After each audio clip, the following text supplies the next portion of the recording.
Hello and welcome, everyone. We're Voltaire and James.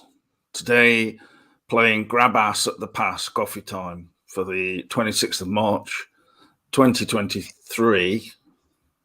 Hope you're doing all right there, Voltaire. We've just been talking sound issues before going live, not going loud. And we managed to sort them out, I think. But I think now, I don't know if this new setup is. Do you think this looks good or But this background here?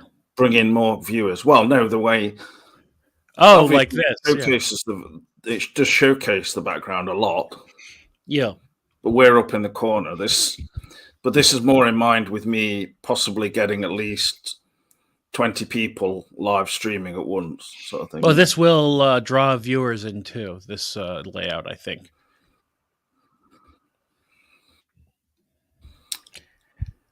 Well, yeah, I mean, that's the idea. So, thanks. Yeah, well, mission accomplished, I think.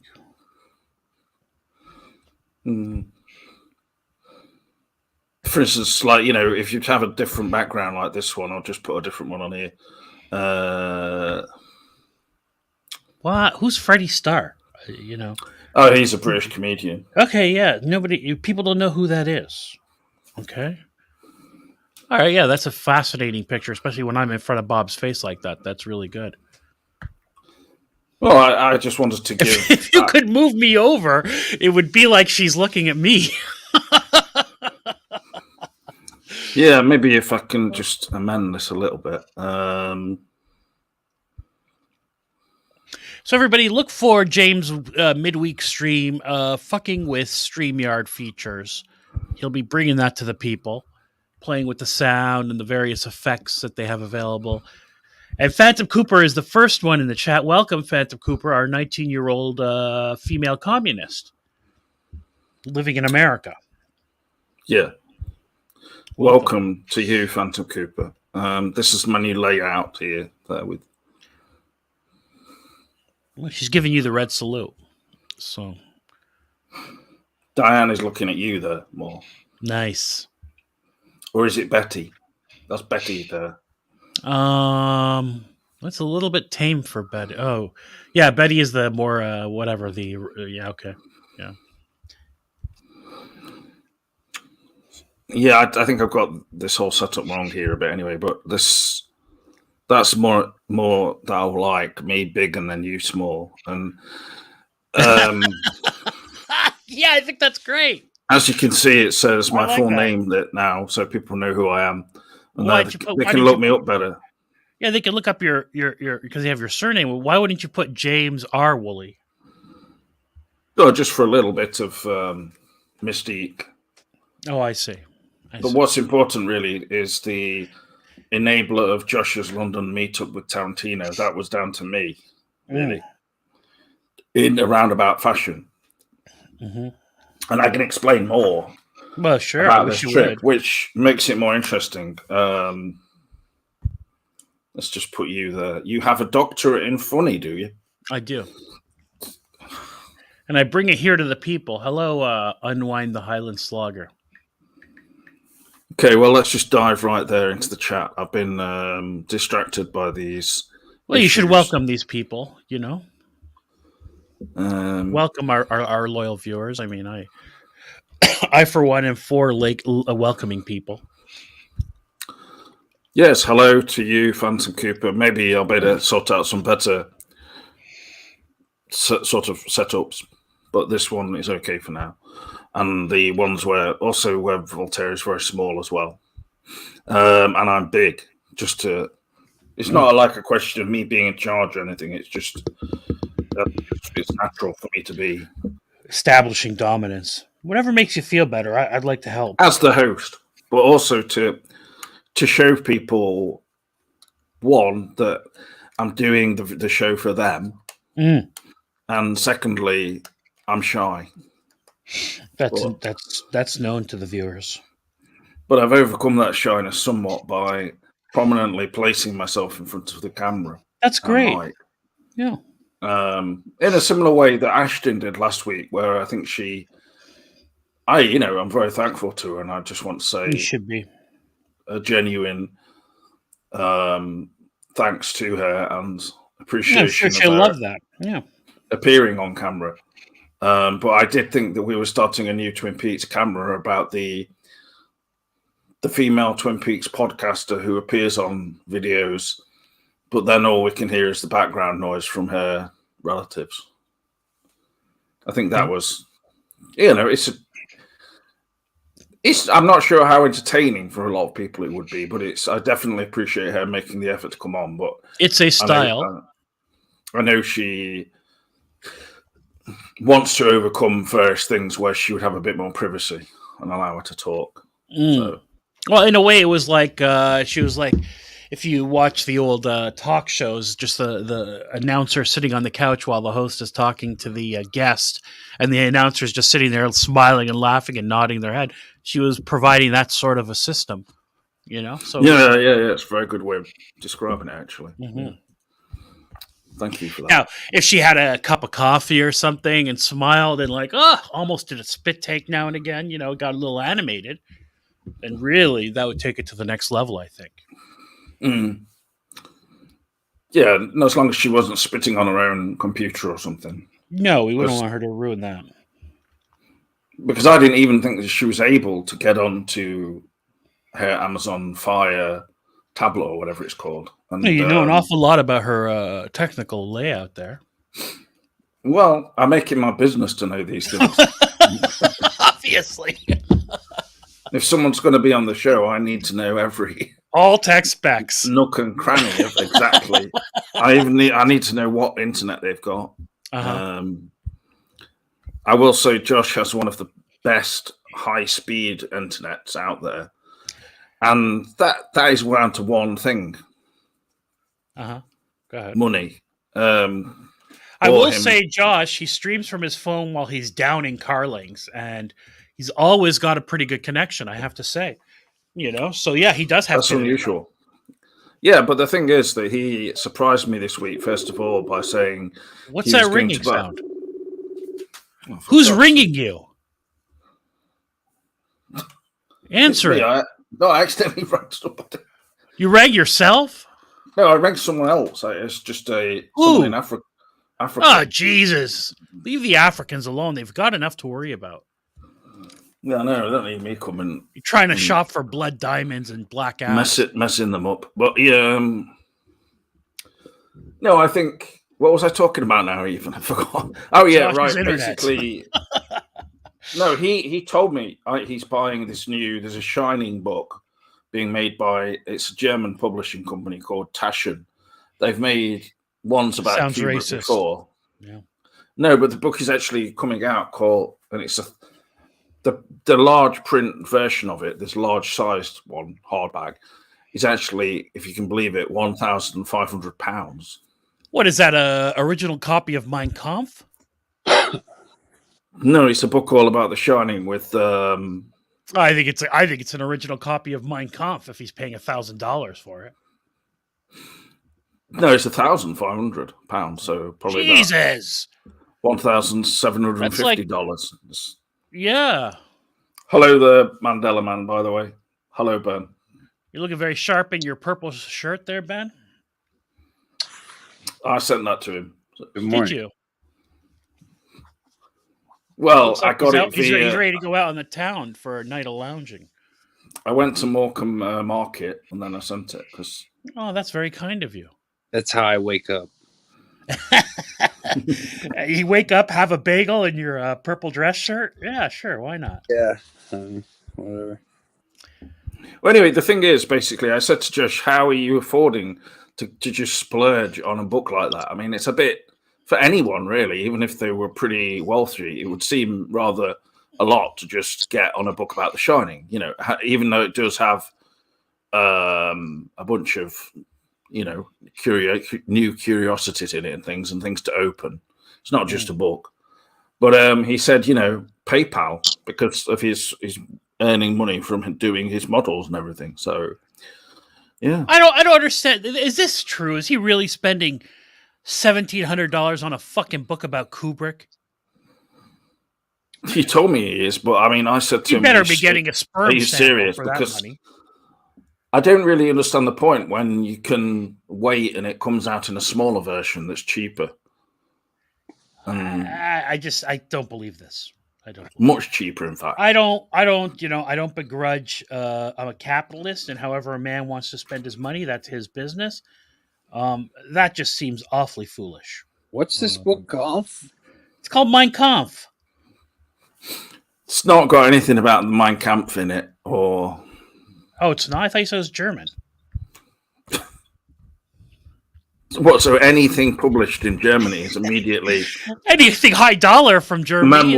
the memoirs of Adolf Hitler. It's one of the original pressings of Mein Kampf. Yeah, I mean, this level of humor is on a par with something like Fawlty Towers from here. When the Germans are visiting the hotel, and he starts doing, like doing that kind of walk and all that kind of thing. I think it's on par with Allo Allo. Any kind of Nazi humor, I attribute it to watching Allo Allo as a child. Yeah, that book. I mean, Allo Allo is not as good as Fawlty Towers, so that's a. I couldn't stand Fawlty Towers as a child. Bro, I could as a child. Fawlty Towers came on, but it wasn't too sophisticated for you. It was as a child, it didn't catch my attention, but Allo Allo did for some reason. Are you joking now? I am not Depends how kidding. young you mean? Well, I mean, it was when it came on. I loved Fawlty Towers as a youngster. Did you? Well, no, I don't. I mean, probably talking about from age 12 or something. I mean, yeah, something like that. If you're younger than that, you wouldn't really understand it at all, hardly. What is Allo? I mean, or you wouldn't be interested. It's a very funny show about it's an English show about the French occupation of the Nazis, or the Nazi occupation of France, and some guy who owns a tavern. It was probably the girls, I guess, that kept my attention on Allo Allo. The girls in the tavern.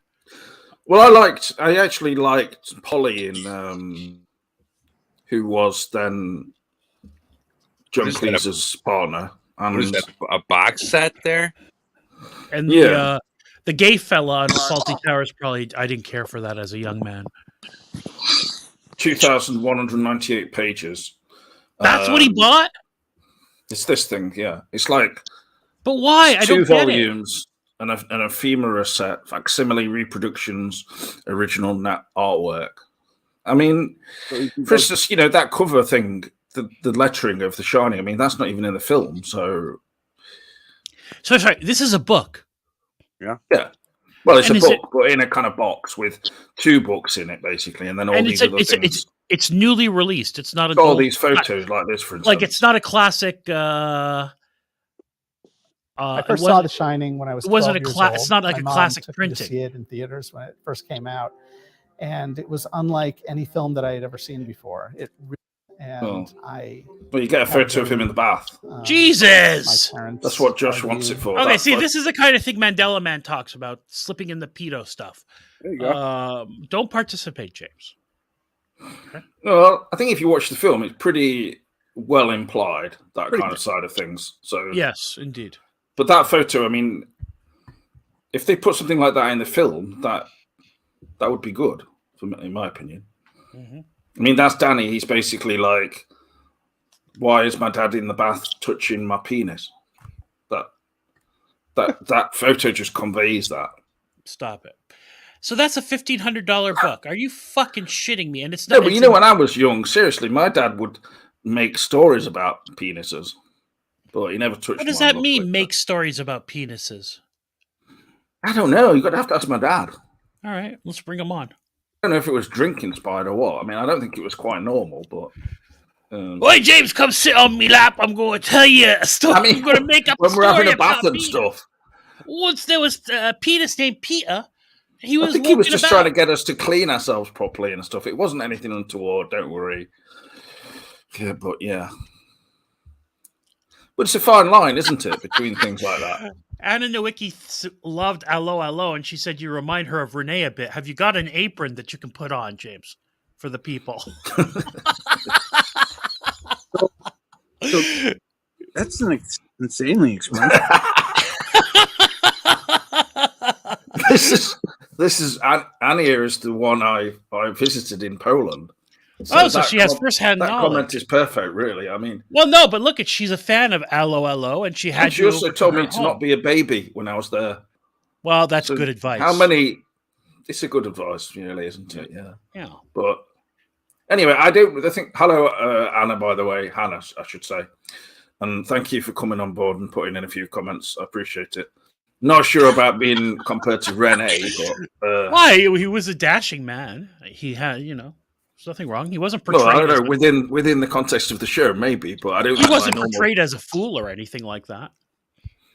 I don't think he was supposed to be like a hunk or anything.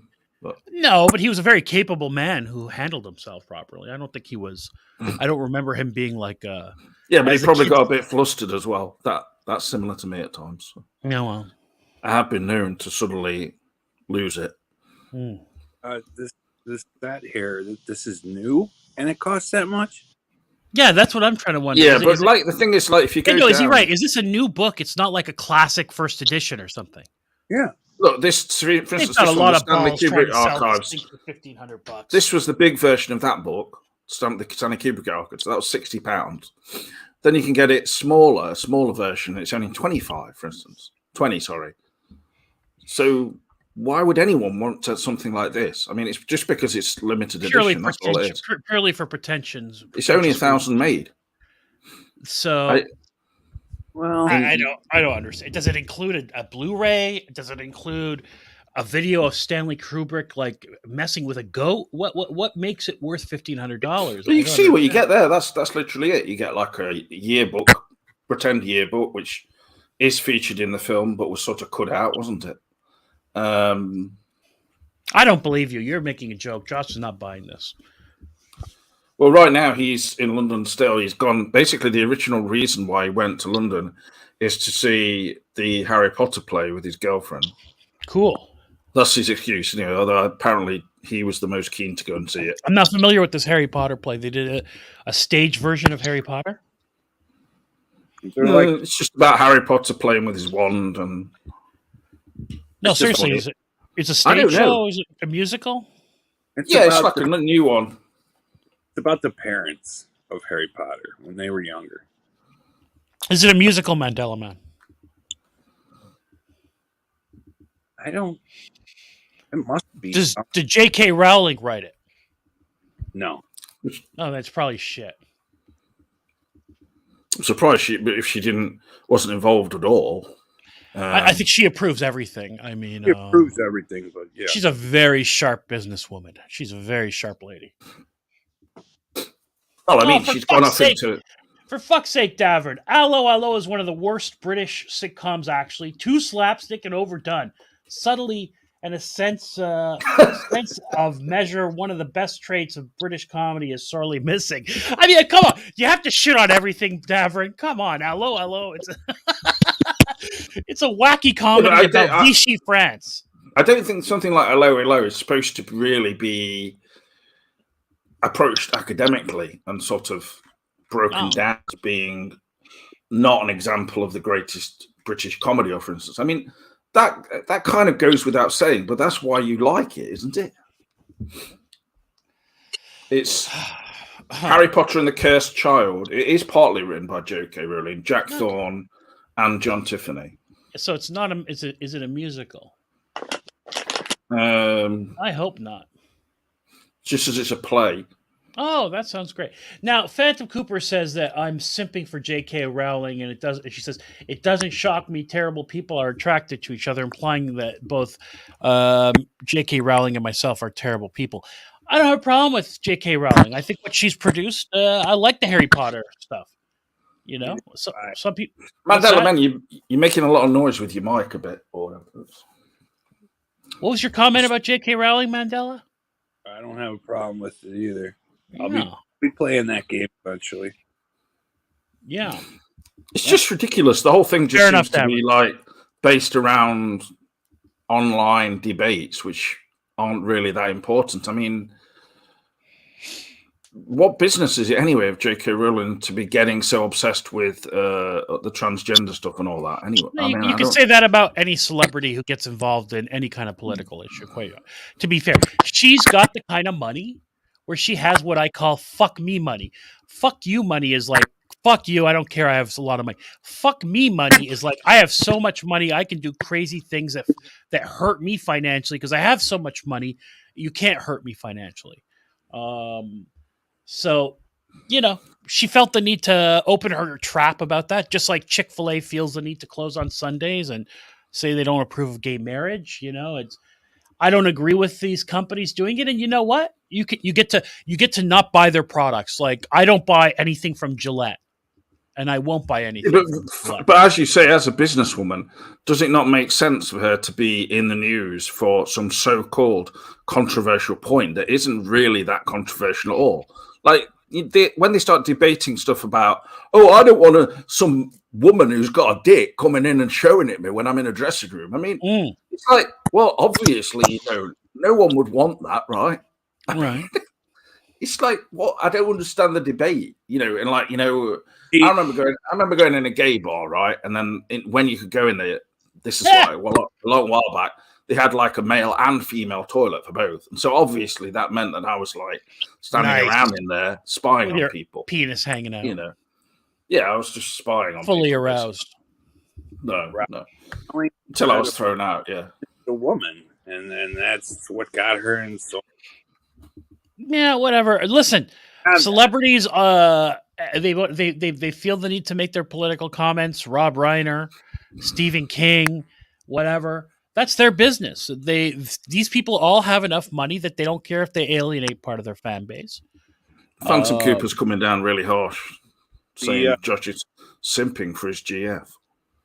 The Harry Potter theme park is still the best theme park in the world. What, the one at Universal? Yeah, even though it's maybe some of it's 20 years, 25 years old almost now. Nobody has topped that as far as like it's just far superior to anything Disney doing. All right, supposed to be game, but they're not. They're not even trying.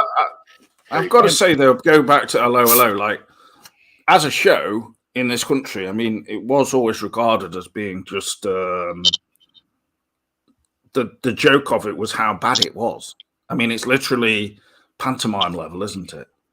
So to then come out with sort of saying, just basically stating what it is and saying this this is crap or whatever, like Darren's doing, it's sort of like missing the point. It's just it's like deliberately low culture, isn't it? Like having a woman coming on and going, oh, look at the boobies or whatever. It's obvious.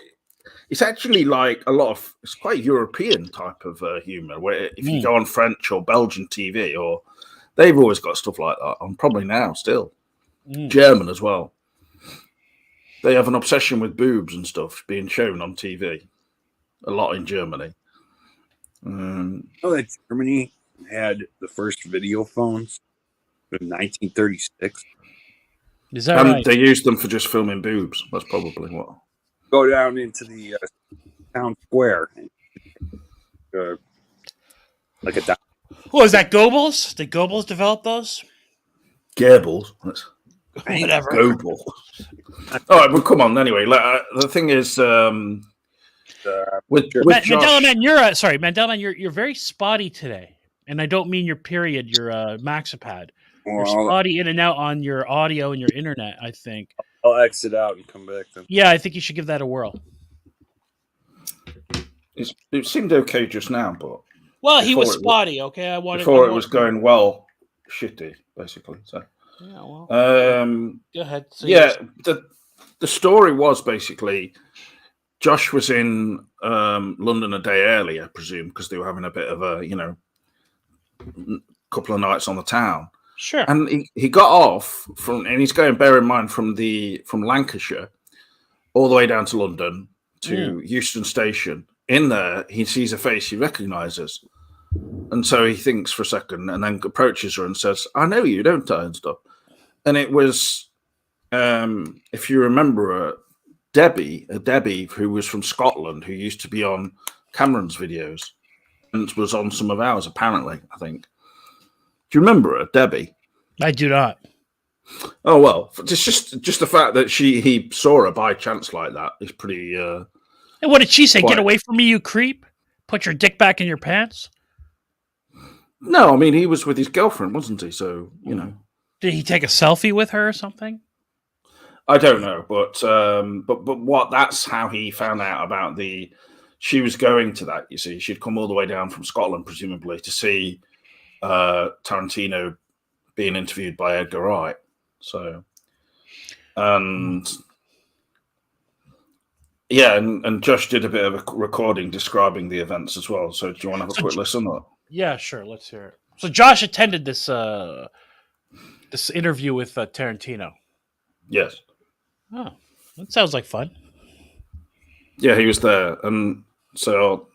All right, James. Yeah, no, it was a really good night last night. Interesting interview. It was basically Edgar Wright interviewing Tarantino about his book that's just come out called Cinema Speculation. That Tarantino does. He basically critiques films from his formative years in the 70s, mainly. Talks about all his experiences and what he thinks about films and stuff. Spoke a lot about Steve McQueen and who else was it? I'll carry on. Yeah, he spoke about films like Bullet, The Getaway, Black Gun, Deliverance. He spoke about The Thing briefly. But what's funny is that halfway through the show, some guy stood up and started heckling, shouting, this is all good and that, talking about all this, but what we really want to listen to is you talk about Reservoir Dogs. And then Edgar Wright said, no, it's we're talking now about this book. And the guy said, no, I'm talking now. And Tarantino turned around and said something along the lines of, yeah, mate, there's a pub around the corner. Go there and fuck off, will you? Tarantino started speaking like a Cockney? Well, sort of like a mix of Josh's accent and something else. Yeah, he went, go down the pub and fuck off, will you? If you don't want to listen to me talking about my book, all right. I mean, I agree with the guy personally, but what did you think you were getting into? Well, they probably thought that there was going to be a discussion of the book plus discussion of Tarantino's films. So, well, which would be far more interesting, quite honestly. But hey, fun fact: that Steve McQueen movie Bullet, it should be spelled like a real bullet, but it's Bullet with the ITT. Really weird. No, it's only got one T.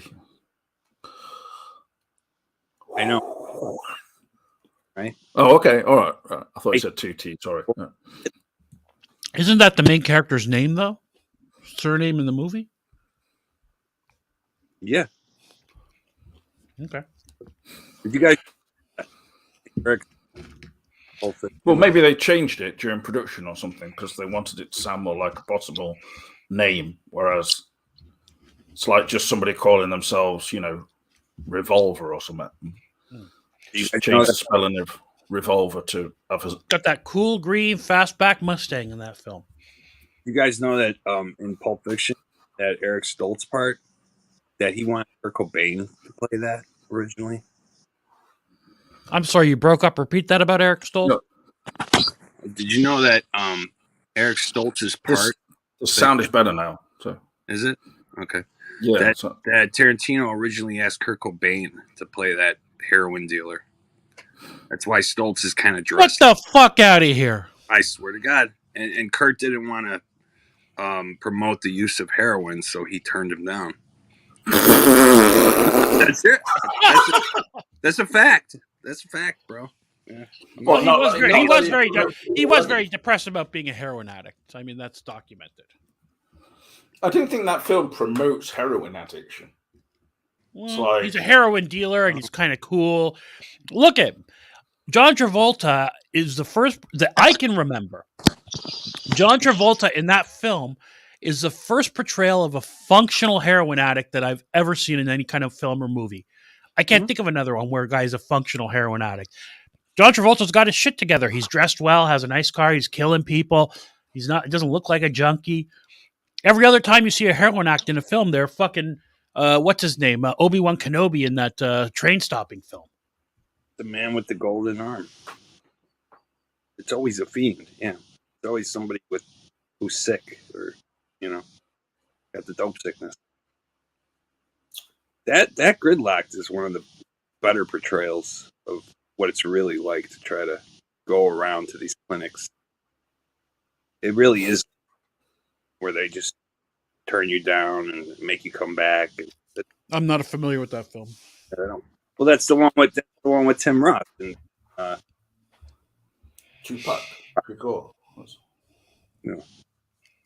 I've never seen that film. No. Good stuff. I know it's quite well thought of. But as far as 90s films are concerned, I will mention that I watched one this week, which was beyond belief in terms of. I had better hopes than it turned out. It's Tom Berenger. It's called The Substitute. Has anybody else watched that? That is truly a horrendous film on all levels. Oh my God, I don't even remember it, but yes, years ago. It's beyond belief how shit it is for me. I just, it's actually got Ernie Hudson in it as the school head, and they're funneling heroin through the school somehow. It's just like in trucks. Yeah, it's got that Mark Antony in it as well, playing a drug dealer type. And now, how did you come across this film? No, it was just advertised somewhere on some channel like Freevee or some other one like that. Mm-hmm. God, it's actually the worst part of it is at the start the mercenary character, the undercover mercenary character played by Tom Berenger, goes around to some guy's house who's I can't remember who the hell he is anyway, but he kind of is asking him about something, and they were having an interview with some other people, and this guy, as soon as these other people leave, he just lets out a big fart with his ass pointing in that direction of the fart and says, "Oh God, sorry, I really needed to let that one out." Are you serious? And then he says, "Oh, I'm sorry, but I'm eating so much fiber as well," and he excuses it for that reason. And then Tom Berenger grabs hold of him because he's angry with him about something. This guy shits himself. He shits himself, and you hear it.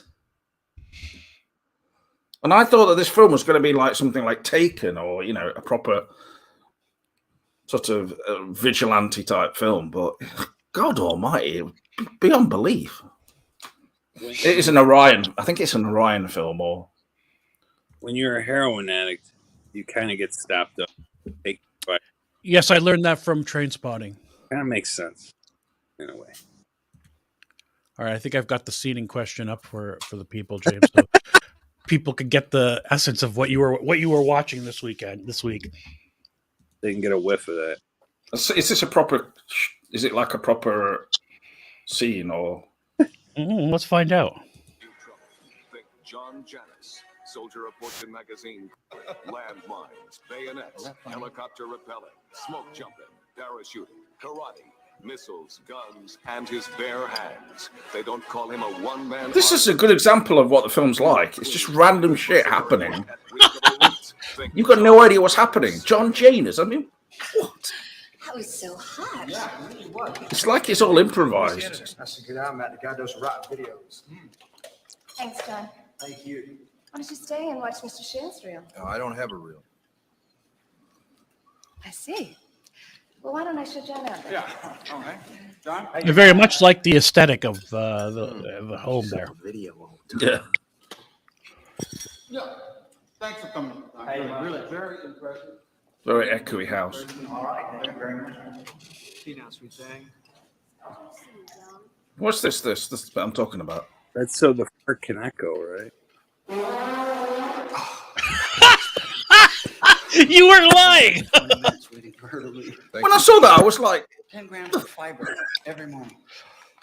Flushes all the toxins right out of your system. Great. Regularity. I have done that though. We've all had like a lady over or something, and then she's leaving in the morning. You're like, as soon as she walks out, you blast one. Yeah. yeah, but this. That is why they're in an echoey place. So Mandela Man is 100% right. No, but towards the end of it, he carries on eating this stuff, the cereal. No, thanks. I flushed this morning. Orange juice here or decaf? Tea? No, thank you. But Tom Berenger's whole acting in this is just so kind of guy. low energy. Right, Like as if he couldn't give a shit about this film. I think he's like that in every single film I've seen him in. He is right? probably, but this is In even Major more so. League, he's like that. And even in what's it called, Platoon, he's like that. All right. Well, My you don't have to watch the whole client thing. You runs can large fast people. forward it to when he grabs him if you want. This design of the place is like still in the 80s period, really. But if you can believe it, this film was actually number 2 in the film charts on its week of release. We got to look up what films were out in 1996 now. I'm curious. The difference is you're still breathing.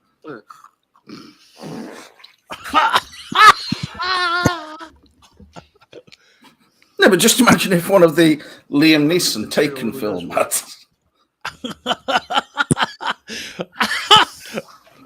It's like it's supposed to be kind of like a serious sort of revenge type film with him posing as substitute. Then they just come in with these like Farrelly brothers level humor. This is comic relief, as they say. Well, it's abysmal. It really is. I felt genuinely offended by this film. The name of the film double meaning too. He's a substitute teacher, but when you get off of heroin, you also do stuff like methadone, box. Does too. You learn that in rehab. Well, I've turned your mic up to the max. I've got it cranked to the max, Mandela Man. Sometimes your sound today has been a bit weird, but kind of doing this business, Business? No, that's better. He did something. I've turned the mic up. You're spotty in and out. That's all. Some kind of crackling and stuff like this, It's... All the way charged. I'll be right back. Let me check the microphone settings when I come back in. Okay.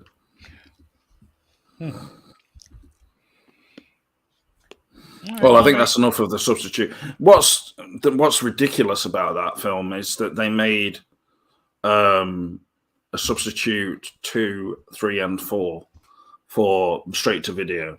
Yeah, just like I mean that one was literally straight to video sort of production values, but it was released theatrically. So I don't know. It's just interesting to look at films and how they were back then, even compared to now, which is relatively not that long ago. But hold my screen and back up briefly, just for fun, because that was the number 2 film of 1996, is what you're telling me. Not the entire year. No, I mean it went to number 2 in its like this kind of film. They wouldn't expect it to do particularly well, right? Like in its box office run. But I think the promotion of it was probably reasonably good. Let's see. Okay. Got people going to the cinema, but then when they were faced with that kind of nonsense, I mean, English Patient, didn't see it. Shine, haven't seen it. For God's sake. Fargo, of course, is a tremendous film. Secrets and Lies, I don't think I've seen that. Trainspotting, okay, well, there you go. Trainspotting is a tremendous film, and that was 1996. Did you see the sequel? Yeah, I did. Sling Blade is one of my favorite films. I love Sling Blade. Dwight Yoakam is so good in it. Actually, everybody performs really well in this film. It's an excellent film. People versus Larry Flint, whatever. Oh, the original Scream. Holy fuckballs. The People v. Larry Flint was actually not a bad film. No, it wasn't bad. Scream, of course, is a classic film. Sleepers. I don't remember this one. That's the one with the boys who were all abused. Oh, well, that's why I didn't watch it. Emma, I did not watch this. Angels and Instinct. I thought Emma would have been one of your favorites. That's Never the one. heard that. Ultra, isn't it? Now, Primal Fear. I saw a test screening of Primal Fear. Did you? Yeah, I did. Me and my girlfriend at the time. Yeah, I live in California, right, Southern California. We got on a test screening email list, and of all the films I saw in the test screenings, this is the only one I remember actually getting to like a big release. The other films were so unmemorable and weird, like shit B movies. But this one I did see. Primal Fear is pretty good for what it is. It's a sort of big mainstream kind of thriller, court thriller. I don't remember. I mean, but mainly because of Edward Norton, really. Richard Gere is good. But Portrait of a Lady. I don't remember this film either. Nicole Kidman and John Malkovich. Huh. All right. James and the Giant Peach. Yeah, I thought this was disappointing compared to the book. The Whole Wide World. No, I have not seen that either. Oh, are these actually the top films? The Whole Wide World. That's actually not bad. It's about the author who wrote Conan the Barbarian, all those books. Oh, is that right? And his romantic relationship. He's played by Vincent D'Onofrio. Huh. It's Renee Zellweger. So it's actually quite a good, decent film for what it is. But I don't think it really many people took notice of it. Yeah, I don't think so. Then we have an Eric Roberts suffering from AIDS film. I'm not familiar with that. What's that called? Well, that's the film. Party. It's called Eric Roberts suffering from AIDS. No, it's My Party. Eric Roberts is nearing the end of a 3-year battle with AIDS and makes arrangements to die. He hosts a party to say goodbye to his friends and family. Well, basically, they must have thought like, Philadelphia was very successful, so 100% like that. But 100%. Then this one just basically got buried somehow. Yeah, maybe it was probably just not very good. These are definitely not the top box office films of that year. I mean, I don't know how. They're just films that came out. I mean, I don't know how I am. I mean, Evita. The next is that Evita. Evita starring that would have been one of the top films of the year. It says best movies of 1996. This is just some asshole created his own list. You could put anything in there. Yeah, no, this is just some jackoff who made this list. You don't have to be a jackoff. I mean, it's a fairly mainstream selection. Yeah. But Waiting for Guffman. I don't think nothing particularly wrong with that. That's Waiting for Guffman is a comedy, isn't it? Well, it's a Christopher Guest film. I don't think I've seen it. But yes, I have. I don't know. An aspiring director and marginally talented amateur cast of a hokey small town Missouri musical production go overboard when they learn that someone from Broadway will be in attendance. I do like Christopher Guest's work. So, all right, Time to Kill. That was a nice film. I remember that one. Sorry about the grab ass, Bob Antone. I apologize for this. It is maybe we've gone a little bit too far. What do you mean by what did you say about? I don't remember you mentioning grab ass. That seems. Well, this video is called "Grab Ass at the Pass Coffee Time." Oh, I see. The Ghost in the Darkness. I'm not familiar with this film. It's celebrating people grabbing ass whilst in a diner. Yeah, Ghost in America somewhere. Down those lines in Africa. Oh, okay. The Craft was a fun film. I remember enjoying that film. I saw that in the cinema. The White Zone. First Wives Club. Nope. The Birdcage is a gay movie starring Robin Williams and Nathan Lane and Gene Hackman. Well, you would have been first in line for that one. It was a successful film, though, wasn't it? Very much. Yeah, very much. Seemed to be a big market for that kind of thing. I mean, wasn't it a very popular musical first, and they just turned it into a movie? This Mirror has two faces. Comedy, drama, romance. Ugh, whatever. Gadavrin is mentioning some good choices here, pertinent and things that people might not remember. It's My Party and Long-Time Companions. I do remember Long-Time Companion, but I don't. 96, wasn't that Brown year? Where's Jackie Brown? Jackie Brown was 97. Was it? Longtime Yeah. Champion. No, I've never heard of that film, Davern, to be honest with you. Companion. I don't. Companion. Yeah, I don't know if Fargo is the best Coen Brothers film. You could do a whole. I've wanted to, and I've talked to James about it in the past when Josh was still coming on regularly. I wanted to do a whole show dedicated to the Coen Brothers and just going through their films. Brother, probably the best one. Is Fargo the best one? Arguably, sure. I wouldn't say you're wrong to say Fargo is the best one. Fargo is a brilliant film. But I like Blood Simple. I Sorry, think what's that?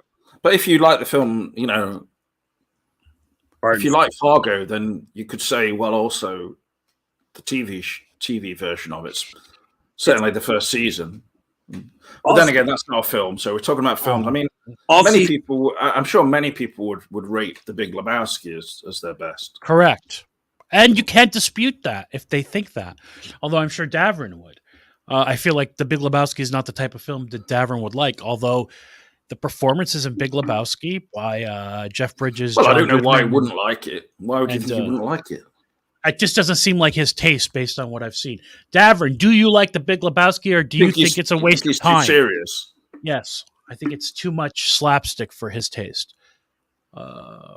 Philip Seymour Hoffman. I mean, there's tremendous performances. John Buscemi or Steve Buscemi. Sorry, not John Buscemi. Tremendous film. So I mean, Fargo has a sort of a real grounding in a sort of a portrayal of the reality of living in Fargo and everything, doesn't it? These very much down to earth characters as a whole. Very realism, very realistic, or I guess not. I mean, the criminals in it are, of course, more a little bit sort of definitely characters. Sorry, characters who are caricatures. I mean, sorry. Well, I heard that there was like a Japanese woman or from some agency that saw Fargo and thought that it was so realistic that she believed that the treasure was still buried next to the fence there, and out there and died of hypothermia, like looking for the treasure. I've heard this. Okay. Of Fargo, so you know what I mean. Yeah. Okay. Yeah, I love The Man Who Wasn't There. And I love No Country for Old Men. I mean, they've made some very, very good films. Like their filmography, ranking their films would be a bit challenging because I even like the Hail Caesar. But I thought it was okay, but that wasn't. I wouldn't count that amongst their best for sure. It was just missing. Like I did like that film, A Serious Man, as well. Sure you did. But even that black and white one. And my feelings about black and white. Where what's that one with the guy's a singer and he meets up with John Goodman and they try to drive cross country. What was that called? Oh right, The Ballad of Buster Scruggs or something. No, that was on Netflix. That was a Netflix film you're thinking of. God damn it. I don't know. Laughlin. Hang on. Fuck, I gotta figure it out now. Oh. There's Barton Fink. There's, No, it's not Barton Fink. Barton Fink is interesting. Now, John Goodman tells an interesting story in interviews how they loved him and they loved working with him, but he was so drunk off his ass the last time he'd worked with them, he fucked up the filming and he feels really bad about it and they stopped using him. Who? John Goodman. Oh. John Goodman seemed like he has like an asshole side to him. Maybe, but he's a real... Inside Llewellyn Davis. That's what it's called. Oh, right, yeah. Oh, that's the one I couldn't finish. I like that. That was okay. Yeah. Okay. Even Oh Brother, Where Art Thou? Is nice. So yeah, you could do a whole thing about the Coen Brothers. It's just difficult. Although that remake of Macbeth was El Stinko. They're one of the people who It seems like they changed back and forth. Cohen or Coen. Yeah, depending on what timeline you're in. Yeah, sure.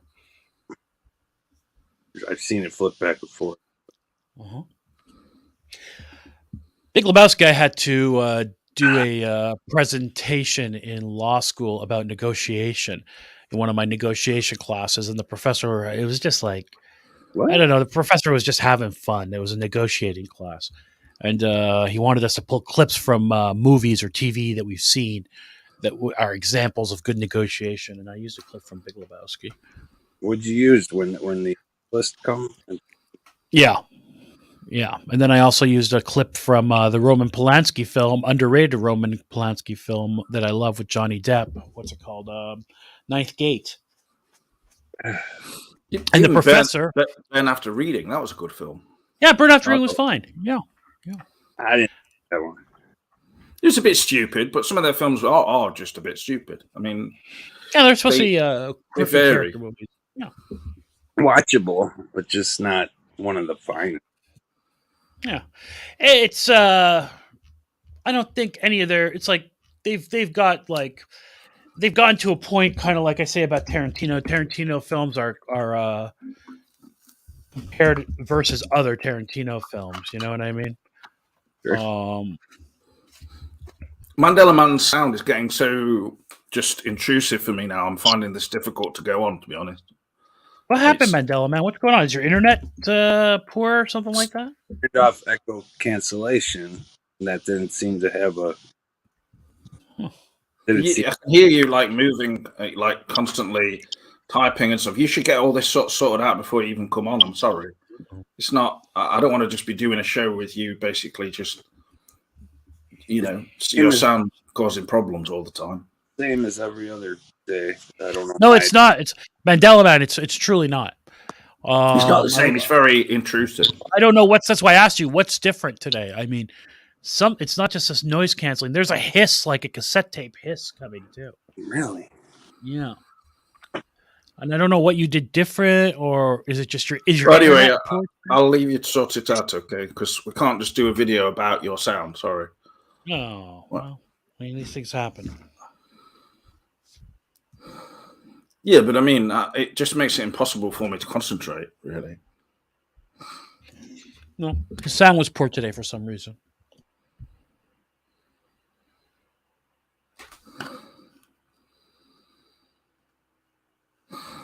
Really? John Goodman is good in a film called Red State, done by the bastard Kevin Smith, but it's a good movie.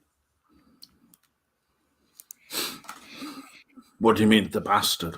I don't care for Kevin Smith. I don't care for his work. Oh, no, I don't at all. I find him one of the most overrated sort of like people who's given the time of day, basically, and somewhat enjoyed by some, it would seem, a cult following of such. Mm-hmm. It's just irritating. He really is. He really is, yeah. Like bringing out those films like now, they've like another Clark's 3. And the same old thing of just Silent Bob, and it's just so... Yeah. Really. I mean, look. I mean, I did like the. I thought Mallrats was okay. I don't know if he. Mallrats was okay. Had its moments. So did the one, the religious one. Dogma. Yeah, thank you, Phantom Cooper. That one had its moments as well. But yeah, there's something about him. I don't know. Josh is in London, Phantom Cooper, seeing Harry Potter. Is that tonight? He's going to see it tonight? Well, he's only going to be there 2 nights. I mean, they've not got enough money to start like spending a whole week in London. I know, but is it tonight? I mean, Sunday night he's going to see it? They were only going for that in the first place. Oh, I just would have thought that would have been on a Friday or a Saturday night, Well, maybe they've gone for a cheaper showing, haven't they? Smart. I mean, Sunday is still like the weekend, but... So his lady love is a big Harry Potter fan, is she?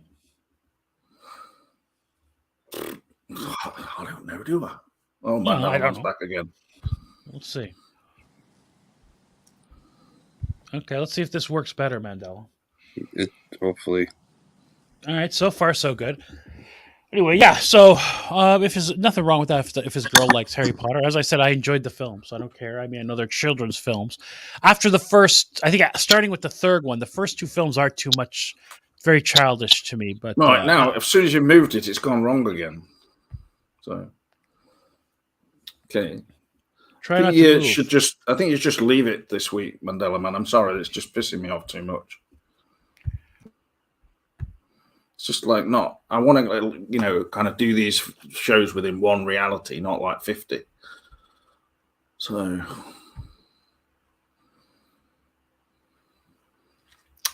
no, it's not kidding. It's true.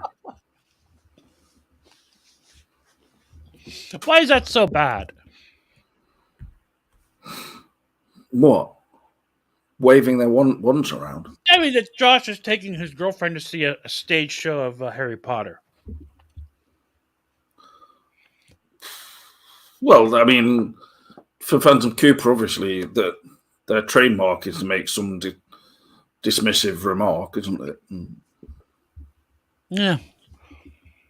I think that anyone who can create a universe that's interesting and captivating for people, which many people did find, I mean, obviously she did something right. Uh-oh. I think Mandela Man is messaging me, and he's a bit, maybe possibly upset. Oh, no, he's not. He's okay. Let's go off that then. Just turn Facebook off now. Oh, my God. Take it easy. You can't blame us. He's the one with the sound problem. Bloody hell. Don't get sorry him. He didn't. It wasn't him who messaged me. My mistake. Okay.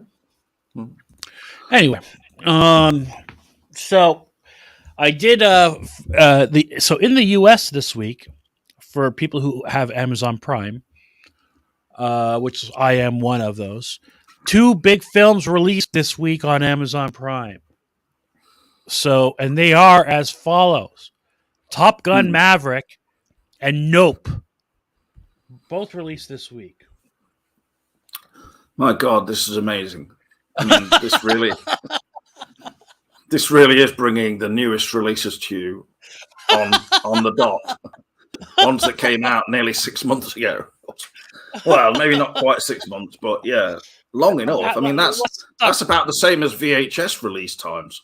These are the summer blockbusters, finally available for streaming on Amazon Prime. Available in VHS quality on Amazon Prime. No, it's better than VHS quality. Yes. Yeah, well, so I watched both films, though. So there you go. Oh, you did? I did watch both, yes.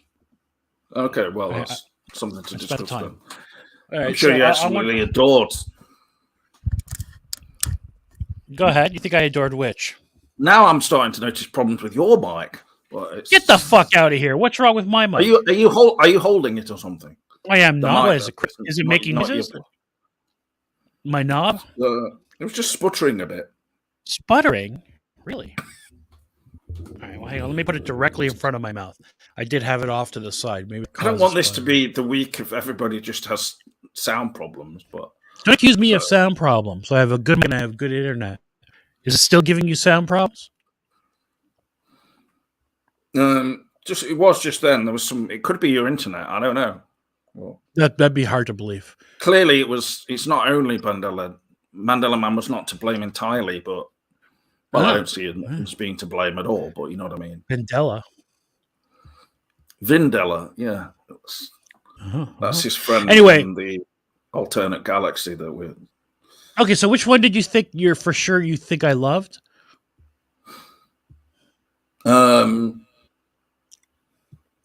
Well, I can't really imagine you loving either of them, but I kind of imagine that you would have enjoyed Top Gun Maverick in some way.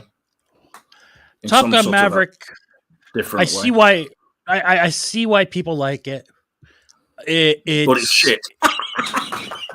No, I don't want to say it's shit. I can't say it's shit. I mean, it's they. No, I wouldn't say that. I mean, it's not shit, but it's almost like a antiperspirant ad or something. You know, at times. Look, here's the thing: the concept of the film sounds so cliche and just sounds like it's doomed for failure.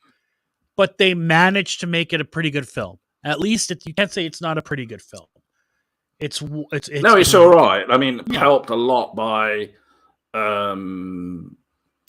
Miles Teller, who is barely in it, but him being in it definitely helps. So Tom is very charismatic as always. So there's some shots with Tom Cruise and Miles Teller together where Miles Teller just looks like a giant compared to Tom Cruise. I'm surprised they had those shots in the film, to be honest with you. And everybody knows that Tom Cruise is like, what, 5'7" or something like that. But when it's fucking Miles Teller like 6'8" or something like that, because there's some shots in the movie where he's like towering over him or something. Anyway, so your mic was just going a bit weird, I will say. A bit weird. I don't know if you could disconnect and connect again or something like that. Yeah, I can't start doing an imitation of your mic. It's just... What's it doing? It's coming in and out or something like that? It's like sort of like robotified, sort of. Is that right? Slightly, like as if bits are speeded up and then it's catching up. Like it's to do with the signal, probably. Like Phantom Cooper says, it's the connection issue, not a mic one. Which is a very profound thought, I think, from Phantom Cooper. Thank you for that. At no point, all right, I didn't say that your mic was the problem. No, but if mine's glitchy too, okay, I'll leave and come back if see that's all right. You can do your own thing for a little bit while I do that. Okay, let me reset. I've been left alone for my sins now. So yeah, for criticizing everybody's audio. Maybe it's not our audio. Perhaps it's yours. Correct. It could be. It could be to do with my connection, Mandela Man. You're right. But at the same time, it could be to do with StreamYard. So yeah.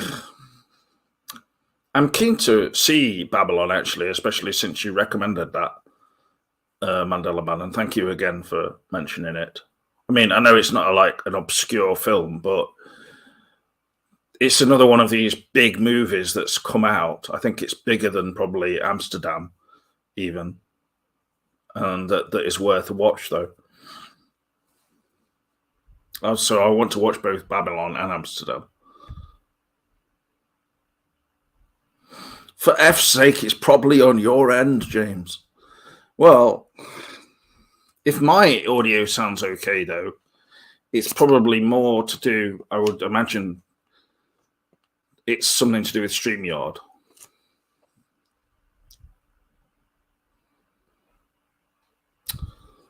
Because obviously both you two are stateside, and ideally I wish all the sound was fine. Sometimes it has been in past weeks, so I'm sure it'll right itself. But Dan Peake said he saw John Wick 4 yesterday. The stunts are impressive and it's very stylish. I can remember hardly anything from 2 and 3, but it didn't matter. Well, I've not seen any of the John Wick films, but I've seen clips from John Wick 4, and it looked okay for what it is. I mean, this kind of film, like this new John Wick series, and especially the latest ones. The budget seems to have grown with each film, I imagine, and there's Lawrence Fishburne in the fourth one. I don't know if he's in the other ones as well, presumably, but bringing obviously the Matrix to mind, but just the visual style of John Wick. It's so hyper stylized and sort of colorful, CGI heavy, very reliant on 4K, digital CGI and trickery and everything, that it really seems to be the cinema of the future, or the cinema that we're getting now so much. these kind of films, really, compared to. And, you know, films like that, they really are made to be seen on a really big screen, ideally. Yeah, and sometimes, like, I might look back and say, watch an older film, something from the 70s or something like that. And you think, well, these films, they had a style to them. Like, it's like the people who are making them, you know, they really were trying for something a lot. They tried to create, you know, something artistic a lot of the time, with the director doing his thing and the cast and everything. But I mean, specifically the cinematographer and just the depth of the picture and the way it looked on film and everything. And sometimes you can think, oh, well, maybe that was really strong back then, you know, and it can't be bettered. You're not going to be able to have films nowadays as good as that.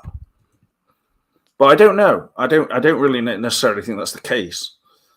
Voltaire, hello again. Hi. I'm just discussing, like, how, you know, if you go back to films from the 70s, etc., or even when everything was shot on film and, like, there was so much effort into the cinematography and everything, and then you look at films nowadays, something like John Wick 4, like, they are made just for the big screen experience, and, like, they use digital absolutely to the max, don't they? You know, the 4K aspect of it. And, like, half of the film is literally CGI, but, you know, that's modern cinema for it, pretty much. Yeah.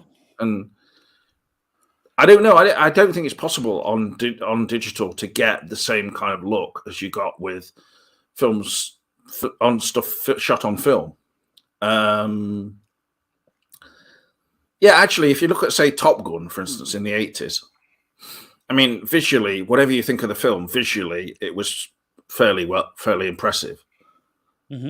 But just all flash, really. But I think this new Top Gun is probably filmed digitally, but we'd have to check that. I would think so.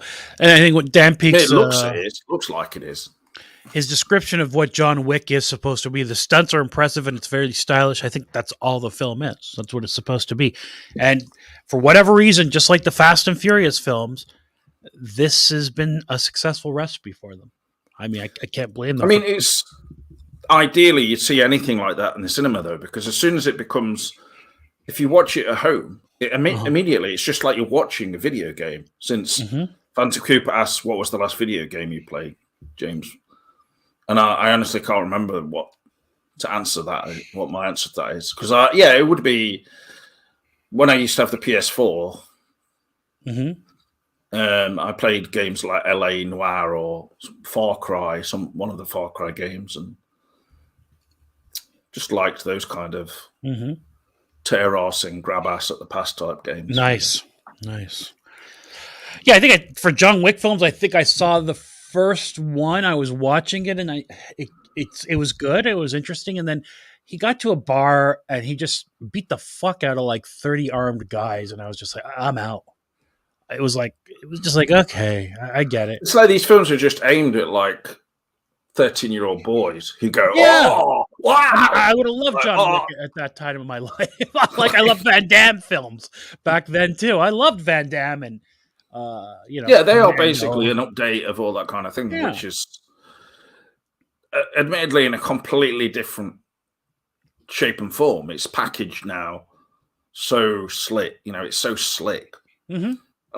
Those Jean-Claude Van Damme films were never slick. They never appeared particularly slick the way a lot of it came out back then. Or I don't know. A film like The Crow was very stylistic. Yeah, but that would presented itself seriously. But a lot of 80s action, basically, it represented itself tongue-in-cheek, didn't it? It was like Commando. And so that was part of the enjoyment of going to see it. So the enjoyment, I don't get any enjoyment from going to see a film like John Wick, where it just takes itself way too seriously. I don't want somebody like in The Substitute doing massive farts in the middle of the room for a film. There's no farting in John Wick. That's just shitty. You don't see John Wick. I bet there's no scene in John Wick 4 where he suddenly just lets one rip. Or he punches a guy out and the guy shits himself. I mean, Keanu Reeves wouldn't approve a script like that, I wouldn't think. Well, I couldn't. Yeah, the thing with them. I mean, Keanu Reeves can probably live in hotels for the rest of his life on these wages. So.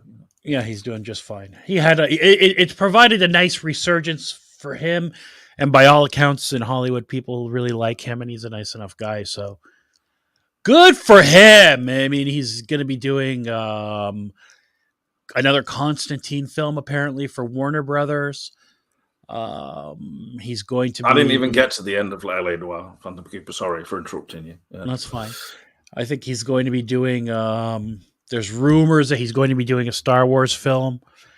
So, hey, good for Keanu Reeves. That's true, Dumpy. I will say, I think films, basically, you go back into the 70s, 80s, even into the 90s, I think.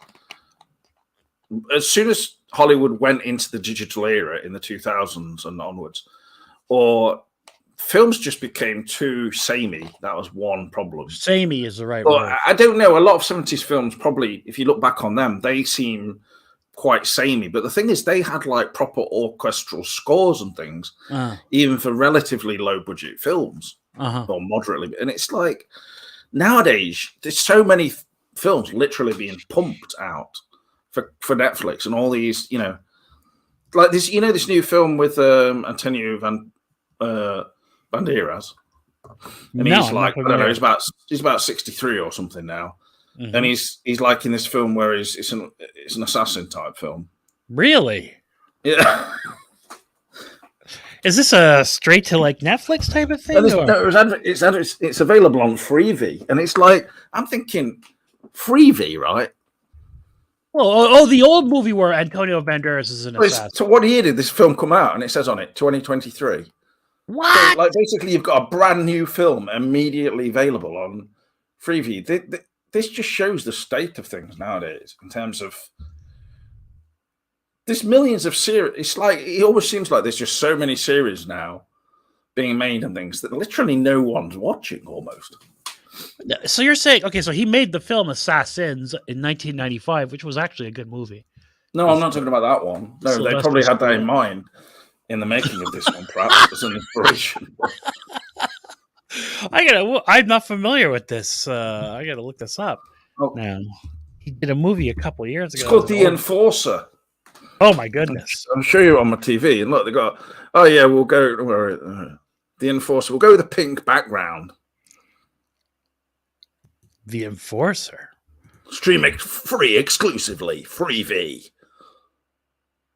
Like you just think to yourself, I mean, he looks good, but he had a heart attack. So, oh my God, Antonio Banderas did? God, not making that, but he must be probably thought I'm going to have to get myself in shape and like make a good film like The Enforcer. Yeah, maybe he took a lot of testosterone, or maybe he's doing drugs. Jeez, looks like a relatively healthy fella. All right. Yeah, and like not overweight or anything. But not that being overweight is like well, no, he fit people. Lean is what I mean. Right, when it's somebody who's relatively fit. Yeah, he looks athletic, doesn't he?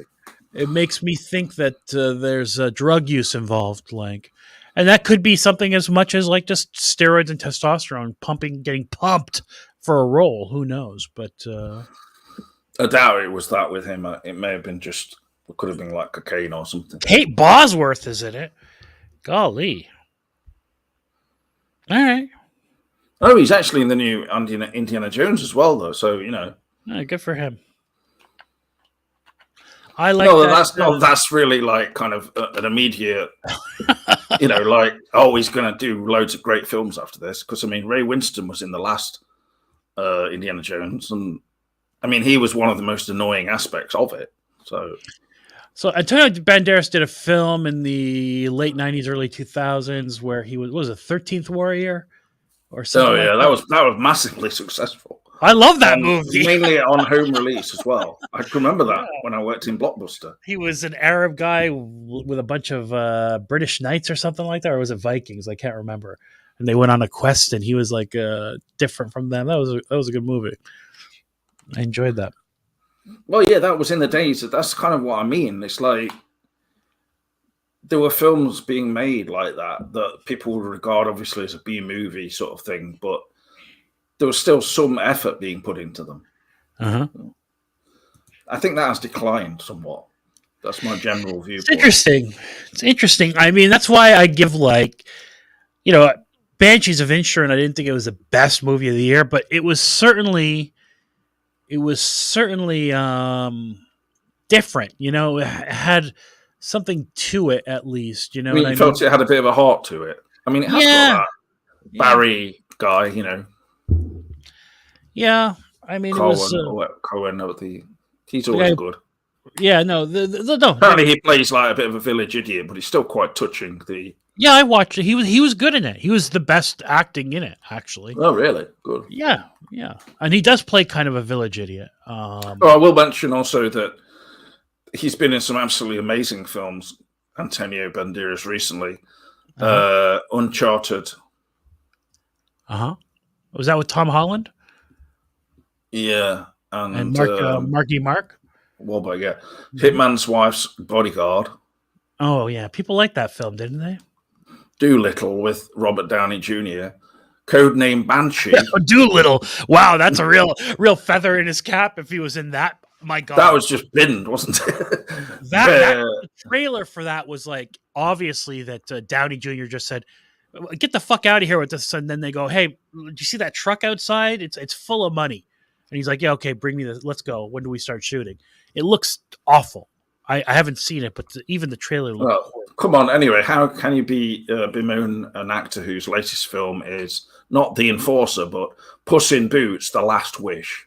Is that Banderas?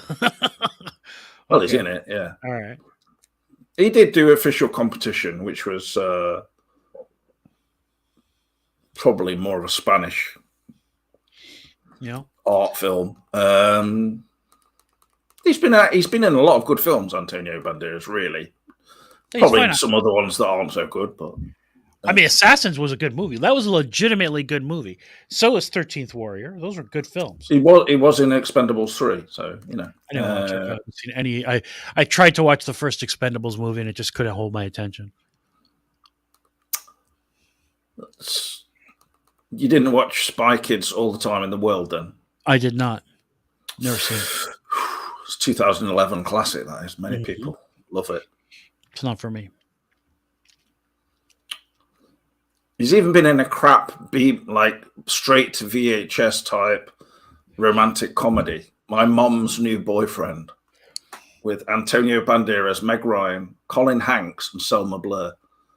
What? He's not to love? That is what I call, back in the old days. Now it's different because you have multiple selections on an airplane. Back in the old days, everybody, you get on an airplane, you watch the one film that they showed. That was it. You didn't have any options. You couldn't, pick up, have all those options. And it was played up on the big in the middle thing that you had to watch. That's making the train fly. That's making the plane flight, the whole experience, worse. If it was a bad movie, I remember passing the time. I remember on the airplane, I saw Sandra Bullock's 28 Days, where she was in a rehab facility. God. They just pick very neutral movies because everybody had to watch them. And those are the kinds of films, you know what I mean? You just... Like 28 Days, let's choose a serious kind of topic, then make a comedy out of it. Yeah, it's also like, if you're an alcoholic and you're on an airplane... Badly. I would if you're recovering, it's got Sandra Bullock falling over and things like that. Yeah, at some point. I never watched that film. Yeah, listen, it's just, I remember thinking I would think that for some alcoholics, the airplane is a triggering area for drinking because a lot of people do drink while they're flying. They keep having a few drinks to get past the time, maybe sleep. And I don't know. I just didn't think it was appropriate to show it, but God, it was terrible. To increase their anger levels. So they start kicking off in the middle of the flight, like some celebrities. Mm-hmm. But that movie you just described, my my new Yeah, stepfather. my or mom's new boyfriend. that's an airplane film. Like that's the kind of neutral nonsense they would show on an airplane. I think I saw the Yeah. one where They Julia won't have Roberts. nothing as good as The Legend of Zorro. No, they won't. They never.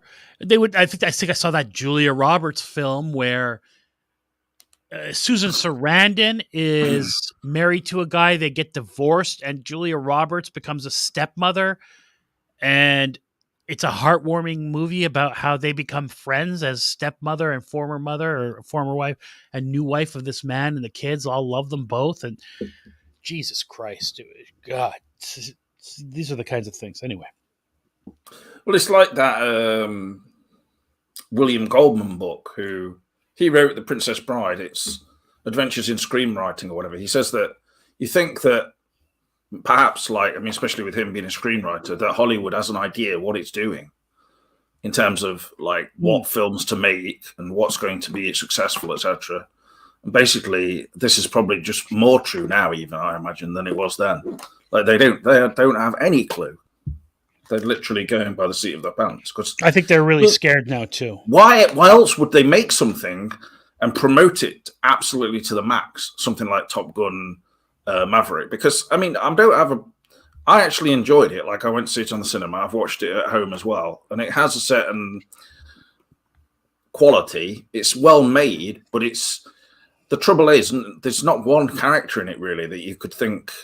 You feel like, there's one. It's almost like the film's making fun of that anyway, because one of the characters is called Bob, isn't it? And then basically, there's the kind of the annoying jock character who's like Mr. Perfect. Hangman. Yeah, and he's the one who comes and saves the day, just so unexpectedly. And so basically, if it wasn't for the character who everyone thought was a bit of an asshole, everyone wouldn't be alive anymore. Everyone would be dead. Well, no, it's the Iceman Maverick relationship from the first film, right? Yeah. And that's why you have to give them credit, because they didn't do anything original for the most What part. about, no, there's nothing. The film is absolutely so careful to not, it literally replicates shots. The things where he's on the beach and he's doing the exact same kind of the way he's moving his body around in the homoerotic sequence and stuff. It's exactly the same as the original there's a couple film, of chicks. There's a couple of chicks engaging in the sporting activity this time. That's the only difference, and it's football instead of beach volleyball. But yes, it's but the women, that any woman there's literally one woman shown. She doesn't really do anything. So she's one of the final people on the mission. But what did you think of the? But the thing is, in the actual flying sequences, etc., when I saw it on the cinema, I had no idea what the hell was going off. On at home viewing, I found it easier to sort of get a general sense, but still, you can't really tell what's going off. It's just. I think that's supposed to be the realism, okay, of what it's like to be in a dog fight up in the sky. But yes, I know what you're saying, and I could imagine in the cinema that being more sprawling and even more confusing than it was, watching it at home. Yeah, Downey Jr. was actually convinced Doolittle would be a hit. This is your brain on drugs. But he's no longer using.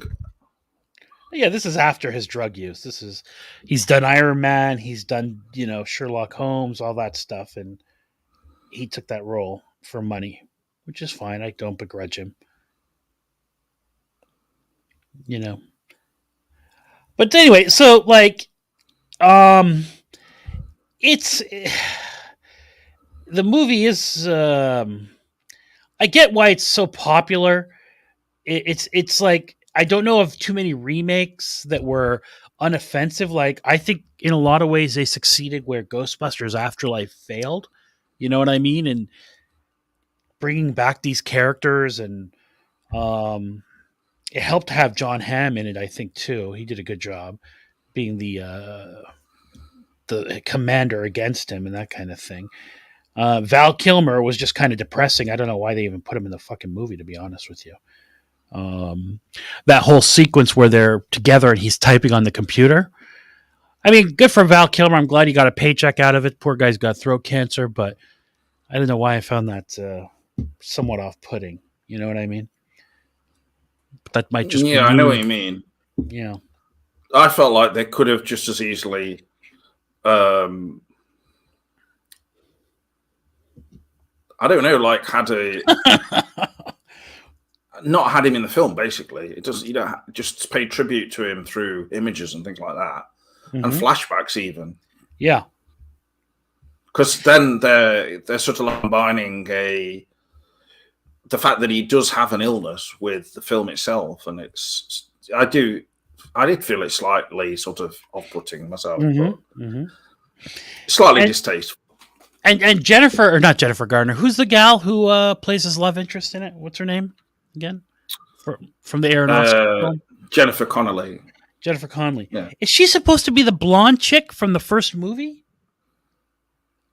Did they just recast the blonde chick from the first movie? Like, who is she? I don't know. Is there someone working in a bar there or in the first film? No, that you're right. That woman in the first film, she was a doctor. Oh, you mean Kelly McGillis? Yeah. No, it's not supposed to be her. Then who is she? They act like she was in the other movie, like he knows her, and that the audience should know who she is. And you know what else I didn't like about the film? I don't know about that. At the beginning of the film, they're doing this whole thing where he's testing out a jet, and they're about to cut funding off, so he has to take it to Mach 10 to keep the funding on the thing. I'm sure you're familiar with the sequence, right? And you know, the guy tells him, listen, Maverick, we just need Mach 10, not 10.1 or 10.2, just 10. He's like, got it. Remember, you know what I'm talking about. So, of course, he gets that's in there. That's the opening sequence of the film, really. Right. Once it gets going. And yeah, it's to show... That's actually quite a good sequence to start off the whole film, but the rest of the film doesn't necessarily meet that level. It's not up to that level of interest. I guess it's supposed to show him as a flawed person in some way because he gets it to Mach 10, and of course, he keeps pushing it and takes it to Mach 3, and the whole fucking thing crashes and it shuts down, and he's just basically destroyed like hundreds of millions of dollars of research and all that kind of thing because he couldn't take it. Yeah, but then he lands in that that town that looks like it's in 40 years ago. I didn't. Yeah. Is there anywhere in America that's really quite as like that? I mean, I don't know. I don't drive in possibly, I suppose. But possibly, I would imagine. It's just a bit of a joke anyway, but yeah. I think you can think too much about the film and yeah. So look, it's a good movie. I get why people loved it. I get why it did so well in the box office. I totally get it. It's a bastion or whatever. It's a throwback to American military might, which with China negotiating all kinds of peace treaties, the last days of the American Empire are upon us for sure. So these sorts of movies don't get made anymore, and you won't see too many movies like this anymore.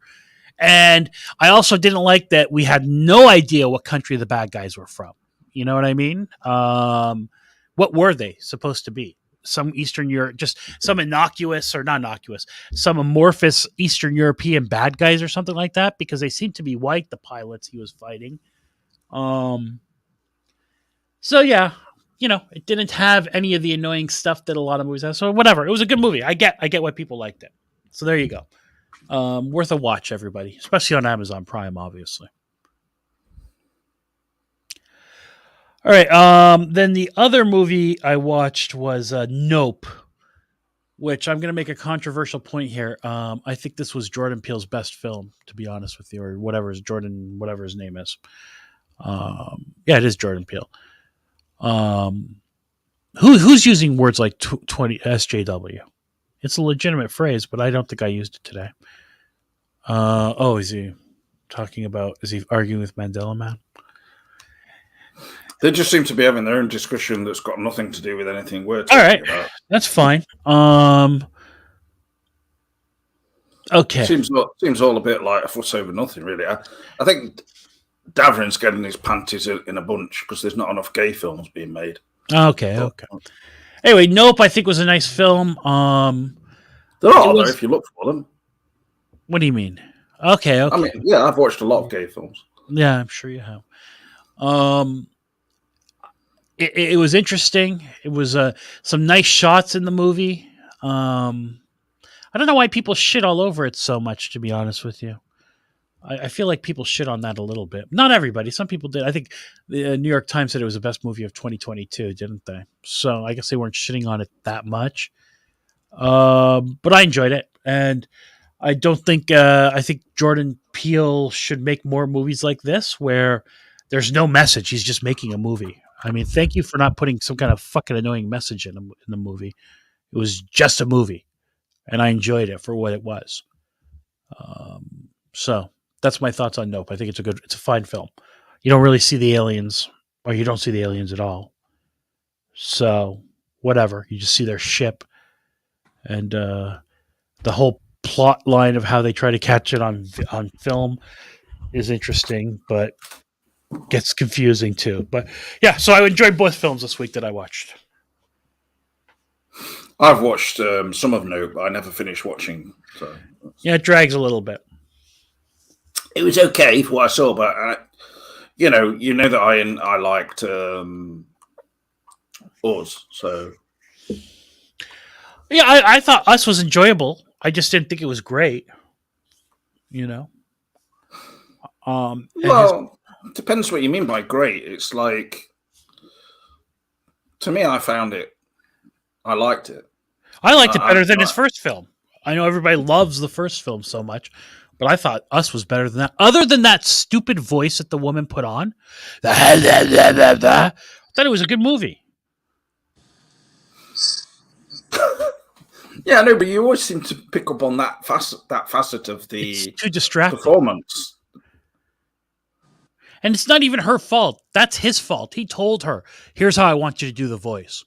And he said, let me hear you do it. He goes, "Oh, that's perfect. Do it just like that, sweetie." And, yeah, but it's like the way you were describing it is like as if you were angry at the actor. I'm not angry at the actress. It's his fault. He's the one. Just like it's Christopher Nolan's fault that what's his name talks like the way he talks about like blah, blah, blah, blah, blah. Like that's a director saying, "Oh, that's brilliant. That's just how I want it." It's not the performers. Performers are doing what the director wants, presumably. And for, I mean, maybe Nolan would have more problems controlling Christian Bale, but certainly Jordan Peele, that's all him telling the actors what to do, and they listen to him, So, and again, it's maybe a pet peeve of mine. And yeah, I get it, Phantom. You could argue that it's a pointless complaint. I don't think it's pointless. I feel like it was just. I feel like they could have made her voice crinkly or crackly without making it so overly. Like it just seemed like a little kid. Like it's like the art. As someone who loves prank calls, the art of a prank call is making people think it's real. People do stuff and call up with like ridiculous. Like you've heard me do prank calls on this show, and I just speak in a somewhat. When Scotty came out on that was.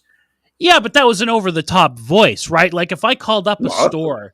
No, I would consider that relatively subtle. Oh, thank you. Right, but some people they do a voice like they try to do. Very much a gay cosmopolitan man living in anywhere in America, really. Well, thank you. I mean, I try to likes listening to songs and Eraser. Eraser's his favorite band. It's my favorite album. See, there you go. That's Scotty's favorite band, Eraser. He loves them. Who are they? Come on, what are you talking about? Who are the guys who split up with Depeche Mode? Depeche Mode did an album called Eraser, you mean? Erasure? Erasure, sorry. Erasure. Yeah, Erasure. Yeah, sorry, my mistake. That's God almighty, Scotty's... I'm getting really... Yeah, maybe Depeche Mode's album called Eraser was a tribute. Yeah, they were cracking back at each other. It wasn't called that. It was called Ultra. I don't know what I'm talking about. Right. Erasure, he loves Erasure. He loves Pet Shop Boys. He loves these kinds of things. Yeah, also Barbra Streisand. No, yeah, he likes the show tunes. He's already got a book on there, I think. Yeah. Talk about Tom York's The Eraser. No, that's completely different. Good stuff. Oh, no, I think all these artists. Just a little respect. If that's the kind of music you love, you love that song. Just a little respect. Oh yeah, that's how it goes. In love with you, or whatever the fuck it is. Yeah, it does go like that. You're right. You know you love that song. It Do, has do, to- do, do, do, do, do, Yeah, do, do, do, do, you do, love do, it. I know the kind of music you da, love. da, da, da, da. It's an excellent intro for any great pop song. And they're one of the gayest, clearly gay bands ever. I don't know about being the gayest band ever, but Well, I they're mean, right up. they don't like put that on the like say they're doing a new greatest hits tour or something. Greatest hits of the last 35 years from the gayest band in the world. At the time, I mean, they were super gay, more gay than when we recorded all these hits, we were actually bumming in the studio. There was a No, lot I mean, of Vaseline around the studio. What's funny is like when I was at school, we had quite a few people, kind of 14-year-old lads and things like that, going to see them in concert. Yeah, totally. There was this kind of just obliviousness to any idea that they were even a gay band. Because same with like Pet Shop Boys and stuff. That's the thing. You like the music, you don't go to Pet Shop Boys. But yeah, they were more. Erasure would have like literally theatrical things going on for their shows. They were really, highly regarded in that sense. Uh-huh. Coming out, with wings or floating down the stage, saying, "Hello, I'm here. Scott is here." I have arrived. If any girls want to come to our rooms later, too bad for you. 'Cause we're into guys. In case you didn't get it. Oh!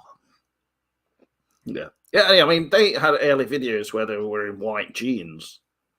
Mm-hmm. So, well, see, in the 80s, that you wouldn't know if that was gay or not. I mean, because people wore white jeans in that. No, I'm not saying that anyone who wore white jeans in the 80s or even now would be in any way described as being definitely gay. It's pretty gay. I'll say, if you have any problems like the guy in The Substitute, it's unwise.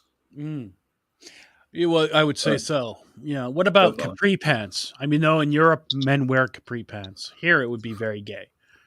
But in Europe, capri it's pants? more common. You know, the ones that go up to your ankles, above your ankles, type of thing. Maybe you guys have a different name for them. You know what I'm talking about? I know. You mean where you can see, like, they're usually not wearing socks. They're never wearing socks, and then wearing slip-on. Basically, right up to the calf. Slip on some kind of loafers. loafer. Yeah, something like that. Highly polished loafers. That's what you wear with those kind of trousers. I do wear highly polished loafers. I do not wear capri pants. With, like, golden buckles on them and stuff. That's... Hello. Those are horsebit loafers, and every man should have horsebit loafers in his wardrobe. Those kind of things only seem to be worn by, like, I don't know. Mm-hmm. I know what you're thinking. There's a fashion people, fashion lads who love fashion. Yeah. Lads, basically. Mm. Or completely gay. Like Josh is wearing that to his Quentin Tarantino events and his Harry Potter theater. Whatever. He's got some slip-on shiny shoes, which are sort of like tan leather, golden buckles on them, and then they've got GC embroidered on them. Yeah, I would imagine. I do wish Josh recorded that fellow who stood up at the Tarantino thing. That would have been quite funny, if true, Josh. Or if you're just trying to come up with it just sounded a bit like... I mean, obviously the guy had been drinking. That's why Tarantino said that, because he assumed he was, because you've got to have some flipping balls to stand up and then say, "No, I'm talking." Well, no, just to get up and say, "Hey, stop talking about your book." Okay. Well, people do it at concerts. Play this. Stop playing the new shit. Play this. I'll find the ad for this whole thing. I mean, it must have made it quite clear that the whole thing was about the book.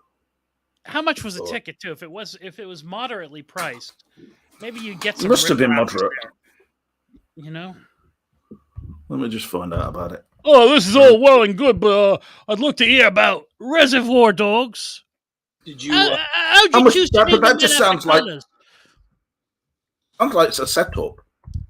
Yeah. Watch that gay Pythagorean video I sent you there. Where they're talking about Pythagoras, like later in his life. No, I didn't. all these ladies wanted to have sex with Pythagoras, but Pythagoras, like, it says he took on the customs of the Thracians, which meant he was like sleeping with trans. No, really. Pretty crazy. Are you? I wonder if like Josh has even made this whole thing up, because It wouldn't surprise me. there was something in 2021, but it takes a certain. can't Well, you know find what? anything. Maybe a rude, drunk English guy is the kind of person who would stand up and say that kind of thing. Oi, this is all well and good, but get on with talking about, Inglorious Bastards. Best. Were they actually there, or was it in Zoom? I mean, someone wouldn't travel all the way down from Scotland just to see a Zoom call, would they? Even No, with Tarantino, I know people like hold him on a higher platform. No, not during this time. No. Maybe during the pandemic they might have, but not now. It's so weird. Mandela, did you see that? Did you watch that thing I sent you with Paul McCartney sitting down and doing the Freemason sign when he sat down at an appearance? Are you familiar with that? Oh yeah, no. I'm And Bill. the theory that Paul McCartney died in like 1969 and this is a Freemason plant. What Freemason sign? If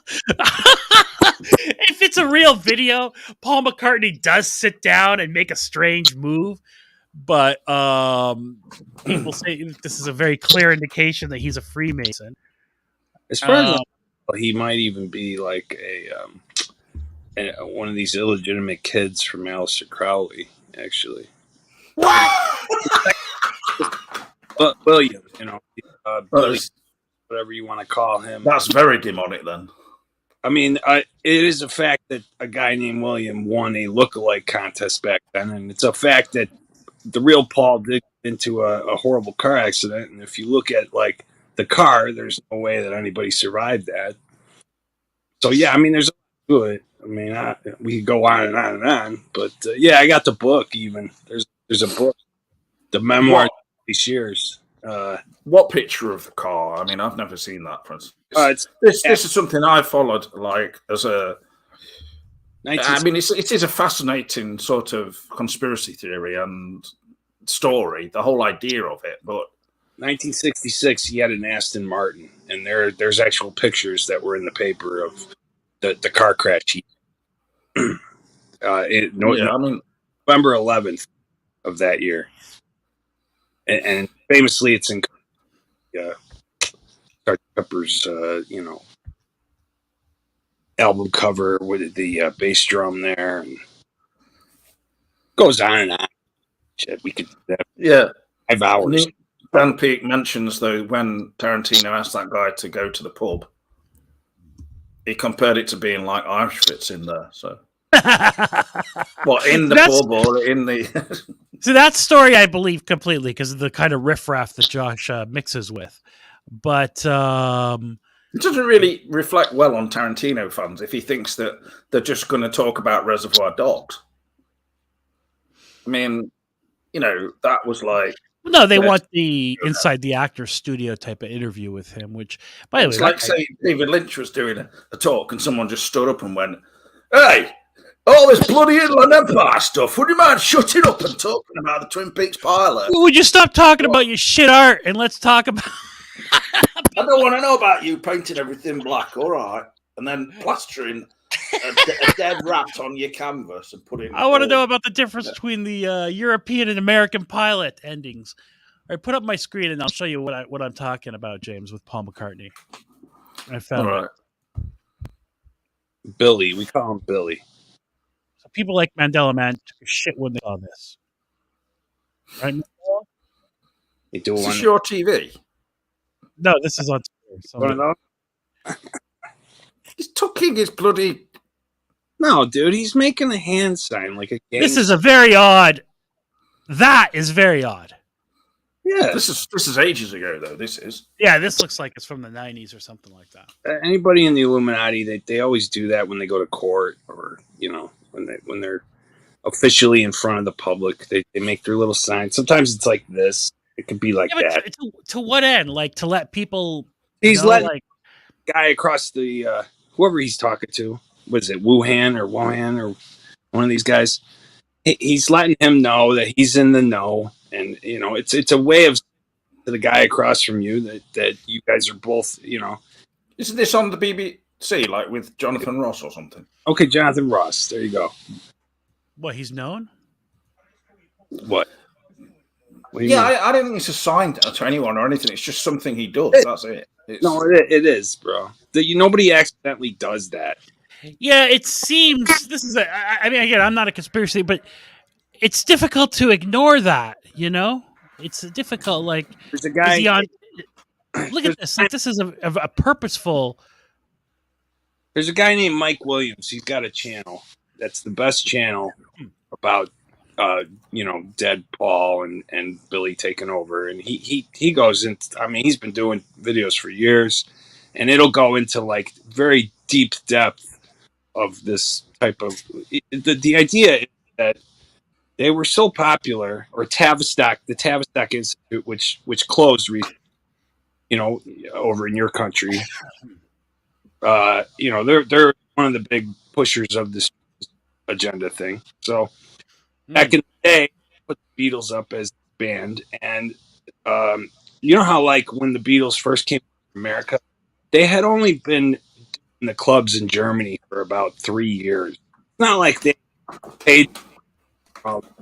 They came over to America. They called that the British invasion. They actually, in our papers in America, they said that the Beatles conquered America. So when the Beatles started playing like Ed Sullivan and stuff like that, the teenagers would scream.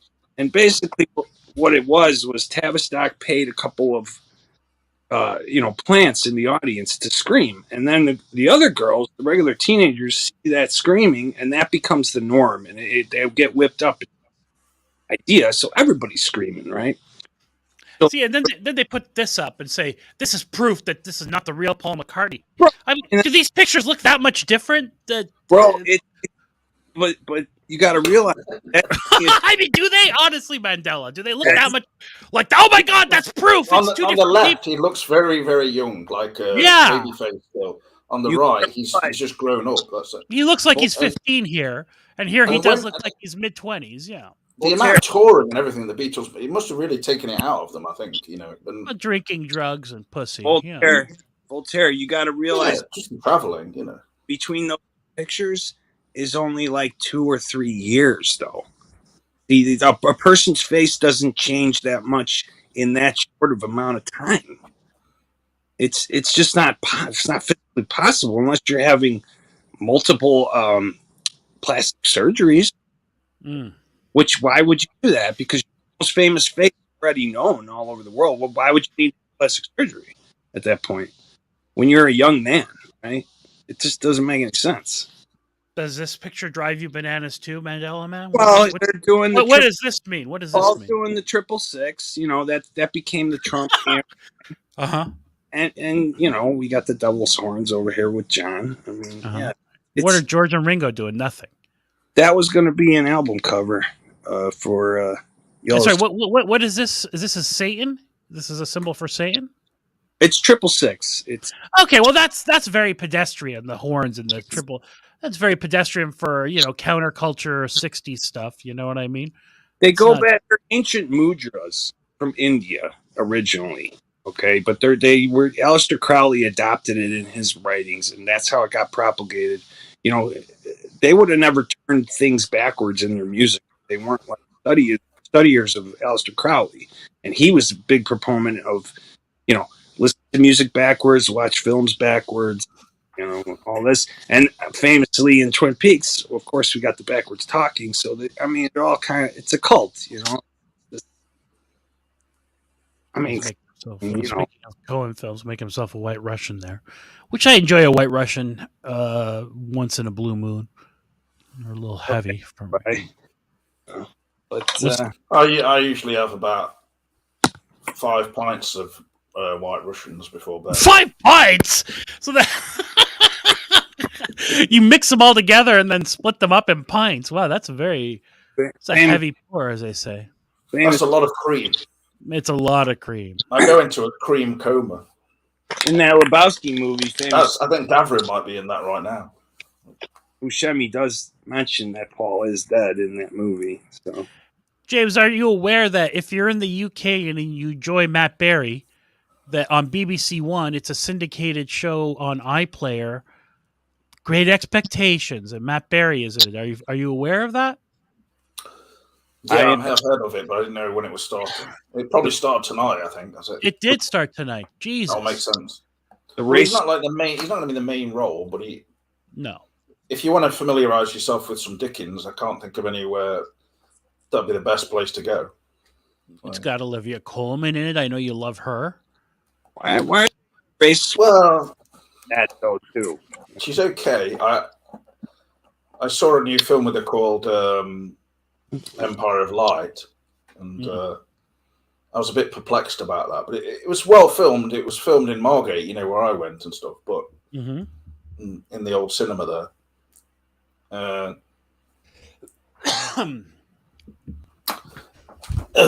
Damon Packard, who's this filmmaking guy in LA, you know, sort of low budget, who I showed something, though he did that Star Wars mockumentary and stuff like that. He was saying how in Empire of Light, like everyone wanted to shag basically Olivia Colman. There's this young black lad who's working at the cinema, and immediately they start up something, and then she's also having sex with Colin Firth in the back room, you know. Shagging and hand jobs and all sorts of stuff. So it's true, she's a bit like in demand. Weird movie. But she's supposed to be bipolar, but it's not really made clear because later the not Colin Firth, is it Colin Firth? Yeah. He accuses her of being schizophrenic when she outs him to his wife, but that's really because he's just trying to kind of, you know, make her look bad. Yeah, it's not clear if this lady is legitimately just... Oh, you've seen it? Yeah, it was weird. It's very strange. It's like a very passive film especially even for Sam Mendes. Like, you know, he's made American Beauty and that Revolutionary Road. They're fairly clear about mental health and things like this. It's left unclear. I mean, you just suddenly turn up at a flat and she's just written stuff all over the walls. But none of it's explained, so maybe because of the shitty treatment she had, like you're saying, like it's not clear that she had legitimate.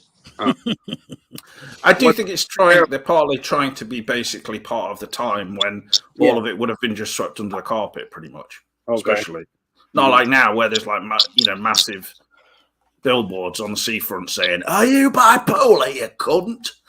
Oh, come on. That's a very insensitive ad campaign, I would think. Yeah, Johnny thought that one up, but no, but it's funny. I mean, yeah, it was an interesting film. I quite liked it in a certain way, but it seems so sort of just slowly paced, and I mean, they had some nice ideas in, especially like where she goes and sees Being there at the end. But that was cool. Did you guys see Cameron's like festival video that he did recently? Oh, you mean with the? Well, he did one with the guy. Yeah, I did watch. I watched it, and he was talking a lot about how back then there was the guy who was sort of trounced upon somewhat for, you know, being too sexist or saying some rude things, you know, saying nice to see the twins when a woman was there with jugs or something. I don't know if that's a charming line. Rob Lindley, yeah, I mean, it doesn't sound the most charming, and like the guy on there, he was sort of slightly saying that that's just that guy's bad sense of humor, or, you know, he didn't mean anything bad by it necessarily, and how some people have kind of ganged up this kind of, it's like they literally describe them as a cult, and they managed to shove him out. But the thing, it does sound like if he wanted to stay in that post, maybe he could have just behaved a bit better anyway. So, okay. Well, I don't know if Cameron's listening. Great video, Cameron, but it was very unclear as to what is the problem with the fan split into two. Do you have any further information on that? What is the big issue? Is this a political thing that it's splitting up into two? Because that was kind of. I think it's people who just know each other behind the scenes and who are quite. There are some who are people who are pretty kind of right on, as you'd say, you know, more feminist leaning. A lot of them females and stuff, which is fine and everything, but I don't know. I mean, I think it comes down to a simple matter of differences of opinion, and also people just not seeing eye to eye or not particularly getting on. That's my opinion of it. So here's something I noticed watching the video. In the background, he had like the Twin Peaks sign, and you could see the mountains, the two peaks. Something I never noticed before is like if you look at the two peaks, you know, in back of the sign for the town, it actually looks like a giant being on the side up into the sky. Mm. Have you guys ever noticed that? No. Well, Yeah. that's a fascinating insight, but I thought we were talking about the factions and okay, yeah, well, okay, I think basically these people, some of them, they just extended their sort of banishment of one guy to then when they came across Cameron and his whole thing, they went with the same method for him of just, you know, banishing him sort of thing, because he wasn't part of their club. And then I don't know. I do think they invented a few things as well, possibly. Is on another note, is this guy still missing? Apparently, he's still missing, according to James retweeting. This guy's gone. Ether. I didn't retweet that recently. You did on the 16th. Phantom Cooper is asking James, what faction am I in? I would say, Phantom Cooper, you are in the best faction of Twin Peaks fans. Yeah, I'm wondering what faction I'm in. You know what I mean? Like, I don't think we're in either of those factions, to be honest. Like, I think that guy was saying basically it's a shame there isn't the same sort of atmosphere around the fan events, which right now are sort of not really official anyway. So just the kind of people attending Club. That's what I mean. They mentioned that, like, you'd say hello to some people now at these events, and they wouldn't even speak to you. Jesus. Or they'd say, like, you'd say hello, and they'd just kind of go, "Oh," you know, say nothing. Like, a bit like when you say that to Josh and stuff. Hello, Josh. By the way. Oh, speaking of, it doesn't have to do with anything like. Wait, hang on a second, man. Josh, was that you who yelled at Tarantino? Oi! How about you talk about Reservoir Dogs? No, hey, can't you talk about Death Proof? No, it wasn't me. I don't know what that guy. I wish that obviously if we had our phones, that would have been a filmed moment, but we had to have them all bagged up. So now that is truly a Larry David type of moment. If that really happened, I mean, the best thing about it is that the guy was actually sat. So we were on the stall, so when we were on the ground level, we were further towards the back. But the guy that stood up was actually dead center in the middle, like stood up and shouted this. But anyway, I wanted to say that, you know, I do like James as a person, but just that, you know, I've met him in person, in fact, and he just wants to treat me like shit for some reason. No, I didn't. And poor Josh is out there; he's traveling. Right, I'm in a hotel. You know, it makes it worse. Sorry, I'm having to go through all what you're going at the moment. Hi, everyone. Hello. Hi. What's happened with Harry Potter? So was that Harry Potter? Was it a musical or was it a stage show? It was the tour, the Warner Brothers studio tour. Oh right, yeah. Okay. So you went smashing into a wall and stuff like that. Yeah. So have you already told the story about me bumping into Debbie at Euston Station? Yeah, but I've even told that to my parents, and like my dad just started coughing a lot when it was going on. I said, "Are you not fucking listening?" No, I mean, you know, no. And anyway, yeah, it's difficult to relate to people. Like, I think Cameron will find it more interesting because it's just very, very strange. It's like if I don't know. Yeah, I really find it good. It's a good connection. How you just meet someone uncannily like that, and then it was very strange. Yeah. Was she with a boyfriend? And yeah. So how do you even find out about this event? Because it seems like it's not advertised anywhere. It's not advertised. That's how I didn't know. So basically, I stepped off. We both walked off the train up to the Illuminati, up to the station. We were off the train for literally maybe 2 minutes. And we were stood in Euston Station, right in the centre, thinking, we've got a full day in London. What do you want to do before we go to the hotel? And then she walked past, and I sort of was like, it's like chasing her. Yeah, I ran after her. I said, I know this woman, but I don't know her name. Yeah. Like, she was a bit scared then. That sounds intimidating. Yeah, well, I did run up to her and said, "Excuse me." I know you. Yeah, I said, "I know you." and it was her that said, "Oh my God, yeah, you're Josh Backhouse from Twin Peaks Coffee Time." Oh God! Well, did she not mention me? Hang on, Josh. Your lady love must have been so impressed that you were recognized out there. She was loving it. It's a bit bizarre. Every time you go out, it's like Christopher Nolan. Now it's Tarantino. I know. Well, so it wasn't advertised. I don't know how she found out about it, but she was the one that told me, and we were like, oh. Maybe it's on some Edgar Wright or Tarantino. No, because she didn't even know that Edgar Wright was going to be interviewed. Did she not tell you where it was? How did you get the tickets? I don't know how she got the tickets. I didn't stop. We only talked to her for maybe 2 Do you know how you got the tickets, or did they just appear out of thin air? How I got the tickets? From between a hand coming out from some red curtains, or something? No, so I said bye to Debbie. I gave her a kiss on the lips and said, "Nice to see you. See you later." On the lips.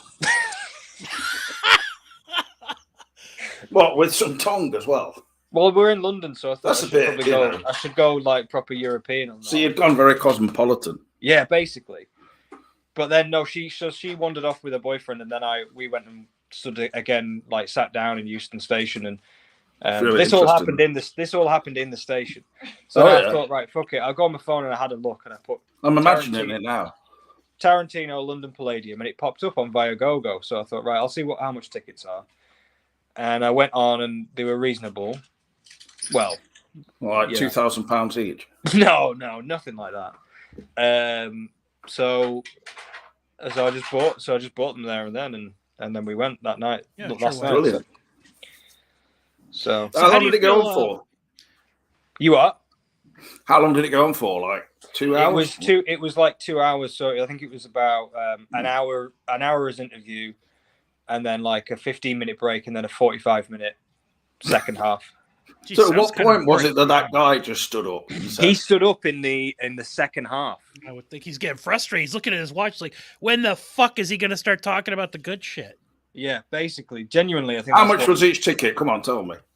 It varied. So on Viagogo, it was like the stalls were a set price, and then circle, and then upper circle. But I don't like sitting in the circles in theatre. So how much is it more than £20 or $25 a pop? What? More like £80 or something. Yeah, you're close there. It's less than 100, and all right, it's more. You're on a vacation. Why not? That's not extravagant. Yeah, I mean. Yeah. And Tarantino wanted as much money as he could. I tend to agree. For that kind of money that fella stood up on behalf of everybody, he was saying what a lot of people didn't have the guts to say. Though I'll say that many people were thinking it. No, I'm talking. That's what he said. He said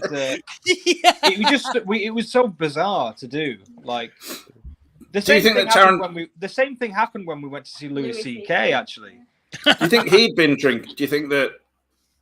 He was drunk. Yeah, he was very drunk. Let's do English. What did you guys do to poor Louis C.K.? The man's he was very drunk.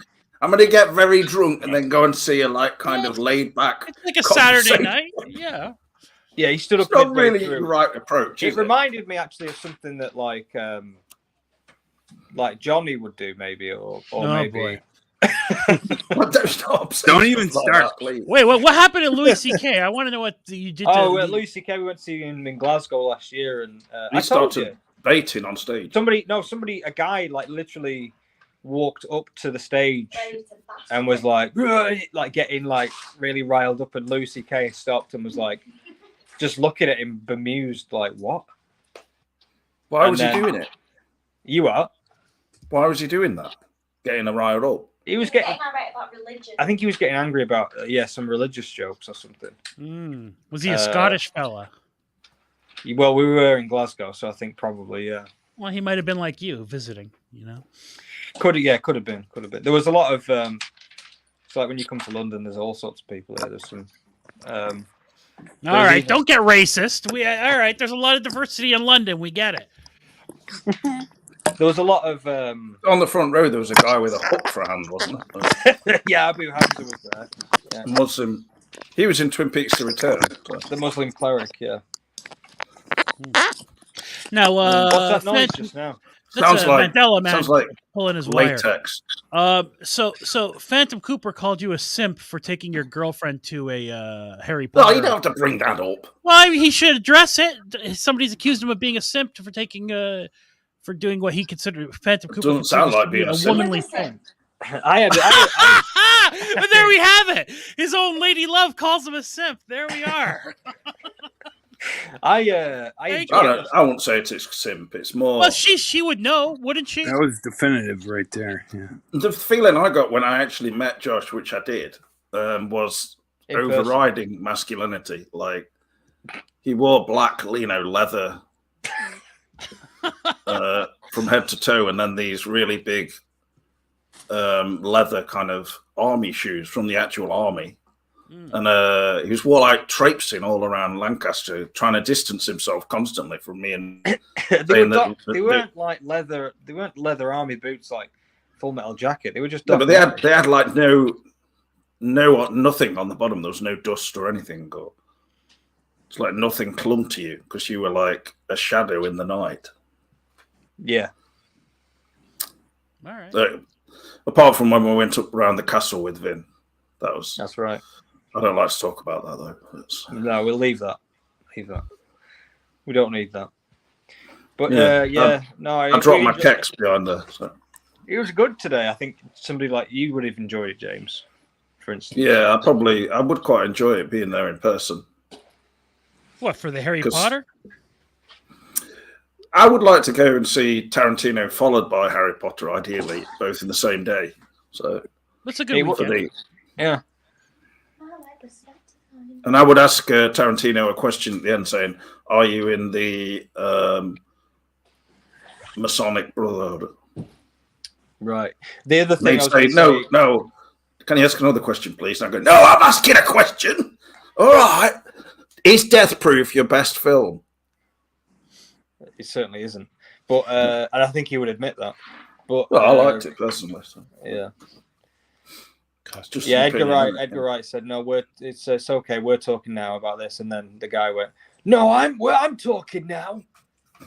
And was he escorted out in the crowd? Did the crowd turn on the fella? That's the other thing. That's the other thing is that the security tried to sort of remove him, but he was just refusing to move, and because he was in the center of an aisle, it was just causing too much disruption, so they just left him.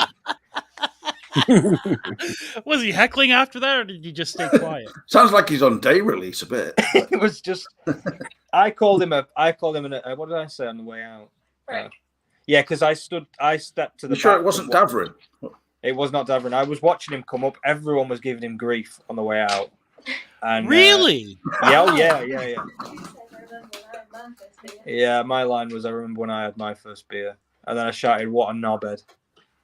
Oh, you're just look at you piling on this. Oh, come on! How can you not support this guy? Because it was genuinely interesting. Like, if you want to hear him talk about Reservoir Dogs, then go back. So he was just disruptive, basically. Yeah, go and watch an interview from 1992. On YouTube. Now, yeah, it does sound a bit like he got the wrong end of the stick. Like he saw Tarantino's, and in his head, he thinks that means he's just going to talk about his biggest films. Yeah, well, I think he didn't need to heckle him either, Josh. At the end, I remember when I had me first beer too. That's such an American kind of comment. Like, hey guy, I remember when I had my first shandy bast. Yeah, it's a Step Brothers. You wanker. But before my phone's on 4%, so I'll have to go in a minute. But all right then. Also, there's Just a put it woman in the power. There's a woman next door throwing spoons or something, which is annoying. Oh Jesus! But well, as long as she's not black. Oh God! I think the one in my hotel was black, and then I complained about it. I am in London, James. So it's like I did at least 7% blacks, hopefully. I think it's more than that. More like 70. But where are you in Harlem? But no. What, so you're saying there were 70% black people in the Tarantino talk? All dressed up. It was like, actually. Do you know what? Samuel L. Jackson. It was at the London Palladium near Soho, and it was I would say 99% white people. Mm-hmm. Well, yeah. I mean, I don't think many people could afford the. You saying black from people the ghetto? No. I think that it sounds like most people wouldn't have even known where to get the tickets from. No, it was. I think we only just got tickets because I don't even know where it was advertised or anything. So it wasn't advertised. I don't think it was. Yeah, sorry. Before your phone dies, is it true you're buying a $1,500 Kubrick book? I knew this was going to come. Are you really going to spend $1,500 on a Kubrick book? Did he come on it, or are the pages sticky with his semen? I mean, what makes it worth $1,500? He's not alive anymore, Kubrick. Well, that's what I'm They saying. say they've gone back nearly 20 years to get his semen. Well, that's what I mean. It's like old book. I'm actually staying where the hotel I'm in right now is about a 20-minute drive away from Kubrick's estate. So, where are you? St. Albans. I'm in St. Albans in Brickwood. Okay, yeah, no, look, and I don't count somebody else's, another man's honestly earned money. I don't care. But is it really that big a deal? £1,500 for this book? Well, we'll see, won't we, when I get it? We can always sell it on. Oh, so you've ordered it already? I've got it. Yeah, I bought it. Yeah. Okay, well, I'm not going to criticize you. You've already spent your money. That's fine. I mean, like a guitar or something like that, I could get, but I guess you're good on guitars for now. I suppose there's nothing you really want. I wouldn't spend $1,500 on a be honest. Jesus! But you're like the IT guy in the office. Oh, I'm making shitloads of male modeling. I can. No, I wouldn't. All right, well, congratulations. I don't mean to mock. I didn't know you'd already ordered it. Okay. No, yeah, I ordered it. So it should be here. I think it's coming on Tuesday, so I'll have a read of it. Well, you're gonna have an unboxing or make a video or something. You spent that kind of money yet? I could do an unboxing. Yeah. Yeah. Why not? Go ahead. Yeah. And it's only 1,000. I guess it is a collector's item in that respect. There's only 1,000. And the way I'm looking at it is, if it's no good, at least it's not a loss, because in X amount of years, 10 years, that'll probably be worth twice as much. So, I don't think it will. I think it will. It will, because if you go to there's the 2001 Taschen book. Well, then there'll be loads of them in your local charity shop and stuff. What, the fucking £1,500 Kubrick? Yeah, just put it in there, and then they can sell it for $9.95. I'm sure Oxfam were absolutely dripping for that. I'm talking all right. But why don't you talk about Reservoir Dogs? Anyway, are you going to go and see the Lost Child show, which is about my childhood? Oh, you mean I was actually lost one time in London. The Cursed Child, you mean? Yeah, Gary North is asking about that. No. Might do that next time. What's funny is that it's not funny, but I actually went and stood outside the Piccadilly Theatre rather than the London Palladium for about 15 minutes, and then we sort of went, oh shit, this isn't the actual theatre that we're supposed to be at. So then we had to run to the Palladium. How drunk were you that you make an No, error not drunk at all. Not drunk at all. We did end up at the strip. What, you were queuing, you mean? You went to the strip club again, did you? Yeah. On a Sunday night? No, Sunday's today. Oh, yesterday you did. Okay. Yesterday, yeah. Saturday. All right. How did that go? Not very good. Oh, that's a shame. It wasn't very good. I'm talking. No, I'm not. Sorry, I just said that by accident. It was like something you would say, actually, James. What, at a strip club? Yeah, he would if the girl interrupted him or something like that. Yeah. It's like one of those things that you say to kind of get on with people. and ingratiate yourself. Yeah. Just interrupt somebody, and then they say, "Excuse me, I'm talking." No, I'm talking. in front of a world-renowned director. That business. Hey, guy, I think you need to go out and go and get yourself some. It was more like Woody Allen, actually. That's a pretty good Tarantino. I really wish that that was filmed, because it was exactly what you think it was. A guy stood up saying, I'm talking, and then Tarantino saying, I think he thought he had. Oh, wait, hang on! It wasn't a Q&A. It was just he stood up. No, and there was no Q&A. He just stood up. This isn't I think you've seen that video online where Tarantino says he's going to kick someone's ass and stuff. He's taking photos. By the way, this is like the London Palladium, which is like like one of the most prestigious theatres in London. Yeah, they do that. The big night at the Palladium thing there. And all yeah, that, and a guy stands up and he's like, "I'm fucking talking there." What was he actually? Did he have that kind of like London accent? I was wondering obviously, because they had mics, they started talking over him, and you could see that he was still like yammering away, like over the microphone. Like you couldn't hear what he was saying because we were sat too far away, but he was really having a right go. And Tarantino was just like, "Why you just fuck off and go to a pub around the corner?" God, that must have been really annoying. But they must have been worried that he was such a serious mentalist. I understand his disappointment, but the can you imagine the mentality to stand up, interrupt? What did he think they were going to say? Oh, okay, all right. Let's talk about Reservoir The Dogs. mentality is being off your nut, drunk, and like not thinking about anything. Like just I've paid for my ticket, so I'll say what I want. All right. It's like Voltaire says, like, what did he expect that they were both going to go? Oh, all right, okay, well, yeah, we'll talk about that. Okay.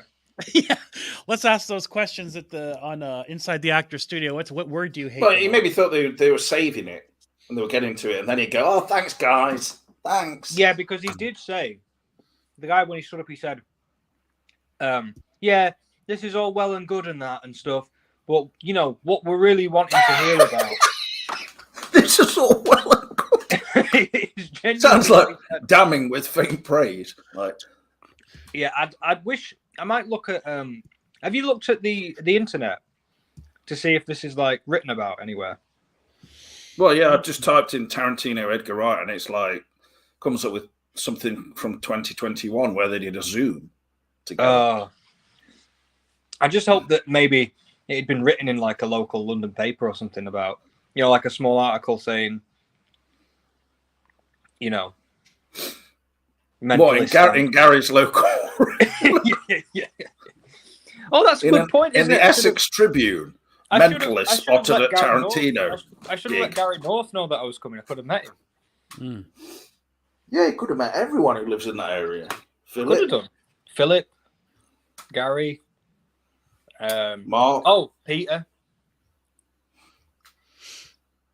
Mark. Yeah, the one who took cocaine, Mark LaRock. He's moved to London. No, he hasn't. Well, was he a younger guy, older guy? Was he a big fella? I'm curious about the demographics of this guy. I would say he was my age or slightly older. He was quite tall, long hair in a long hair that was being held in by some sunglasses. Oh boy! And a beard. Looked like he could handle. He looked like he could handle himself. He was a total twat. But he sounds like one of the baddies in Die Hard. Yeah. Anyway, right, I'll let you all go. I'll let you talk about whatever. Hey, Josh. Right, thanks. I'm gonna go for a bath. So if you want another picture in the bath in a hotel, then I'll give it you. Hey, Josh. Nice, yeah. Let your lady love bathe you. It's a fun fetish. Yeah. Of yours, maybe. Josh, before you go, as a fellow musician, I think somebody stole one of my songs. I'm going to send you a couple versions of that song. There you go. I'm going to send you the version that I think like a video game company ripped off my song, and they even ripped off the name of the song. So later on, look at your messages. Take a look at those. I want your opinion on whether you think that's like it might be in a different key, but it's pretty much the same chord structure. So I just want your opinion on it when you get a chance. I'll have a look. What's the song Yeah. called? It's Love at the End. Love at the End. Yeah, Love at the End. Yeah. All right, everybody. What video games are? I wouldn't mind a bit of love on my end. I think it's a video game company, as far as I could tell. What game? What game he's asking? Dude, it's not at the top of my mind right now. It's some obscure thing. Anyway, so everybody watch for Josh's unboxing video on his channel, Josh Backhouse. What? Sorry, Josh Backhouse. Well, you can send the video to us, and then we can put it on. Well, we think he'd want to post it on his own fucking channel, so. What is your channel? Why? My channel. No, what's Voltaire's? Well, your channel's Josh Backhouse, right? My channel. Yeah. What is your channel? Josh Cockhouse. Josh Cockhouse is not affiliated with me in any way whatsoever. No, okay, but Voltaire, you have a YouTube channel, yes? Oh yeah, it's just my name. I don't do anything. I don't put any content. It's called Voltaire. 325. No, there's another Voltaire out there who's a right-wing conspiracy theorist, who you probably also follow. Truthfully, you were inspired by him. I was not. He stole my name. All right, fine. All right, all right, Josh. Thanks for checking in while you're on vacation. I just want to say this is my YouTube channel as well. I'm talking, okay. Well, we got the stories right from the horse's mouth, so to speak. There, everybody. Definitely. Yeah, and from his girlfriend, which was nice. Yeah, it was nice for her to chime in there, call him a simp. I thought you were looking at the other. What has anybody been taking any notice of the stuff to do with this guy? Carl McLaughlin will be interviewing Laura Dern on the Inland Empire. What? Blu-ray. They've done another remastering of it, and I've read reviews, and people are like, "This fella has got a copy." Like the film was originally in 480p. Like, how can you make something like that into 4K remastering? But right, it's a 3:4 aspect ratio too, right? No, it wasn't. It was widescreen. Okay. But I mean, they certainly know how to get people to go out and buy a Blu-ray by having another new interview. And you haven't ordered yourself a copy. I had to steal my. But I mean, Carl McLaughlin, what does he have to do with Inland Empire? So has Gary North ordered himself a copy? Well, there's two different. They've got one coming out in the US from Criterion.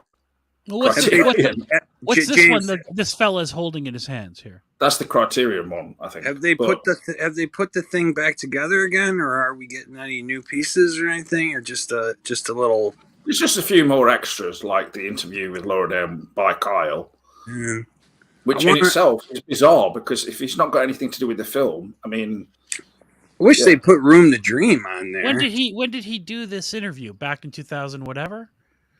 No, it's a new interview with Laura Dern. A 2023, 2022. They do talk about what Lynch is doing now a bit and things. So, where's Cameron? Cameron, I'm sure ordered this. I'm starting to get like a depression from no Lynch news. Like no. It's starting to get. This is one of the greatest moments from season 2, right here, where he's eating the sandwich here. There's this whole thing on. There's a quote on it where they're talking about what's Lynch going to do and things like this. What's his next project? And Laura Dern talks about. She just says this other thing about him saying she'd be a woman born in poverty with bad teeth, and then everything she does in life makes her teeth get worse.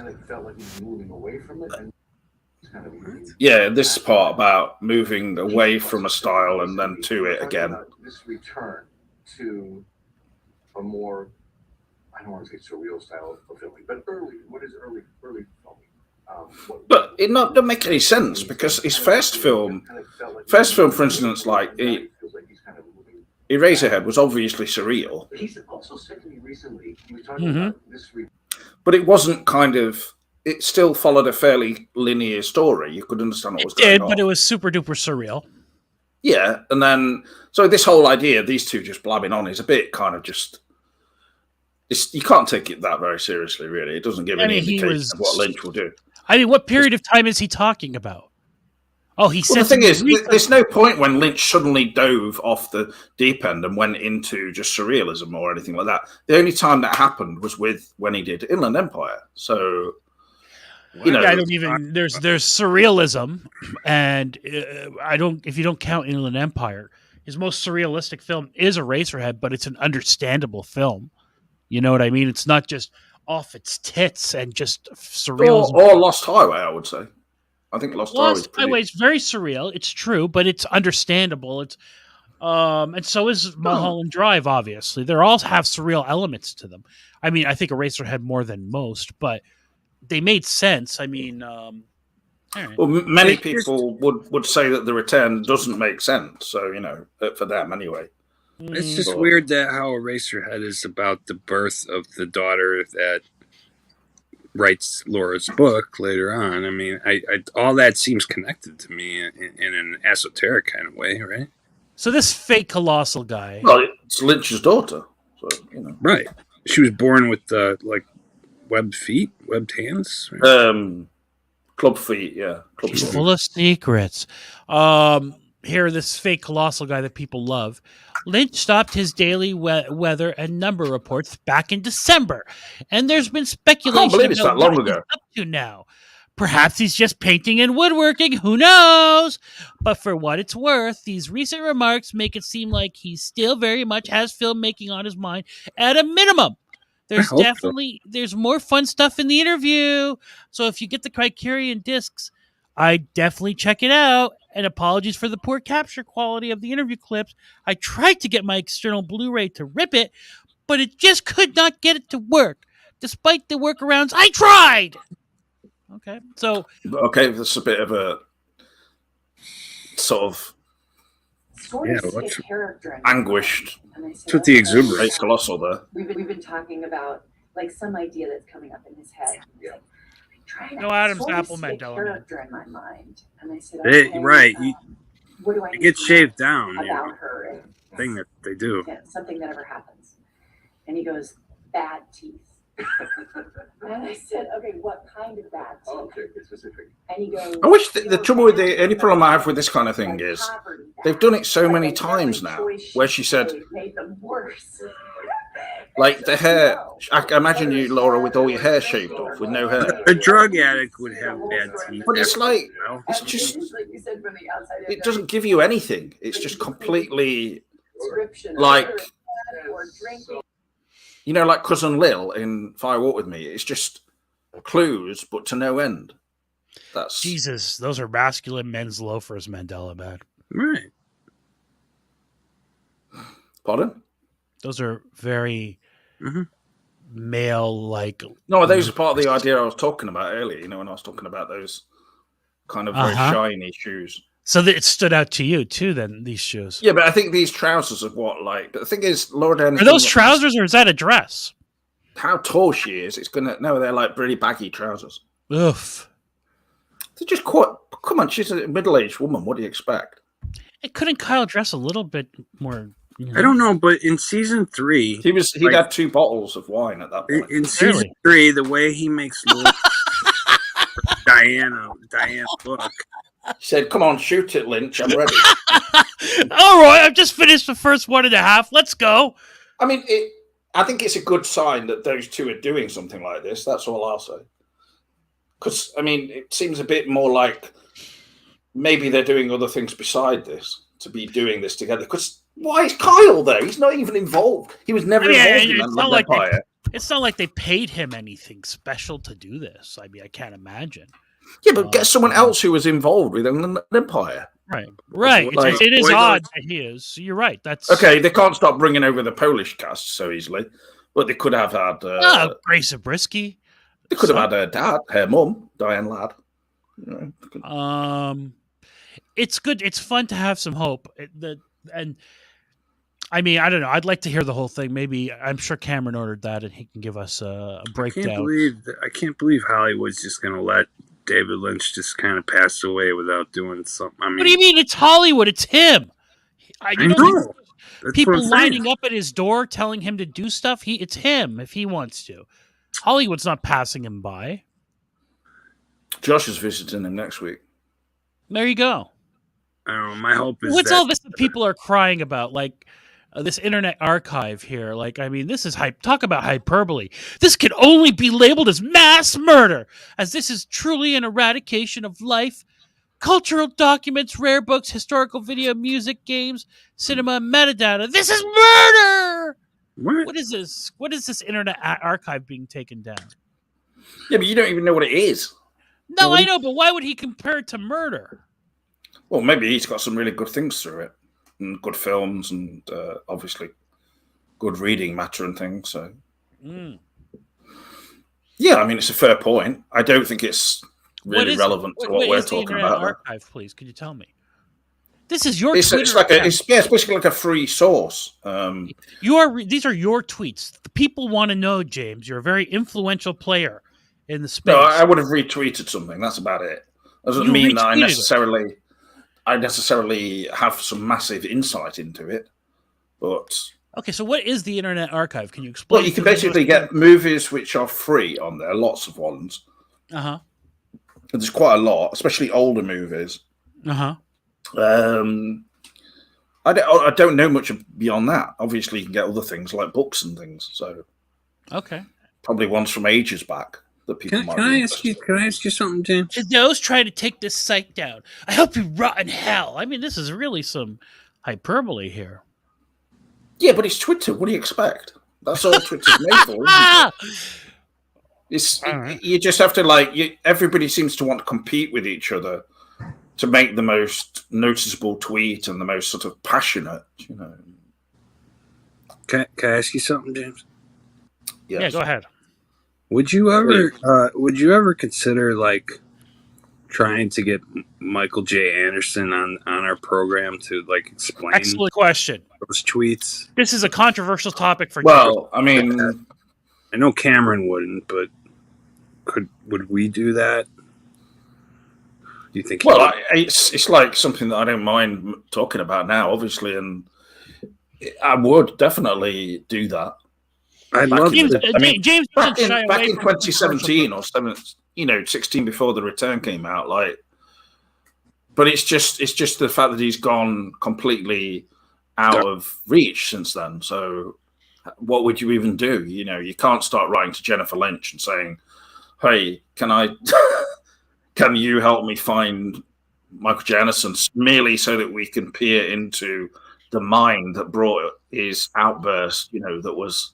Well, it would be a whole nother thing to have a right. I'd like you to get Jennifer Lynch on and have Mandela Man interview her about her playing card. It would be a whole nother thing to get reconciliation between them, but I would just love to hear Michael J. explain. Oh my God! It is. I would love Michael J. Anderson to come on. No, it is a sore point in. I think that kind of thing within Twin Peaks fandom, etc. People don't like the fact that he just disappeared off the map, because people are pretty quick to forgive anyone behaving in a crazy or psychotic, whatever you want to call it, manner. I mean, I don't know whether he could have just drank a bottle of wine for him and then just decided to write the most crazy shit just because he was angry. I think he's angry. He over negotiated to get himself in the return, and it failed, and he was probably upset. But I didn't find anything he wrote surprising. It was just what you didn't find it stuff out there surprising that he other was people were writing anyway, accusing David Lynch of Bob Telluraying his own daughter. I mean, that's pretty aggressive. Oh, he said, "I never said that," for instance. So he was in. Yeah, but he was saying it like he's trying to be coy. I'm totally not saying that David Lynch. So, from the horse's mouth. Yeah, but the thing is, if you're already familiar with the rabbit holes and message boards and things and especially Facebook back then. No, there's some people yelling outside. David Lynch did that. There's somebody at his door. I would just love to hear from Hang on. No, it's nothing bad. It's just someone singing or something. At your door? The woman outside on the grass laughing whilst naked. Oh my! No, seriously, where's the person singing? It's just some youngster or something. I don't know what it is. I'm not bothered. I don't want to be staring out of the window just wearing my boxer shorts and then they're looking up like... Well, that sounds great, love. Keep it going. Sing us another one, love. Go out there in your underwear and say that. Give us another one, love. Come on. I was quite enjoying that. No. It's got nothing to do with me, has it? Come on, I have to learn these things. Somebody and I'm focusing on Michael J. Anderson. So, all right, yeah. So we were talking. Yeah. So James has never shied away from controversial guests. He's had on, Jeremy Lindholm. I think he would. I think he would enjoy talking to people like us anyway, because obviously he viewed Twin Peaks in quite a sort of. He would lambast it a bit at times, where he said things like that Lynch used him as a prop. Mm-hmm. But the thing is, it's true. Like, the thing with Michael Jansen is he was really intelligent, but he was used as a prop. But I have no pity. I hate that kind of thing. Why did you take the role of Michael J. Anderson? No, but he's just saying it. He's just saying, like, he had his bitter moments. He wasn't bothered about it, but he would just decimate fans, though, wouldn't he? Sometimes. I'll say those. When he replied to that guy who was saying something to him, and he says, "Why don't you just suck my dick?" Yeah. When I saw that on his profile, I was like, this is a different Twin Peaks approach, kind of, The famous photo of Lynch and I guess it was his wife at the time, walking at Cannes with Michael J. Anderson. They're holding his hands like he's a child. I thought that was. I thought that picture was in particular that he's being used as a prop, and I thought. But it was loving though. That's the thing. The thing with there's a Lynch giant. He does care about. There's Michael. A giant, and there is a little person. It's mythologically makes sense in the show. He shouldn't have taken the role. It's the same as what's her name, Margot Robbie, saying that. Harley Quinn was too sexualized. You took the role, you fuck. Don't complain about it now. So in Mulholland Drive, when you see Michael J. Anderson have this, people are allowed to reflect full body, body of a full man. What do you think of that? Do you think that that's? It was used for purposes of surrealism. Now, do you want to say that him putting a little person in a ridiculously sized suit for the sake of surrealism? That's the one that did it for Lynch, for him and Michael Jennison, because after that happened... Is that right? Basically, Lynch made Michael Jennison a kind of robotic suit to walk around in, so that he could get some punani. And it kept breaking and stuff. Well, what about Badalamenti with the coffee? He got very upset at him. He lost a lot of friends on Mulholland Drive. Didn't Badalamenti get mad at him for the coffee or whatever? What's that? There were scenes shot with the coffee that apparently will never see the light of day because of the way Badalamenti responded, where he actually said to Lynch, "Shove this coffee cup up your ass." And Lynch said, "Hey, come on, Angelo. I know the coffee isn't your favourite espresso, but I'm talking now." And Angelo says, "Let me stop you there. I'm talking, okay?" The coffee is like a metaphor for a fine film, though. Why do you have to tell him to shove the coffee cup up his ass? I mean, that's getting gourmet coffee and then you're spitting it out. I didn't speak for 10 years after that. Mm-hmm. Like he can't appreciate the fine. Like even if it's the finest in the world. How would you even go about getting in touch with Michael J. Anderson now? This is what I'm saying. Do I have to hunt him down? Go to? I mean, he used to show up on Facebook, but I'm sure he's not. I don't think he's. There must be someone in the know. If you went, he's alive. I mean, you'd have to go. Got to be a way. Some of these people, even who've spoke to Cameron recently, you could kind of ask them, and then sort of because he would have attended festivals. Yes, go through that way and go through those people. I'll bet you if we were to offer him, Cameron wants to kick him. I'll bet you if we were to offer him like $100 appearance fee, he would show up on the show. I would put up 500. No, well, you don't have to pay that. Well, anyway, that's going, into the future where we've actually found him. And, I mean, you guys watch Carnival. I mean, he was good in that too. That's not what we're talking about, though. We don't know. We don't know where he could be now. He could be really ill or something, or I don't know. All the more reason to hunt him down. Julian Sands. Him and Julian. He could have gone. He could have gone hanking. Hanking. Hiking. Oh, okay. I wasn't familiar with the hobby of hanking. Sorry about that. I don't know. You know what? Cameron may have. On his IMDb, it says here contact his agent. if Cameron has a pro account for IMDb, he might have information on how to get a hold of him. So, maybe we can. Yeah, let's start looking for him. I'm sorry, I don't know what Millie means by Bob if we get him on Luring. the show, let's try to be tactful about what we. Bob to luring. Oh yeah, I think being he's tactful repeating what about I it said. he's announcing we're doing it on a live video, He's so that giving everybody knows. I mean, he was giving Jennifer Lynch the old Laura treatment. I meant Millie. Millie, you can try to find Michael J. Anderson for us. Offer to make him one of your whatchamacallit, wonderful. he's already dolls. made ones, I'm sure. Right. Well, and maybe that's a way to get in on with him because I'd love to have him on this show. Yeah, but put him on the hot seat. Yeah. What a respectful interview. I think the fact that he's not been on the radar for about 5 years now means. I hope his health isn't so poor that's why. Because the festivals and stuff must be dying to. Yeah, me definitely. Yeah, no. I mean, seriously, the conventions and all that would be easy money for him. Well, you know how much money. You know how many? If he showed up dressed in a red suit, yeah. Do you know how many people would pay for pictures with him? I would pay for a picture with him in the fucking. I imagine he's been excommunicated from such things.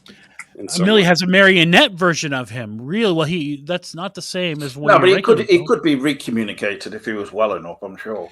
I think we can rehab his reputation right here. And Not by us alone, but I'm just saying. I think people like Lynch and Frost would be very forgiving. But let's get him on here, rehab his reputation, and by the time the Return season 2 comes out, maybe that tree morphs back into the Man from Another Place. Oh, wouldn't that be a dream? Oh yeah, you ain't lying. Fucking right, man. You know, he's one of the biggest things I missed from. I mean, we don't have. Yeah, it was a problem.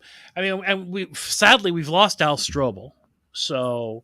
Yep. I mean, if he was available when they made the return, they could have had him with like angel wings floating above the Palm House, and then imagine that as a ending. You know, with a whip zoom into that.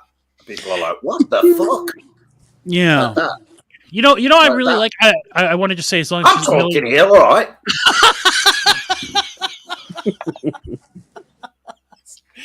You know what? I like that. That's how you should use it. You should use that to take control of the show. I came up with a better ending of the Return. I was trying to make it more like The Fire Walk With Me, with the angels in this, but you'd have Michael J. Anderson as one of the angels. Wow. And then maybe also a floating horse above the. Floating horse like a Pegasus? Something like that, yeah. Michael J. Anderson riding a Pegasus. That would be good, yes. I think so. Yeah. I think he would have been back on the horse, as it were, if that was, back in the saddle. So if you follow Millie at all on her social media, you've seen she's done her stop motion stuff with her dolls, which some of it's really good, and I imagine it takes a lot of work to do those. But Millie, you should try to. I would like it. I would enjoy seeing some of your dolls in some of those Firewalk With Me scenes with Mike and Michael J. Anderson, and maybe we can start with that, and maybe tweet that out to get his juices flowing. What did you think about my AI idea? That AI can. Dan Peak can I just say this is completely, Whoa, Dan Peak! Whoa! If anything, we would boost his reputation. I mean, his Q rating would go through the roof, as they say. Well, he'd be up for an Oscar, if not anything, really. Yeah, we could, as Gary says, we could create like a gift bag for him. With some Mandate products, amongst other things. Find out what he likes. You know what I mean? Yeah, I'm sure we could figure something out. Nothing, as long as none of the Mandate products can cost over £10. Okay. I'd actually deliver them to him by hand in a Poundland bag with some of those Twin Peaks bars. Yeah. I mean, it's not going to be something so extravagant like a $1,500 Kubrick book in there.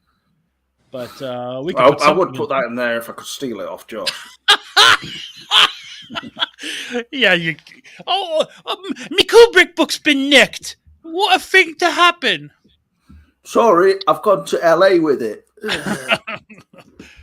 Well, I mean, look. No, but I mean, he could be, for all we know, be in some kind of like nursing home or something. I think it's But more we likely. don't know. We don't It's know. more likely that I don't think there was any legal action or anything like that. I just think he would have been given like horse tranquilizer or something, and then taken away somewhere. Basically, wasn't there stories about him having very poor health? Yeah, he did. He did have health problems, which some people have said like that his spine was crushing his skull, kind of. So yeah, I mean, when you hear that, it doesn't make you think like this is great, does it? Yeah. What was it, like 4 or 5 years ago? I mean, he had a YouTube channel. He was singing songs and stuff like that. I mean, the man is 70 years old at this point. That's what I'm saying. For having these health problems, he's got some longevity, and maybe he's okay to talk. I imagine he is. You're right. He's lived to 70. That's a good point. Many of these little people have a hard time with that. We could interview him about that horrible film he was in with not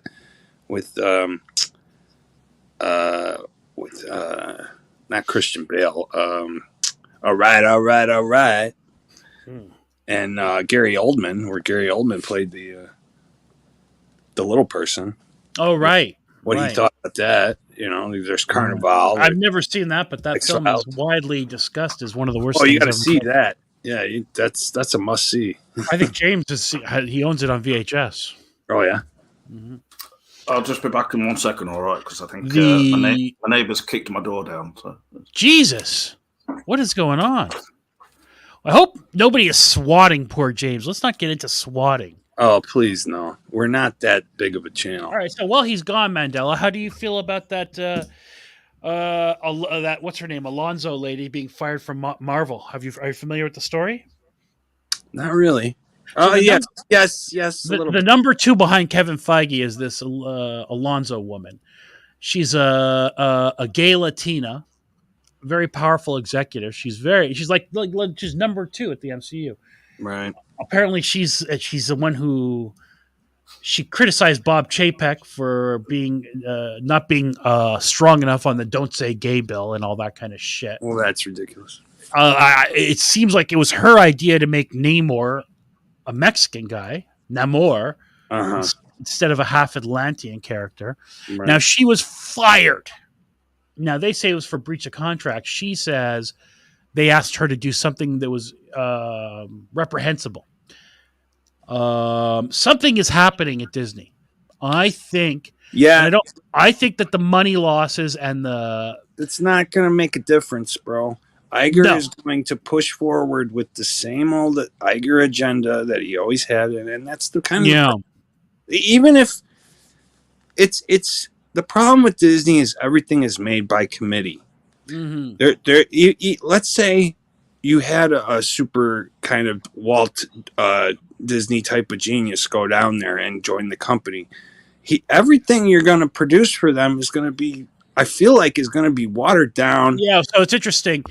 And Gary, you're right. Her attorney is threatening stuff, but I don't know if she's going to sue them. This might be just to get a package. So you know who Ethan Van Schreiber is? Sure. So he was on Tim Pool this week, and God, Tim with the music is just like, dude. Yeah, I haven't heard his music. Go back to the writing board, man. Yeah. Oh my God. So, it's a good interview with Ethan Van Schreiber. He made a good point. He said he goes, "There's no Walt Disney anymore. That's why nothing has any heart. That's the problem. George Lucas isn't running Star Wars. That's why has no heart and doesn't know how to run the characters. And there's no Stan Lee at Marvel. You know, it's they had a guy like nobody cares. They had a guy like this. What am I'm blanking out.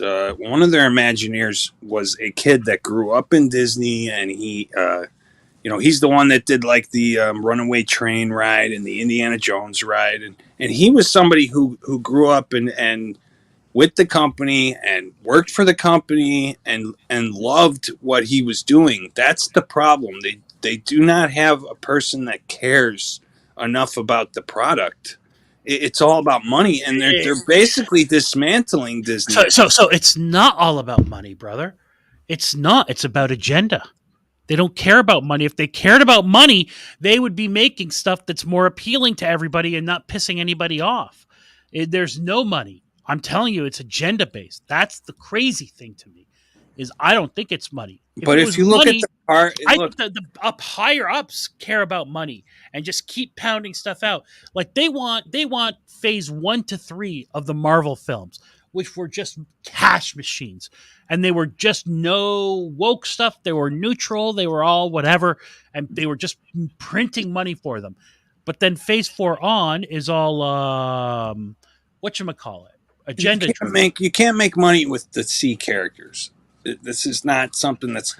You're not going to have House of Harkness be a smash hit. It's not. It's never going to happen. They don't know. They don't know what they're doing. They don't know how to write for Loki, for example. They own all the IP in the world, but they're not utilizing what they already have, bro. So have you been watching the current season of The Mandalorian at all? I'm waiting for the whole thing. Okay. Which will be like 2 months from now. No, not really. I think there's only 8 episodes, and they're halfway through. Literally like another month and a half, if not a month and 3 weeks. I have it all mapped out. Yeah, it's taking forever. This is part of the problem. If they released it all as one movie, I feel like it would do a lot better. Yeah, they want the subscription service to keep. But that's what's killing it. Yeah, killing it. I can't fault them for that if that's how they want to do it. Who's knocking at your door at this time of night, James? 10 p.m. on a Sunday night. Well, I had someone there, and the door was off the hinges, and they just said, "I'm talking now." And, hello, love. I'm talking now. May I have your Wi-Fi password, please? Me and me bloke want to watch. What have you been talking about anyway? The Marvels. There's a high-powered executive at Disney Marvel was fired this week. It's all You're asking me what I think? Or what? It's all about creative. It's unclear. It's unclear. All about She's creative. saying she was wrongly terminated. It doesn't They're matter. saying it's a breach of contract. Her attorneys are saying Maybe they've realised that all their films are really boring. See, she's the number 2 in charge. So that's one of the theories. James is making a joke, but the theory is that their movies aren't doing well. They can't fire Kevin Feige. He's too powerful. So they fire his number 2. It's creative, okay? I'm sure they're doing okay, but I think basically audiences have just grown tired of them. Which is because they're not improving them. They're just carrying on with the same old thing. Yeah, it's true. And now Gary brings up another interesting news piece that dropped last night. Hot breaking news from last night here in America. Jonathan Majors, star of the guy who plays Kang in the current Ant-Man movie, and also plays the baddie, Mr. T's son in Apollo or Creed 3. His career is just starting to really take off. Yeah, that's very unfortunate. But I don't know who the guy is. He's a black actor, right? And I saw a picture, and it showed. It said recasting of that character, and someone had put like Robert Downey Jr. In black mode. Well, that's not very sensitive. That character can easily be recast because he's a character who moves through time and changes his image very easily. So he is accused. He was actually. So here's the thing: we don't know. This is. I don't believe this thing of just saying people are guilty. A lady friend of his is accusing him of beating the shit out of her. Now, he was arrested for it. It wasn't just like nothing. His attorneys obviously say he's innocent. But I hope it's not true. I hate the idea of he's a very big man. I hate the idea of anybody beating somebody. You know what I mean? You're talking about Kang the Conqueror? I am talking about Kang. Okay. I don't like and he's a big fella, but I don't like the idea of anybody beating the shit out of. Could have just had a few too many drinks. I mean, beating could mean literally just Mr. Major slapping someone. Yeah. I mean, hey, look, we can't jump to conclusion. Justin Roiland was found innocent. I was just going to bring that up. Yeah, on another note. So and that really looked like real evidence, like he was in court. Mm-hmm. So we really can't jump to conclusions. If Jonathan Major, if he did it, fuck him. He's an idiot. His career was just starting to really explode. Everybody loves him for whatever reason. If he is being falsely accused by this woman, fuck her. And he's an idiot for keeping that kind of company, quite honestly. He's got to be a lot more careful about his career otherwise. But it's very bad, very disturbing what's come out about if it's true that he, severely beat this woman and then made that noise. Oh! Oh, shut up, you bitch! And then he hit her or something, Anyway, that we don't want to make light of the subject. It's a serious matter, so. Right. I'm not talking now, so. So, no, nobody's making light of nothing. But yeah, so that's the big news out of. Oh, the other big news is just Shazam 2 is going to lose an ass load of money. Sure. It's just really shit all over the theaters. Ridiculous. And I saw a report saying that Flash has to make $1 billion, which doesn't make any sense because it was. I'll be going to Flash. Yeah, but right. I did not go to Shazam, and I won't go to Aquaman 2. Yeah, it's to give her the old Laura treatment. The what? Millie prefers to say give Bob giving the Laura treatment to a girl instead of saying disgusting. instead of saying raping or brutally beating somebody.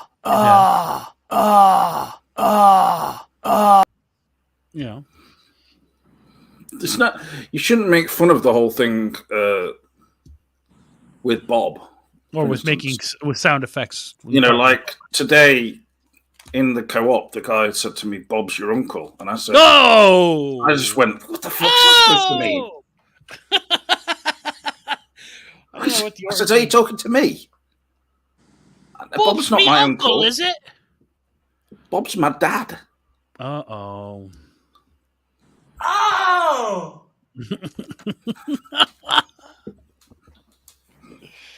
All right. No, Bobby's my dad. Okay. So yeah. But it's also my middle name, so. Like with Disney. Good for you. And with Disney, Voltaire.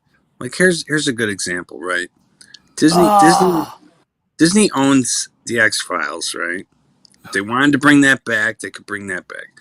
Disney owns DuckTales. Why is there no DuckTales ride? Stuff like that. That stuff they already own. That they don't utilize. Instead, they go to B and C characters that nobody knows, like the House of Harkness, stuff like that. That's not going to work. It's not going to fly. And the same thing with Shazam in DC. I mean, that's great. They're rebooting DC, so Shazam's just a last. But that reboot is going to fail. Mark my words. I know. It's already dead on. But the initial screenings have been positive for it. But yeah, I mean, I wouldn't surprise. I hate Ezra Miller, and he's a piece of shit from all accounts. I don't know why you say that. I like him. The things he's accused of doing are really vile. No, he seems like a charming guy. And what's wrong with starting up your own cult? Well, you know what? Who amongst us wouldn't if he had the opportunity, right? Am I right? Maybe just don't start recruiting 15-year-old girls into it. Maybe wait till they're at least 18. Perhaps. No, don't even do that. Thank you. Oh! But it makes sense to me that a guy like James Gunn loves a guy like Ezra Miller and is going to reward his behavior. I mean, that just makes sense. There's this other, there's like Truth Social. There's like another one now that the lefties are on. I can't think of what it's called, but they're all on that. So Mastodon. There you go. Mm-hmm. Okay. So it's like, I don't like. All right, that's fine. Did anybody watch? Thank God that there's a alternative Joker and Batman that I can love, while this shit show is gonna reboot itself. Because otherwise, as a DC fan, I'd be just shit out of luck. Mm-hmm. I mean, yeah. And Dan Peake makes a good point. Many people didn't care for the new version of the X-Files. I loved it. It was almost better than the old ones. It's surprising that they don't give it a shot. I'm sure that Duchovny would have no problem doing it. A third movie to cap it all off I feel like that would be great for the streaming service if they would have the balls to put something like that. I don't think they should make a movie. I think they should. Agent Mulder. They should make like a 6 to 8 part miniseries. I really think that's the way to go. Is that kind of long form content? I think I would say like those kinds of 3 hour. You know what? David Duchovny is still looks good, and so does Gillian Anderson. Quite honestly, for what she is. So you have these actors. Sexually, you like him. Well, they don't look decrepit, and you know what I mean. And yes, Duchovny's a handsome man. There's no question about that. I have no problem saying that. Well, I would say more than that. I actually, when I see David Duchovny, walking down the street and everything, I get a little bit, a bit of a feeling down there. You let in your pencil, so to speak. No, in my flange. Oh, in your flange. Okay. Go ahead and put up my screen here. Did anybody watch that Netflix show? I've got a strap-on flange. So why? Why do you need a strap-on one? Just when I'm at the gay club in the male. Are you an FTM, female to male transgender? No, I'm female and male. You have Klinefelters. You are two-spirited. That's called Klinefelters when you're born with both genitalia. Okay. It's a plastic pussy. And sometimes when I'm in the street, I put my penis in it, and I piss out of my pussy. So you put like a hat for people to throw donations into while you're doing that kind of show in the middle of the town square? Yeah, some people put money in. Okay. At times, I've said to people, can you just put in as much as possible? Because this one's not very good quality. Ah. Well, that's the end of that story. It's very touching and good for you to share. Andor was barely Star Wars, Phantom Cooper. You're right. Didn't rely on any kind of member berries for the most part. They didn't barely even... The Conjuring, The Devil Made Me Do It. That was barely The Conjuring. Yeah, that was more like The Shittering. Well, it wasn't very good, I have to say. I think, did they even mention the Emperor's name in it? I don't think they did. They alluded to the new government and the Empire, but they didn't mention like the Emperor. That, even though I wasn't a super fan of Andor, I give it credit for trying to make its own story that way. So did anybody... I agree. James, I think you watched... What do you got? Palpatine is not in Andor. All right, come on. Let's move on from Star Wars for now. Yeah, I did watch the whole. I don't remember Palpatine being in it. Did you watch the whole thing, Mandela? Yeah. No, he's not. What the fuck is Phantom Cooper on about? I don't think he was mentioned. Just trying to create problems. Yeah. Be insulting calling me a plebe. Eat a dick, Phantom Cooper. Yeah, well, it's pretty easy to be the best Star Wars. Oh, that new film's called Triangle of Sadness. Have you heard of it? That's on Prime here now, so I want to see that. I've heard it recommended. It's like 2.5 hours, though. It's about some people who get shipwrecked or something. Did you finish? Who's in it? Wait, who's in it? The Other Side of the Wind. Well, it does have Woody Harrelson, but he's not the main star, I don't think. James, did you? No, I watched half of it. Sorry. Come on, bro. What's with this half? You're gonna forget all the references from the beginning of it when you watch the rest of it. And I did recommend to you to watch that documentary beforehand. That would have helped you with some of the subtext of that film, and it wouldn't have seemed so disjointed. I did recommend that. Anybody else who watches it, watch the documentary first. But you got have 4 hours on your hand, I don't have anything against it, but at the same time, I did find it a bit much. The first half, I imagine it probably improves, but the editing and everything, like someone had gone really wacky with it, too much. No, should we put this on? It's Bogdanovich. Does anybody remember this show on Netflix, James? I think you tried to watch a couple of episodes of it. The Sweet I heard Tooth. of it. No thanks. Why is that, Mandela? It seemed like a copy of Where the Wild Things Are, just kind of a cheap. It seemed stupid, but I gave it a shot one weekend while I was working, and I kept watching it. It's actually not bad, and it's based on a comic book. So it seems like it was on forever ago, but season 2 is coming. Oh well, it'll be canceled after season 2. I guarantee it. Because any show that has any good show that they make, they have to cancel after 2 seasons. Otherwise, they got to pay the residuals for the.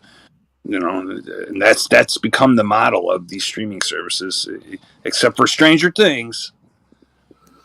Well, that's their own series. That's but that's uber successful. Mm-hmm. Okay, the OA was successful too. Why did they cancel that? But not on the level of Stranger Things. Come on, it wasn't that successful, really. It was a cult. It had a very strong cult following, but it's in no way. Not like Stranger Things, Mandela. I mean, it's massively superior to Stranger Things, but that's what I would say.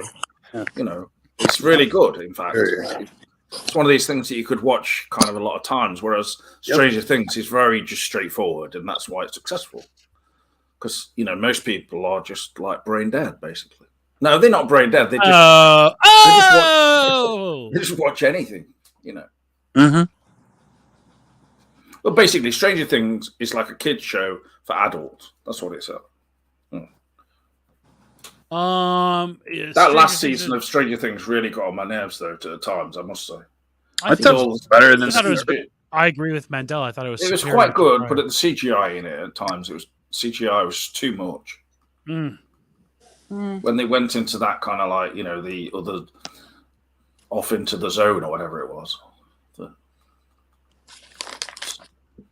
I don't know what to say. Maybe I'm wrong. No. Are there any other things you watched this week you wanted to mention, Mr. Voltaire? No, I just watched those 2 films. You're a massive fan of Tom Cruise. And you thought, basically, how does he still the same? Oh, look, he looks terrific. I mean, but I know how he does it. That's how I thought, actually, when I saw it. I just, like... Yeah, no. I really, like... I was in the cinema when I first saw it, and I was like... Man, oh, man. If I was 30 years younger... What's that got to do with anything? Well, I thought that he looked like he was maybe 22 in that film. And I said, God damn it, in those tight jeans, he could whip me and call me a pony any day of the week. You know what I've been watching? It was quite homoerotic, though, do you not think? There's not as homoerotic as the original, truthfully. No, but it's still there. A bit. It's still there. I don't know. It's okay, but there's certain things in it that I noticed that are just too much. Like for a big budget film like that, when he's in an attic up in her bedroom, yes, Jennifer Connelly's house, and then she says, "No, you've got to go. You've got to go. No, you can't go that way." Like it's every cliche in the book. No, you can't. Right, he drops out the window, and the girl's there. Don't break her heart this time. It's just but the thing is, he's trying to avoid her. And he jumps off out of the side of the window or whatever, not that far. But when he hits the ground, you can see that it's like got padding underneath it. It's like a padded area, no doubt, with the gravel on top and stuff. Like prepared so that Tom Cruise doesn't hurt his leg or anything. I mean, God, it seemed so obvious to me, and it was just. So the whole film was like that. At no point watching the film did I feel like any of it was real. That's the trouble. You're showing John Wick there. I just want to mention Lance Reddick, right? Celebrity dropping like flies. So that's the celebrity this week. I can imagine you were like, what are you going to say about this new she's written a novel, has she? You're going to say, "What for you?" I mean, I know you're. No, I just wonder, have you pre-ordered? Like, yeah, you would have got that published if you weren't like in Stranger Things, for sure. I'm just wondering if. And I bet it's going to be really, really good. You've pre-ordered the first printing, first edition hardcover version of this book that she's got. Josh has actually already got it. You paid £2,000 for it. Well worth it. Off of some obscure website. Okay, so that's exciting, right, everybody? Millie Bobby Brown. Everybody wants to read a book written by her. The whole article's not about her writing a book, surely. It is. Millie Bobby. She's adding anything that makes people read, if they're fans of hers and they read the book and it's actually okay, fine. But I'm sure she's like a million people reading through it and helping her with it, really. Come on. Mm-hmm. Not going to go just like, hello there, I'm Millie Bobby Brown. I'm in some films, all right. And that's it. The end. She's very pretentious from the interviews I've seen. Yeah, that's what I thought, actually. I bet it's probably quite good without even having to be checked. That's what's probably annoying about her. So look at this. $73 million opening weekend for a fucking movie where a 50-year-old man goes in and kicks ass. He's 54, something like that, Keanu, isn't he? Older than that, even. Mm-hmm. And it's making that kind of numbers, you know? It's really but they've got amazing. Lawrence Fishburne, in this one, right? He's not been in all of them, has he? So it's like it's drawing in people who want to go and see a Matrix film, but then obviously we're probably a bit put off by the Matrix Revolutions or whatever it's called, that last one, which was understandable. I mean, it was just too. I don't know. It felt more like a kind of a TV Sid spin-off or something. Yeah. So that's another reason why Top Gun should be applauded, because look at how hard it is to pull this off. Matrix Revolutions, I was looking forward to that. It had its moments, but they couldn't pull it off, and they even got the same creators. No, but they were trying to do too many things at once, so it was just. And Doogie Howser is a good actor. That Neil Patrick Harris. I mean, and they couldn't pull it off. As my point is, it's difficult to pull off, and Top Gun did it. Yeah, I mean, if you're going to pull it off, Tom Cruise should be pulling it, out and off. To answer Gary's question, I am going to see Infinity Pool. I think I would like to, yeah. But I've heard it's supposed to be quite good. So Mark Kermode gave it a very good review, but it's another one of these double identity type films from like Cronenberg's son, isn't it? Mm. Mandel, did you see whatchamacallit, Top Gun 2? No. It's on Amazon Prime now for free. Mm. Oh, come on, man. That film really is uber macho par excellence. Now, I actually didn't think it was that macho, to be honest. That was one thing that it lacked. I would have liked more high tea. High tea kind of. If you guys want me to watch it and give crotches and stuff like that, I guess I will. I mean, it's kind of like one of the best movies of 2022. You'd think you'd want to give it a shot.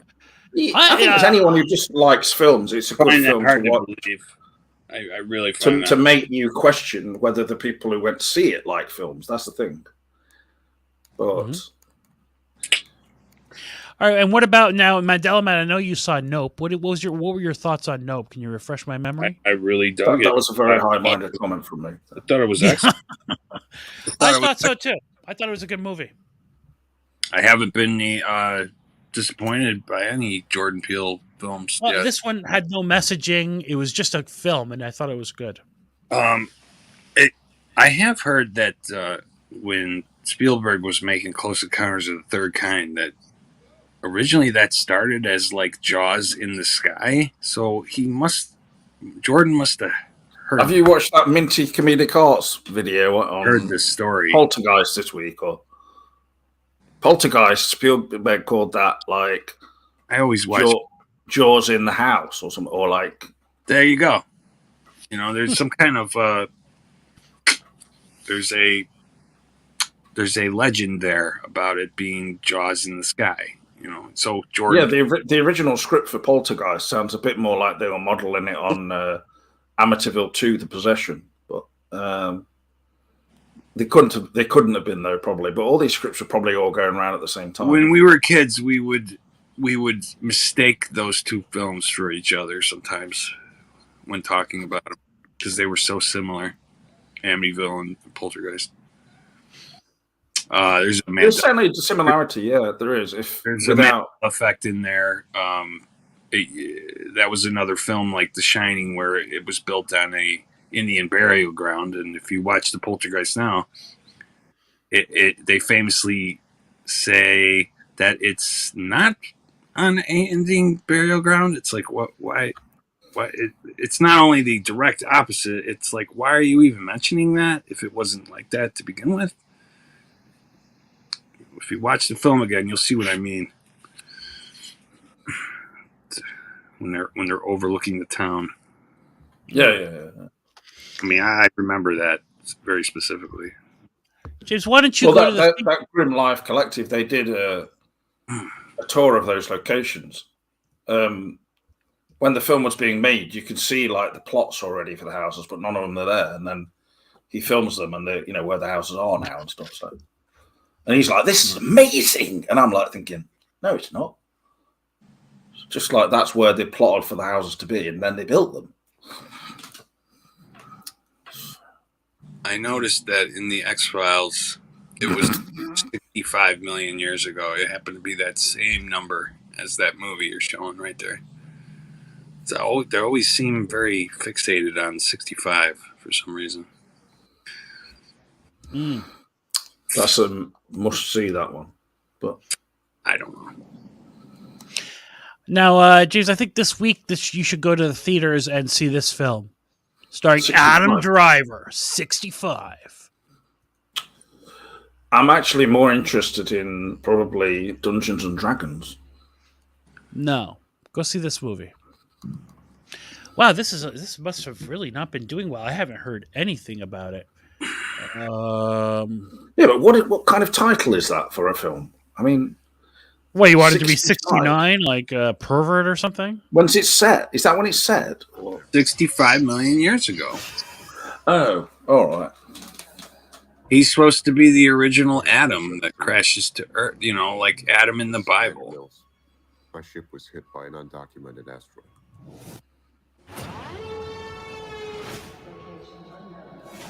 When they got that kind of music in it, like that kind of over, like, meow, it's a movie. On a long-range exploratory mission.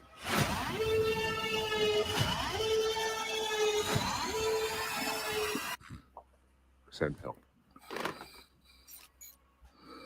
Desperately trying to get your attention. It does look good, to be honest. We've crashed. Does look good. An uncharted celestial body. Yeah, I think so. It probably actually would be quite entertaining. And if it's got Adam Driver in it, so. He's very good. Oi! Bloody hell! I've located one survivor. Did you see that? No, I wasn't watching. Oh, for fuck's sake, James. I apologize. There's some kind of he's walking in this body of water, and there's some sort of a beast behind him. They're dinosaurs.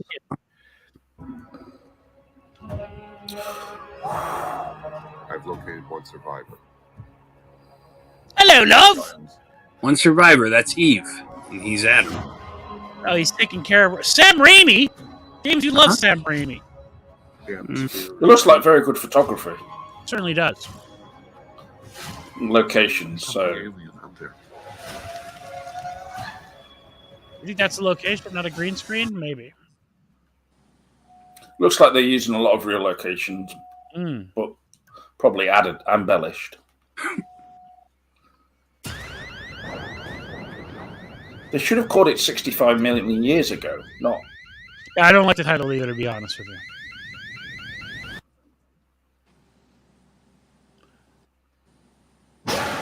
Fucking hell.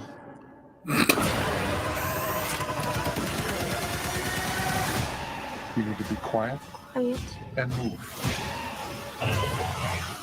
No.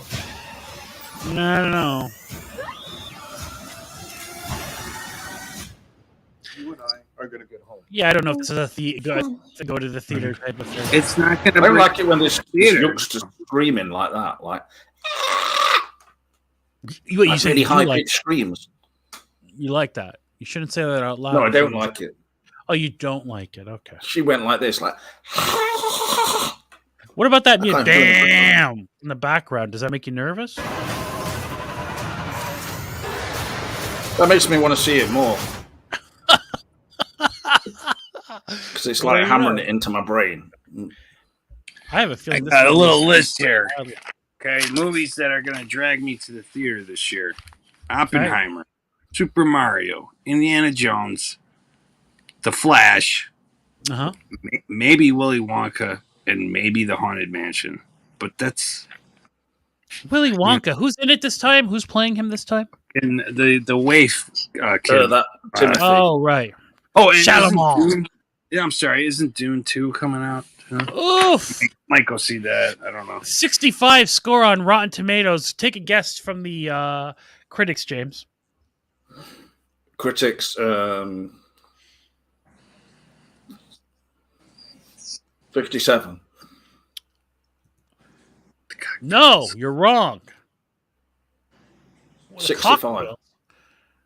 Take down the Cockfields, would you? I guess that's some new BBC show. I just wanted to bring people's attention to. I'm sure that people have been watching. What is that? A period piece, or is this just how the people in England dress?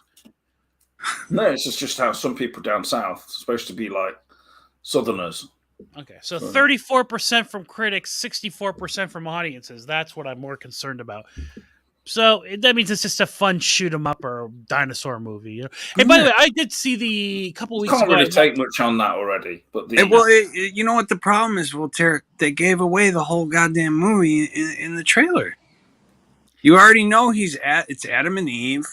They're crash landing to Earth during dinosaur times, and I mean, Adam and Eve.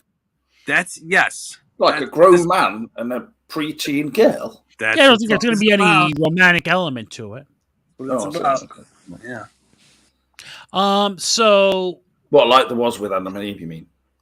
Yes, there was a romantic element there. In Sam Raimi's mind. I heard that anyway. That's what happened. Okay, well, what about this film here? A Good Person. Have you heard of this movie, the Zach Braff film? Yeah, that looks okay. It's with Florence Pugh. Again. Yeah, she's hot right now. Hot. And you said you're going to go see Dungeons and Dragons, really? No, I'm just joking, but I think... I know you love Michelle Rodriguez. She's in this. It'd be a fun... It's actually... It seems like the casting of it and everything about it is... It was awesome and Lost. Quite well done. Like, it's not just... I just have a feeling they're going to blow it cast, basically, a bunch of young, unknown, just sort of pin-ups. It's... Mandela Man, will this Renfield film get you to the theaters? Renfield? Yes. Starring Nicholas That's Cage. Where this is about vampires. It's kind of comedy. No, sir. No. What about Evil Dead Rise? Have you watched the trailer for that? Because that's what Davrin kept going on about, and he seems to think it's like the best thing since sliced bread. But no thanks. I've watched the trailer several times now, and I didn't think it was good at all. But director, are you there, God? It's me, Margaret. This sounds really good. Well, that's based on Judy Blume book. Yeah. Fun fact: I used to read Judy Blume books as a young boy. Yeah, mainly the book Forever. I don't remember that one. That's the one that has. Or why don't they make some more Chuck? Hey, hang on. What's that? What's Forever? What is that one? I think that's the most sexual one. The one that was regarded like grown up. No, I was very young. I read the ones about the kid's name was Fudge, the young boy. Fudge Backer, yeah. Yeah.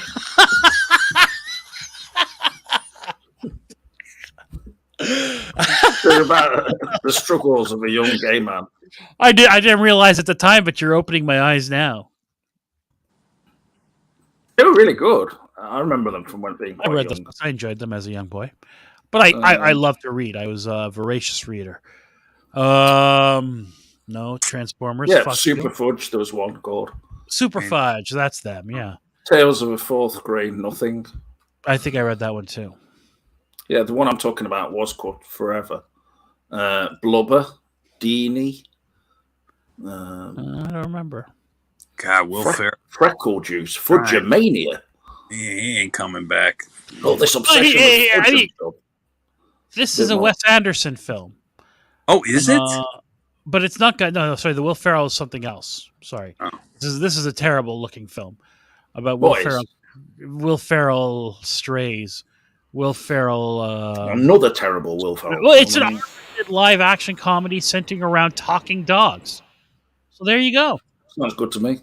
Oh, that one. Yeah, I know. I've seen an advert for that. Yeah, Asteroid City. That's going to be in the theater. I might go see Asteroid City is a Wes Anderson film starring Tom Hanks, Steve Carell, Margot Robbie, Scarlett Johansson, Ed Norton. These are some. I'm going to add that one to the list. Yeah. Jason Schwartzman, to all the Adrian Brody. He loves putting Adrian Brody in it. Actually, these are mostly, except for Steve Carell and Tom Hanks and Margot Robbie. Scarlett Johansson's a return person for him. He loves Edward Norton, Jason Schwartzman, Tilda Swinton's in a lot of his shit. 16. Adrian Brody, certainly. I don't know who Hong Chow is. Okay, that's the only boy. James's favorite, Maya Hawke. What? Because I don't know who Hong Chow is. Sorry. It's Maya Hawke. James loves Maya Hawke. I don't like her. She's a Nepo baby. Jeff Goldblum, of course. All right. Yeah. Matt Dillon. Goldblum in this reality, yeah. That's an amazing cast. Do you guys remember Goldblum with 2 O's? No. I remember Brundlefly. Yeah, okay. Okay, well, I love Wes Anderson films, so I will watch it, and I will look forward to that. I mean, hell, I remember William Dafoe, too, but, nobody seems to Well, recall. what is it now? It's Willem. Oh, right. Willem. It was never William, was it? So they actually have a trailer for The Flash now, do they? Whatever. They do, and it's trust me, it's got an ass look. Tell me. Has it got no Ezra Miller in it? Or? There's 2 Ezra Millers. Anywhere you want. It sure doesn't look like Tim Any Burton. timeline. Well, that's the problem. Any universe. No, this is a good trailer. I don't think so. I do. That fog obscuring everything, it's like they're on a sound stage. You see how they fuck off. You see how they put these lines around his ass? This is to get people like James interested. Why do you want to stay? It looks like the Palmer House. I'd like to save this one. You change the future. And you change the past.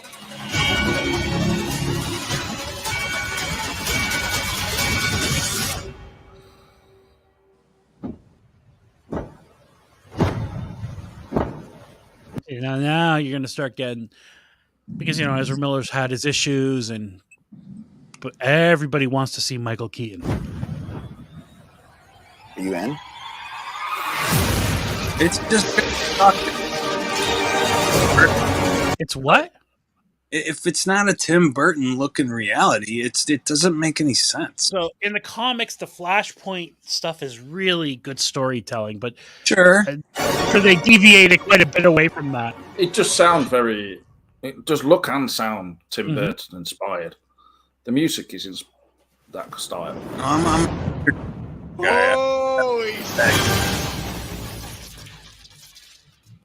That is not the most recent trailer for it. In production?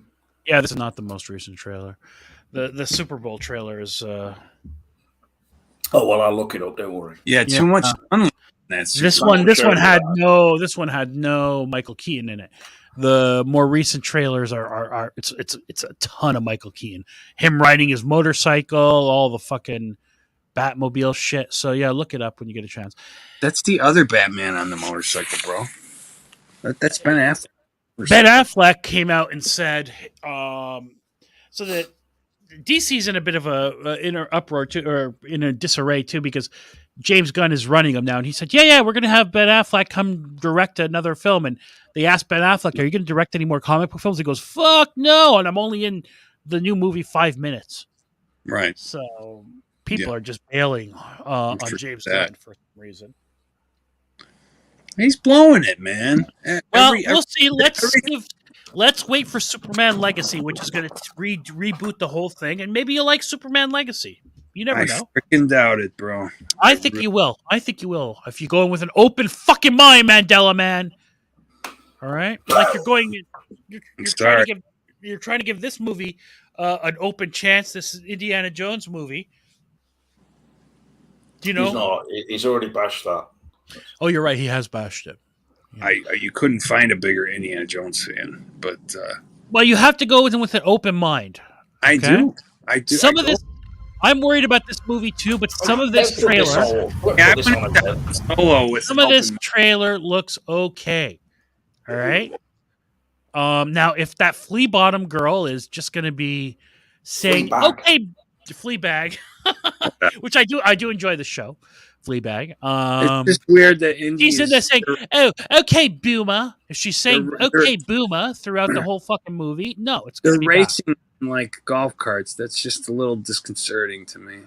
What about this great scene here? What is golf carts? There's a scene. They're like golf carts, basically. He's riding a horse in New York. Look, the only problem I have with it, really, is so far from what I've seen, is the CGI aspects. But I can only hope that it hangs together better as a finished film, and it certainly has a lot of good aspects to it. If they blow this, man, this is the easiest slam dunk in the business right here. So here's what Disney blows it, man. These are the golf carts he's talking about. Not those. Yeah, there, right there. Yeah, there's a golf cart. Right. Like, oh, how exciting! They ride these things in other countries. Get it? Golf carts. And here's an old Mercedes. I love that model of car.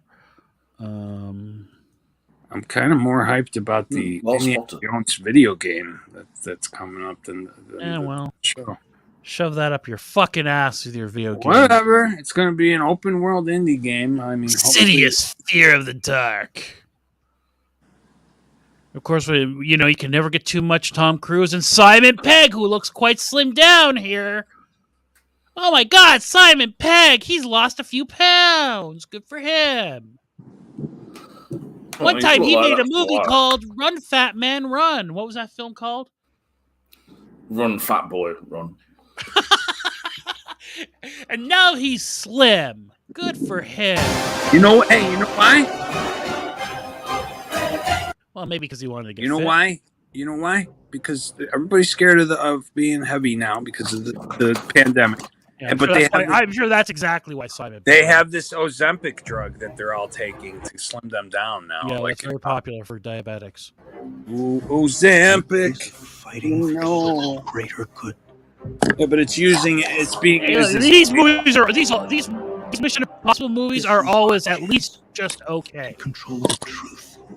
Oi! Concepts of right and wrong for everyone for centuries. I'm already pumped for this movie.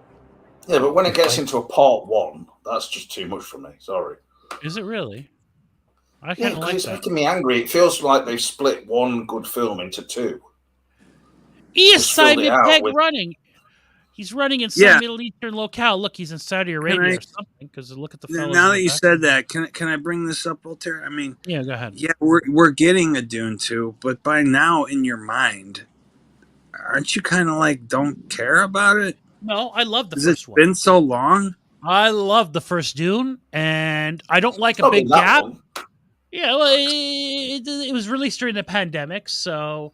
And Denis Villeneuve, Denis Villeneuve seems like kind of like whatever, like I'm an artiste, and I think he might be like, getting him to work might not be easy. Fighting to save an ideal that doesn't exist. See, look, they know how to shoot these movies. The shots that they have in these movies. Oh yeah, cinematography looks fine, but I mean, they know what they're doing. Testosterone kind of.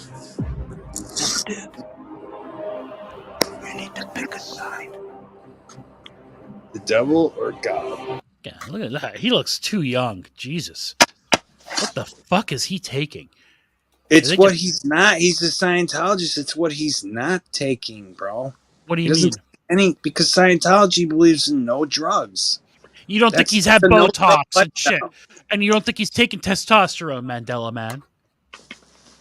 My ass, he's not taking testosterone. Okay. Maybe it's healthy living. I'm sure he's healthy, but he looks too good. It's the one good thing about what L. Ron Hubbard's nonsense. I'm not saying he's not healthy, but all the thetans are out of him, bro. That's how you look.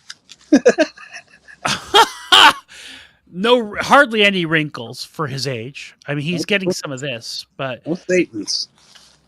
I think he's had this. I think he's had the Kyle MacLachlan surgery here. What? Kyle MacLachlan had this surgery here. Oh yeah. Oh yeah. Look at under his chin. He's had that surgery. It's very unnatural right now. Which I'm not criticizing. You know, you can spot that. You could spot that, but you can't. You don't notice like a shave down of Adam's apple. Correct. I do. I don't think she's a man. After you mentioned that, I watched several videos of her, and I don't think she's a man. I mean, I really don't. Especially if you really want to see her super. Why? In Blue Velvet, she's just sort of supposed to look kind of juvenile. Okay. Why do you think? Hang on. Go look at Wild at Heart, where she's supposed to look like a woman. I was just watching it, bro. Okay, and you don't think she looks super feminine in Wild at Heart? Yes, but and I know some trannies can look that feminine. is when they look their best.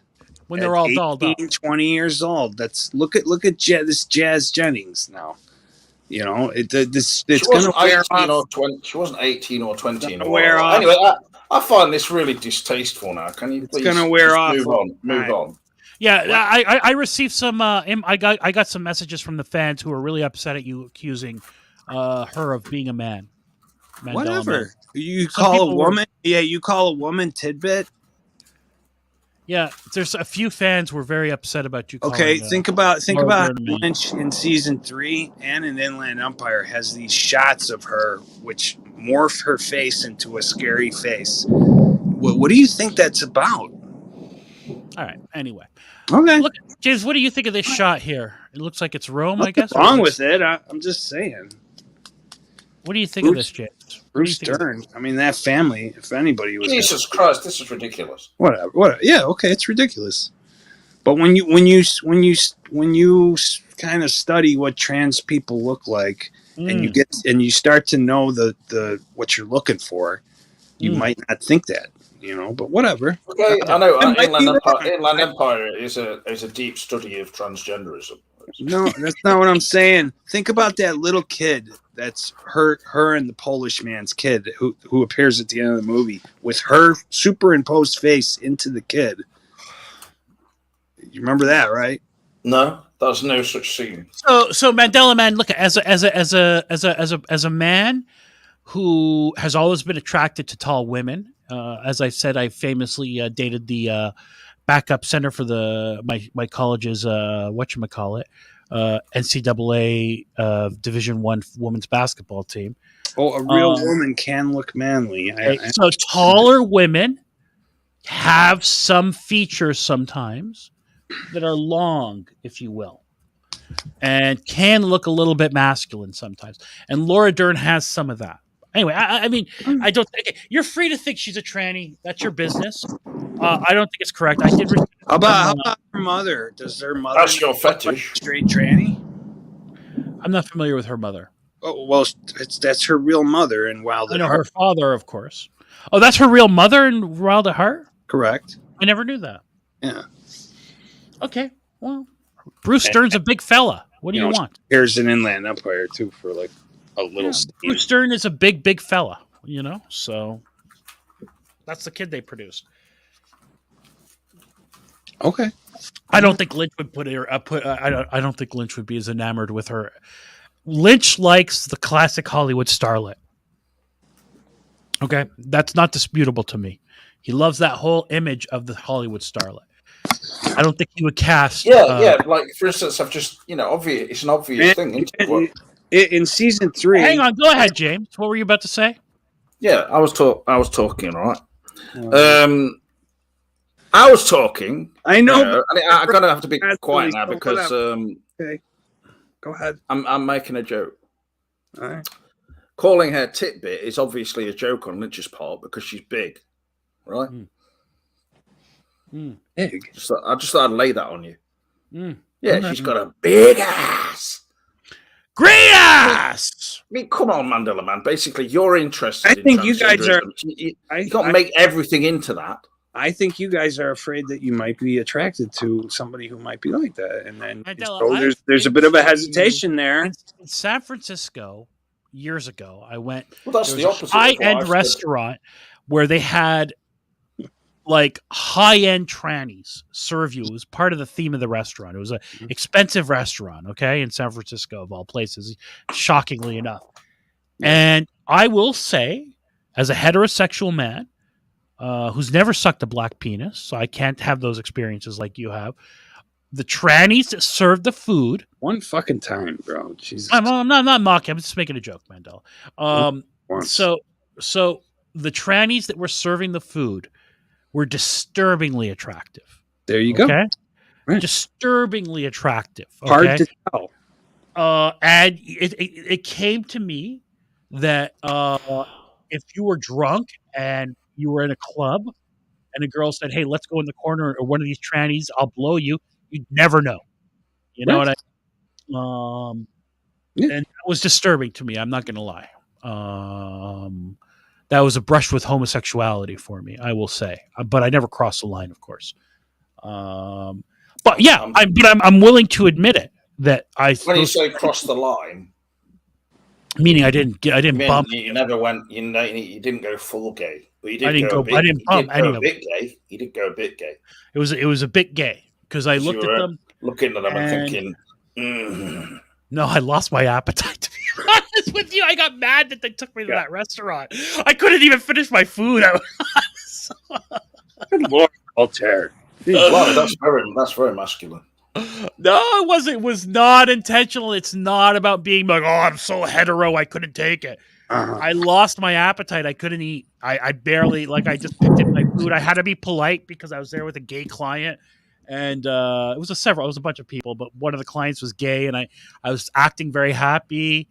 And while we were eating, they would go on stage and they would sing and do the whole tranny show. It was a very high-end restaurant. You see Phantom Cooper's comment there? Okay, yeah. What? Yeah. Okay, yes.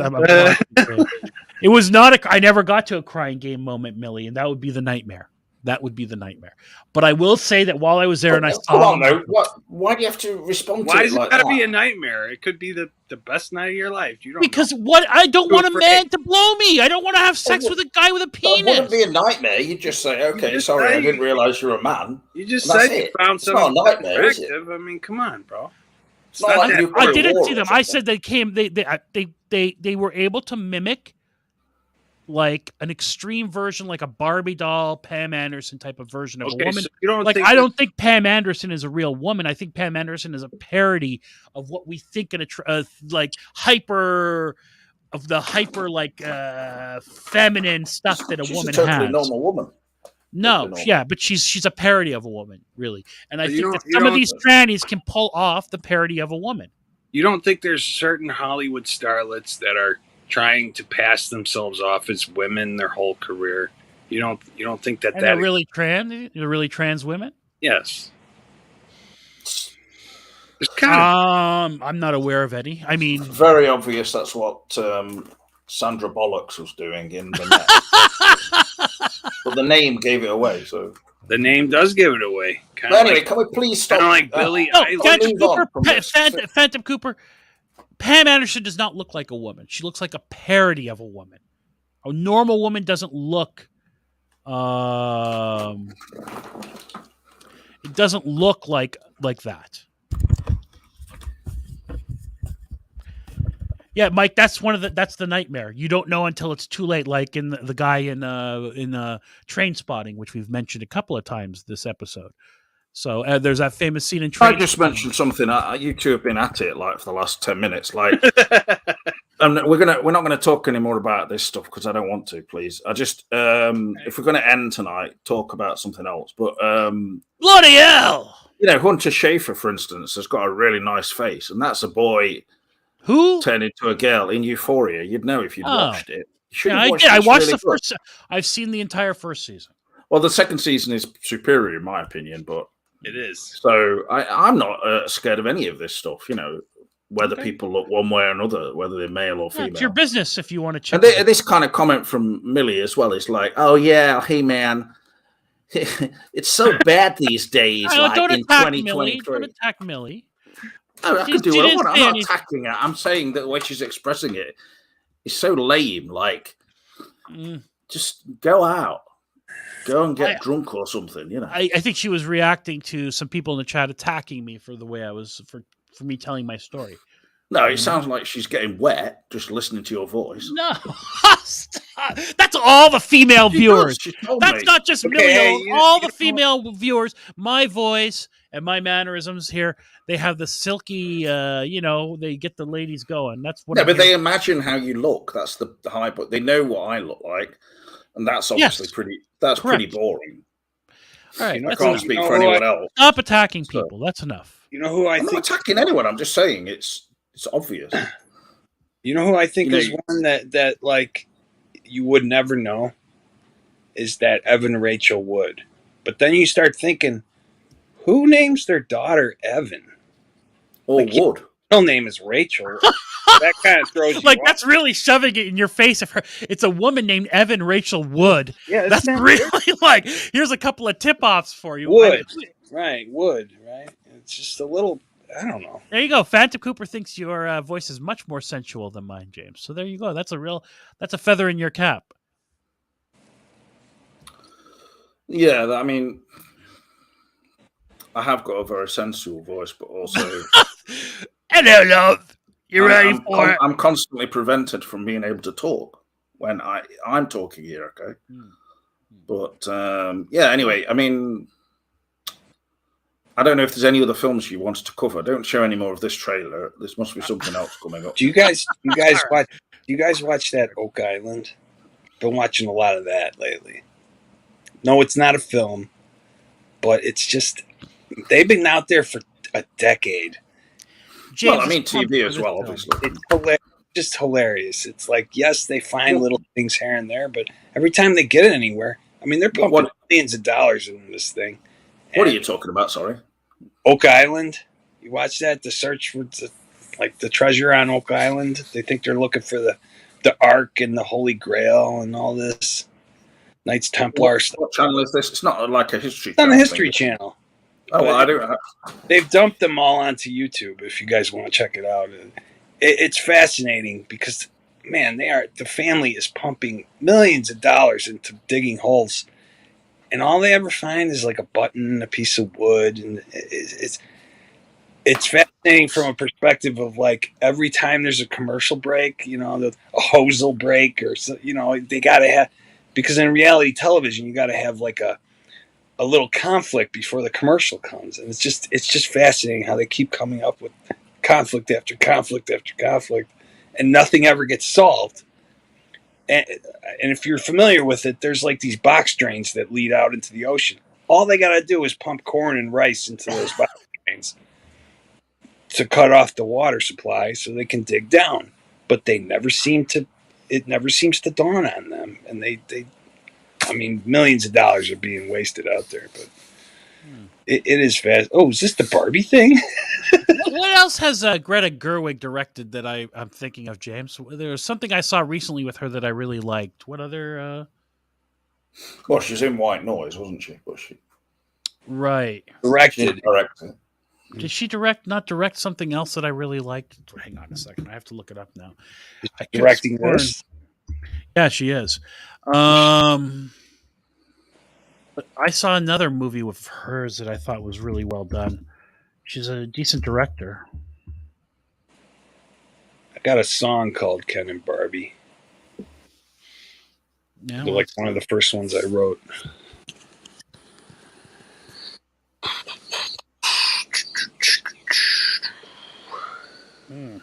Kevin Barbie. Ken and Barbie. Oh, I thought you said Kevin Barbie. Oh, no. I had a friend called Kevin Barbie. Really? His last name was Barbie. Like yes, Clout? he was a big fan of Erasure, so. Okay. That's consistent then.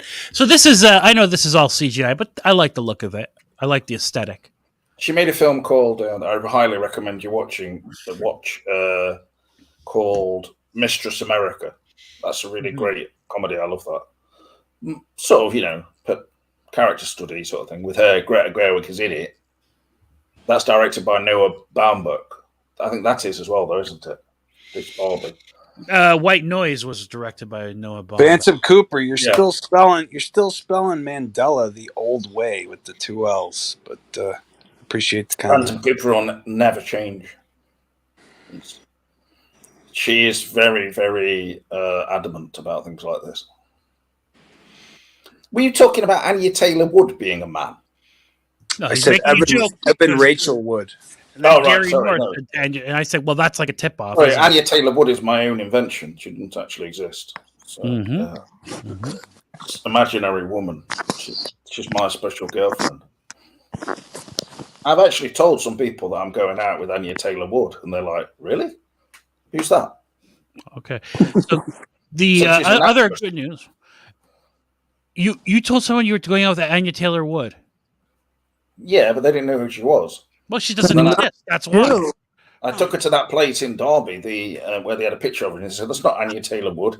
That's Anya Taylor-Joy, you twat." In Hollywood, man. And then said, "You're a spacker." I don't know what a spacker is. A spacker is. It means spastic. Oh my goodness. That's one that, when I was growing up, people used to say that, you spacker. They used to say spaz. Spaz was very popular. No, spacker as well. I've never heard spacker. That's not popular out here. If you fell over. You spacker. Bloody hell. Yeah, or say you got wet in your pantaloons and it was showing. Oh, look at that spacker. Oi, mummy.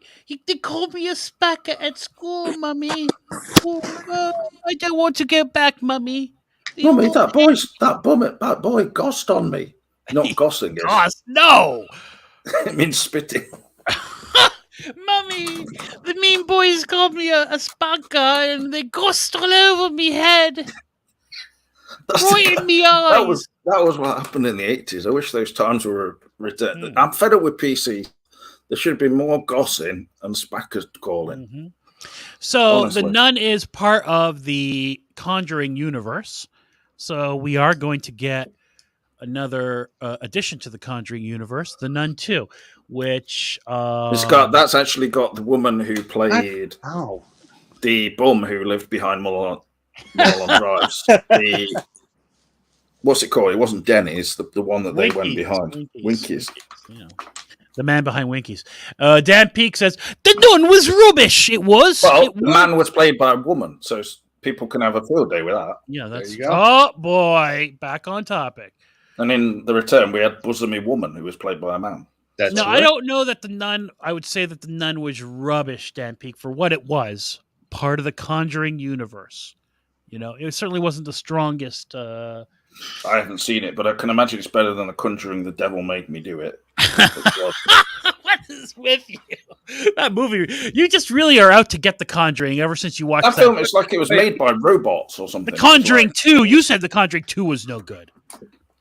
Well, no, I mean, the third Conjuring makes The Conjuring 2 look like a masterpiece. So their amazing London accent. Years ago, as they explain here, I was just flying off my fucking bed. Yeah, because a demon went up my ass. Up me arse, mummy. Yeah, and then it gossed on me. As they explain here, there's a little note about the plot of the upcoming sequel. The first film served as the origin story for Valak, the main villain in The Conjuring 2. The Nun movies are set 2 decades prior to the main Conjuring films. The Nun is the main villain in Conjuring 2, is she? Is she? She is, yeah. Maybe if you pay attention to the very elaborate plot. Years ago, listening to Ed and Lorraine. I like some of it. Listening to Ed and Lorraine on Art Bell, I never imagined that this would be like such a huge movie. Well, The Conjuring was a hit movie.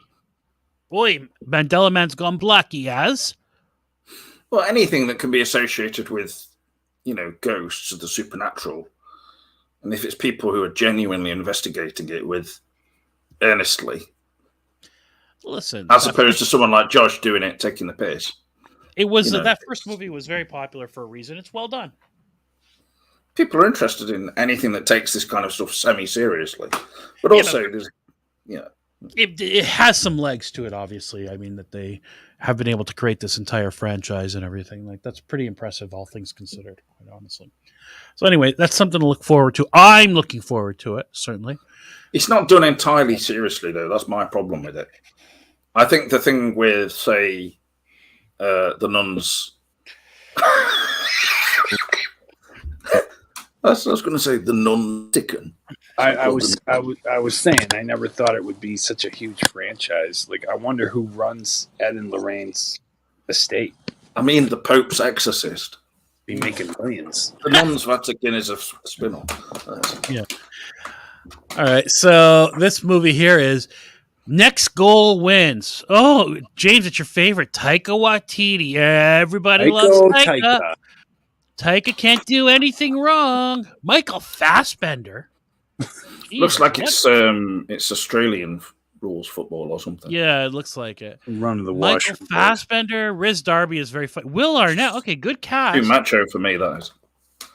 You might think you can't take any more World Cup, but next year, hopefully, you'll be able to stomach some more as Taika Waititi's Next Goal hits theaters September. Based on a documentary by the same name, it follows a real-life story of American Samoan national football team for the 2014 World Cup. Okay, so it is about soccer. All right. It's the kind of topic. He's been making a lot of films, directing. Oh my God, they keep throwing money at Taika Waititi, which it'd probably work okay for something like that, but yeah, this is the kind of movie he can make. Just like I like Jojo Rabbit. That was a nice movie. And I've said often, many times on this show, that What We Do in the Shadows film, not the TV show, the film is excellent. Hilarious movie. Well worth watching. Gary North says he's pumped for the Finchy movie. Yeah, the Pope's whatchamacallit, Exorcist. I know I am. Yeah, I've discovered that the boy is actually possessed by Finchy. Yeah, I told you that. And no, but literally, as in that character is what's possessed. Oh, the actor. Like, all right, love. Come back for seconds. Like and, see you around the back of the Cortina outside. Mm-hmm. While you're down there, love. And here you go, James. While you're down there, wouldn't mind if you have sloppy seconds. So just in time for Halloween, James, the movie that you've been waiting for. Yeah, I'm sure that's the actual poster. That really looks convincing. This is gonna spearhead their advertising for the film. The film's basically exactly the same as the previous one. They put Linda Blair in like makeup to make her look like she was in the original film. I think it's going to be a real feat for them to manage to make that not be kind of disappointing. It's a true sequel. It's a true sequel, picking up from the events of the first film. Does that excite you? It doesn't matter what. It doesn't exactly matter where it's picking up from and things like that. They've just got to make it good. That's the issue. Because, I mean, many people argue that the true sequel to The Exorcist was The Exorcist 2, The Heretic, which meant most people probably either had no interest in or just viewed as a disaster. Well, you can only hope it'll be like Top I didn't see it. I didn't see it as that. I saw it as actually a decent film in some ways, but it's just, they're going to want this to be a big success. So I would think so. Now, are you familiar with this director's work, David Gordon Green? Well, he made the Halloween remake, didn't he? It wasn't a remake, really. It wasn't not really. Mm-hmm. But at the same time, he's got a degree of talent, so it's going to end up being a bit of the best I think we can hope for is it's going to end up being a little bit of a sort of throwback to the original film, but they're not going to obviously make it as good as the original. It'd be It's very a difficult. lot of pressure to make this film for people like you. I think the main pressure really is you could make a lot of it and just film it in a very, like, they're using sort of filming techniques and stuff. They're saying like that hark back to the original film, but I hope they don't do that excessively, or otherwise it just looks, almost like a parody or something. But yeah. So you don't think it's going to be like present day? You think it's going to be a period piece? No, it is present day. Oh, it is. And it's, Why did it say it picks up from the events of the last film? How's it not going to be a period piece? It's a man whose child becomes possessed, this young boy who's a black lad or something. And You know what? I presume it's got to be in Washington or something like that, DC. And then basically they get in touch with Ellen Burstyn, who was the mother, But then apparently Linda Blair will be possibly in it as well. But I think a period piece might have been superior, truthfully. But okay, whatever. Open mind, open heart. Well, you never know what happened because they've already got like 2 sequels lined up to this. Is that right? One, I mean, for all we know, they could do something like period, but okay, well, maybe at least have flashbacks. But it's a brave project to take on, quite honestly. The worst thing about it is they've got to try and do something which is genuinely scary for people. Yeah, well.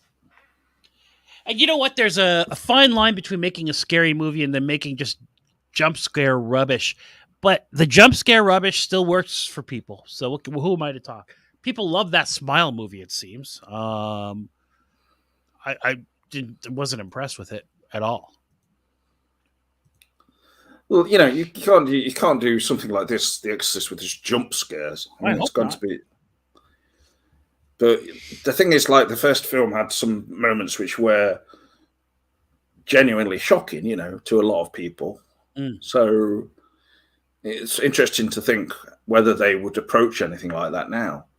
I actually think that, for instance, in The Exorcist 3, which meant was the true sequel, especially if you're on, VHS and you take it home for your bro and have a few brewskis and chill out with it.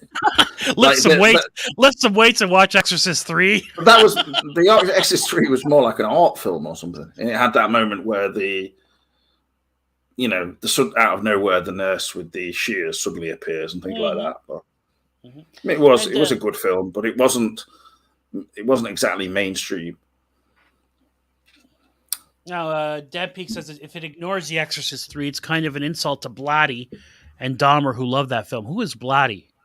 I don't know what that is. William Peter Blatty is the original writer of the Exorcist. I see. And he went on to make another film called The Ninth Configuration, and then which is vaguely related, but not really. Exorcist adjacent. Yeah, and then he directed The Exorcist 3. He wrote the book which it was called Legion, which it was adapted from. And you can see with the film, like, the film doesn't really know whether it wants to be a proper, like, an Exorcist film with a possession and all that business. Didn't they ever didn't they make a movie called Legion, a horror movie with Catholic stuff in it? That was about angels. That was about angels, right?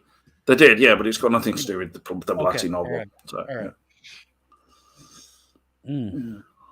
All right, well, there you go. That's something to look forward to. On all this note kind of thing, I watched The Passion of the Christ this week, or most of it, and I was just trying to look at, get ready for Easter and everything. Well, no, it's just, I mean, honestly, it's not a very good film, but it's got moments in it. So we know that he could make some really good films. There's some good shots in there. He's a good director. I can't say it. Have you seen Apocalypto? Yeah, I mean, that's much bigger. But I think basically because of the huge success of The Passion of the Christ, he got a bigger budget. And because most of The Passion is just like basically them standing around, beating the piss out of them, arguing with each other, or torturing him and stuff. And it's terrible. But I read a review of it though, and it said at the ending, the ending, like when he appears out of the cave and steps out. Vaguely. They described that as like a very homoerotic shot. Really? I thought that was an interesting description. Because when I was looking at it, I was thinking it was a bit actually. But you see that he's got like his heart in his hand still. So just an interesting portrayal of such a thing. So okay. He's come back to life, but he's got holes through the center of his hands. Okay, I don't know. All right, well, I mean, it's a story. So they're making a sequel, which will be an Easter film. Well, it's Mel Gibson's story. I don't think that also making the whole thing in a different language was a good idea. No, I don't think so either. I think that was a bit much. Yeah, I know Gary loves it because it's got Monica Bellucci in it, but she basically doesn't speak throughout the whole film. Well, there's not a lot of speaking. So it's got like, of course, there's a famous scene with that weird baby in there, and the devil is. It is basically an art film, really. It is an art film, and it's also a gore film, man. It is one of the goriest films I've ever seen. I am looking forward to the sequel as well, Millie. Mel Gibson. Separate the artist from the art. Mel Gibson's a fine director. Apocalypto is excellent. This movie was good too, so I don't doubt that this next one will be good. I hope it's not as brutal, which I imagine it wouldn't be, So. But what's it going to be about? Easter story. What, having chocolates? Oh, come on, stop it now. Eggs. He's come back. He's so risen. There's basically going to be shots of bunnies. No, stop it. That's not what Easter's about. Stop it. Yes, Millie, I saw that interview. He said it's like an LSD trip, so he's really going to get. There is a lot of surrealism. No, that's one version of the script. He said. Oh, is that right? The reality of us getting a 2-hour LSD trip for such a mainstream prospect is highly unlikely, I think. Unfortunately, but. Yeah, it's about the resurrection, Easter, the Easter story. So it should be something. Chocolate bunnies. Maybe it'll show him when he says LSD trip before he gets resurrected, where he is and all that kind of thing. We'll get to see all that kind of stuff. So I'm looking forward to it. I'll watch it certainly when it comes out. Dan Peake asks you, how is David Gordon Green directing The Exorcist? He's made stuff like Your Highness and Pineapple Express. His Halloween films felt like unintentional comedies. His films must make money, I guess. God, Pineapple Express was just... I know people love that film, but my God, I found that fucking film annoying. Your Highness! Wow, he really is... Hey, he makes comedies and he makes these Halloween films. There you go. Well, it's a bit like the director of Joker, who earlier directed Starsky and Hutch. Like, some people would think, A Hangover. How's Joker going to be any good? Good point. Fair point. Now, but we've seen. I really like Starsky and Hutch, especially. So. Yeah, I know he's fine. And the first Hangover film is a good movie. So now I haven't seen these new Exorcist films. Which ones are we talking about now? There was sorry. These Halloween. There was an Exorcist TV series, No, I wasn't. Which someone online was recommending to me, and I'm like, yeah, I don't know. So these new Halloween films, Dan Peake says they were unintentional comedies. I could have sworn I heard Jamie say she liked them, but I don't want to put words in her mouth if that's not correct. But you're saying they were mediocre. I wouldn't go that far. I mean, no, they were better than mediocre. The first one, especially, was decent. So, all right. Dan Peake is concerned. And I was interested, especially with the last one. He went off and did something different with that. It didn't get a particularly good critical reaction, but I thought it was interesting at least. I also think, the other reason I would have liked it to be a period piece, I think these Exorcist films have a gritty nature to them that era of cinema just lent itself to a little better. Back to what we were talking about before, and maybe that's being shot on film versus... Well, yeah, absolutely. Like the idea of using the same stuff as the Pope's Exorcist of CGI rolling eyeballs or eyeballs all suddenly turning black. That's like not scary at all. I mean, if you look back now on The Exorcist, like some modern audiences, they might say stuff like, well, it's really, I was laughing, because look at that doll that they had with their head spinning around. but the thing is, it doesn't matter. Even when the film came out, people must have looked at that and gone, "Okay, that's a doll now." It's not real, but it's just the effect it has. You don't have to be. Not everything has to be to make things almost like uncannily similar to real life through CGI and stuff. It's never really convincing, is it? So I hope they've not got some bloody, lad in it with his head spinning around with CGI and stuff, and then shit in the bed or something. That would be terrible. Interesting. Well, we'll see. I'm hopeful, but I like anything Exorcist related. Apart from, I've not really dove into the Exorcist TV show. No, I went to see, for instance, that Exorcist film, The Beginning, but that's about 19 years ago now, and that's not good. So, all right, but it's got Stellan Skarsgård in it, and they made 2 versions of that film. No, I wasn't aware of that. That's insane. So the Dan Peak, I agree with you. I think that Freddy. I feel like Michael and Jason just have no charm, and their characters are almost identical to me. Just big lumbering oafs and white masks who can't be stopped, and they just keep coming at you. But that's part of the appeal of Michael, is the just total lack of humanity. Or that's the same as Jason. He's referred to as the Thing, or not the Thing, the Shape. Sorry, and yeah, but Jason is it's just not as good in that sense. I mean, Michael's got like a flipping white painted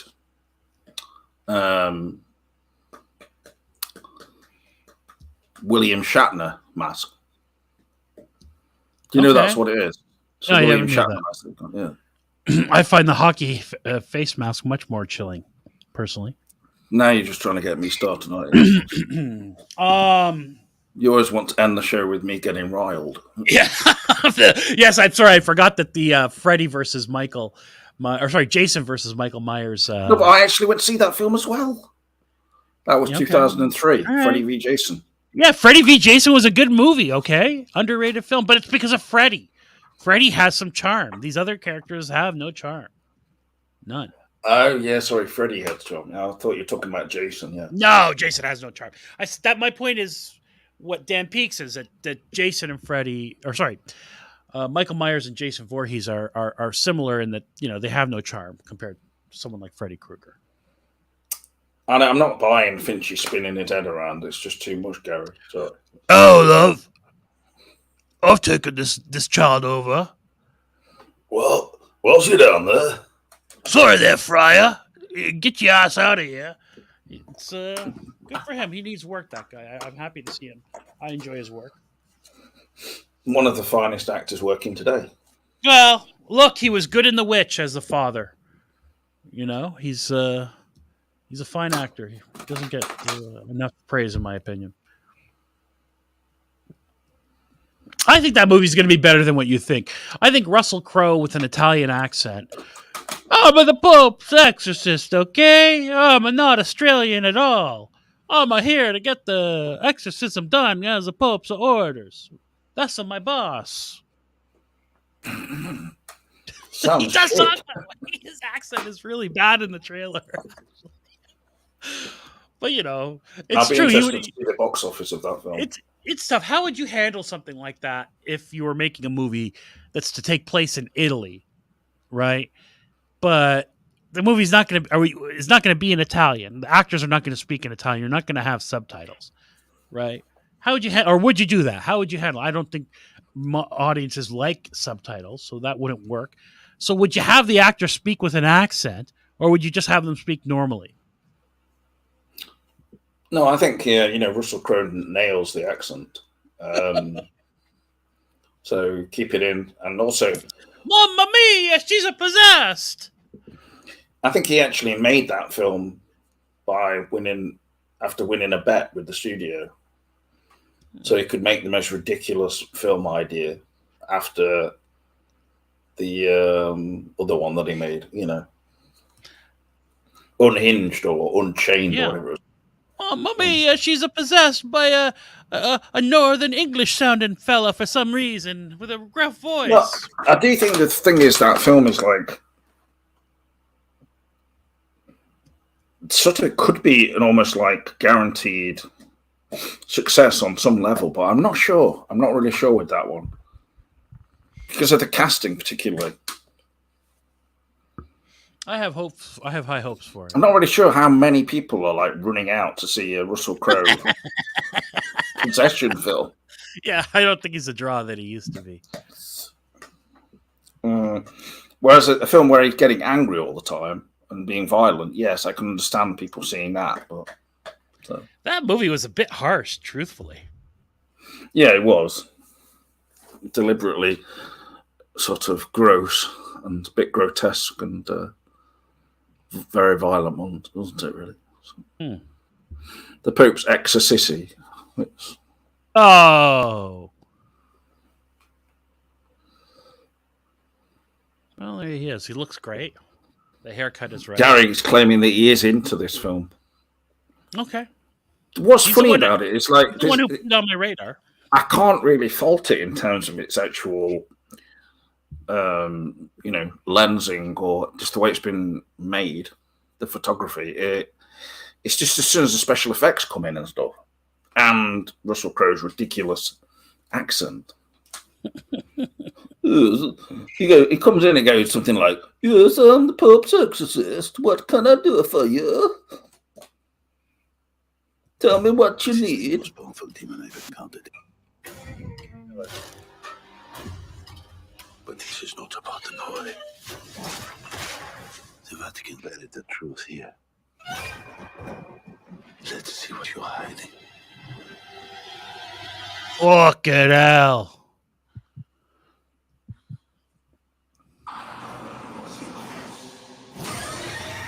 The Pope's Exorcist, exclusively in movie theater. Now, how can you not want to go see that? That end part. It's like with the girl coming toward. It's that? It's like so shit. It's not That'll scary scare the at all. pants off of you. It's been done a million times before. I feel like it has. Go back to the original, The Exorcist, the beginning, which was directed by the one which was released initially was directed by Rennie Harlin, who directed Cliffhanger. I mean, they brought him in because they, decided he's going to make something that's going to be visually and dramatically kind of, effective. This looks terrifying. This well with these skulls in it. Come on. No, everything in it looks like it's been taken out of some kind of stereotypical guide to a exorcism type. You've got to have some weird statue that's maybe been desecrated or something. Oh, it's red. That's really scaring me shitless. That is.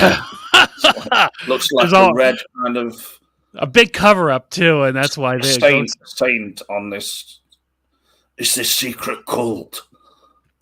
No, the cover up has caused the evil spirits to actually gain power because of the cover up, as opposed to putting a stop to what they were up to. I think basically they all just hear Russell Crowe's accent and then start attacking him, and that's it. Yeah, that brings the dead, angers the dead, I would imagine. All right, well, look, open heart, open mind. People will be flooding cinemas to see that. What's coming out in April, right? What's its competition is the question. April is not exactly a hot. Well, all I can say is that film has been.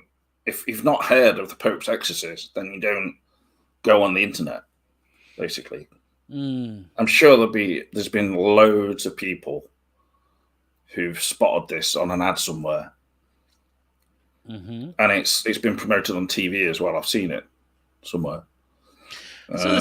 If people know who this Father Gabriel Amorth, who was given the title of Chief Exorcist of the Vatican, during his time driving away demons, he claims he racked up over 100,000 exorcisms. That sounds like bollocks. His story was so popular. 100,000? That's what he alleges. He's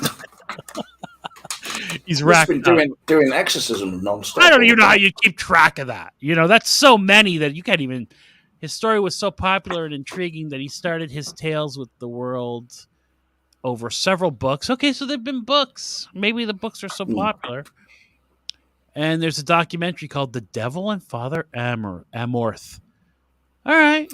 Yeah, like Dampik saying, yeah, from the title and everything, but I think it's getting a cinema release because it's got. Whoa! It's directed by Friedkin. No, yeah, the Devil and Date. Documentary. Oh, okay. All right. Yeah, I've seen that. How is it? It's like a young sort of a woman in Italy, and they exercise her, do an exorcism on her, and she's just behaving as you would really expect someone in that. But they kind of put a few different sound effects on her, so it's like, okay, check it out. It's a documentary. Why are you doing that? But I mean, it kind of makes it more entertaining for some people, I suppose. So he even says he always stayed true to his belief that the most of the time the answer lies within mental health and illness and not demonic possession. So there you go. Well, I think that fully explains Russell Crowe's accent as well. Mental health. One night he was out with the lads and he did his accent and they were like, "That's brilliant, Russell. And Finch will join you on this film." I'm the Pope's exorcist then. Okay. That's brilliant, Russell. You're definitely going to get an Oscar for this. Okay, well, there you go. That's something. All right, well, let's leave it at that tonight. And, we've been on for 4.5 hours nearly, so thank you everyone for coming in and to the chat as well. Thank you, Voltaire. My pleasure. Thank you, Mandela Man. Tuesday 69. Thank you. All right, we'll talk to you soon anyway. All right, fellas. Have a good week, everybody. I love you. All the best from me. We love you too, man. Lots of love. Go do some tickets or something.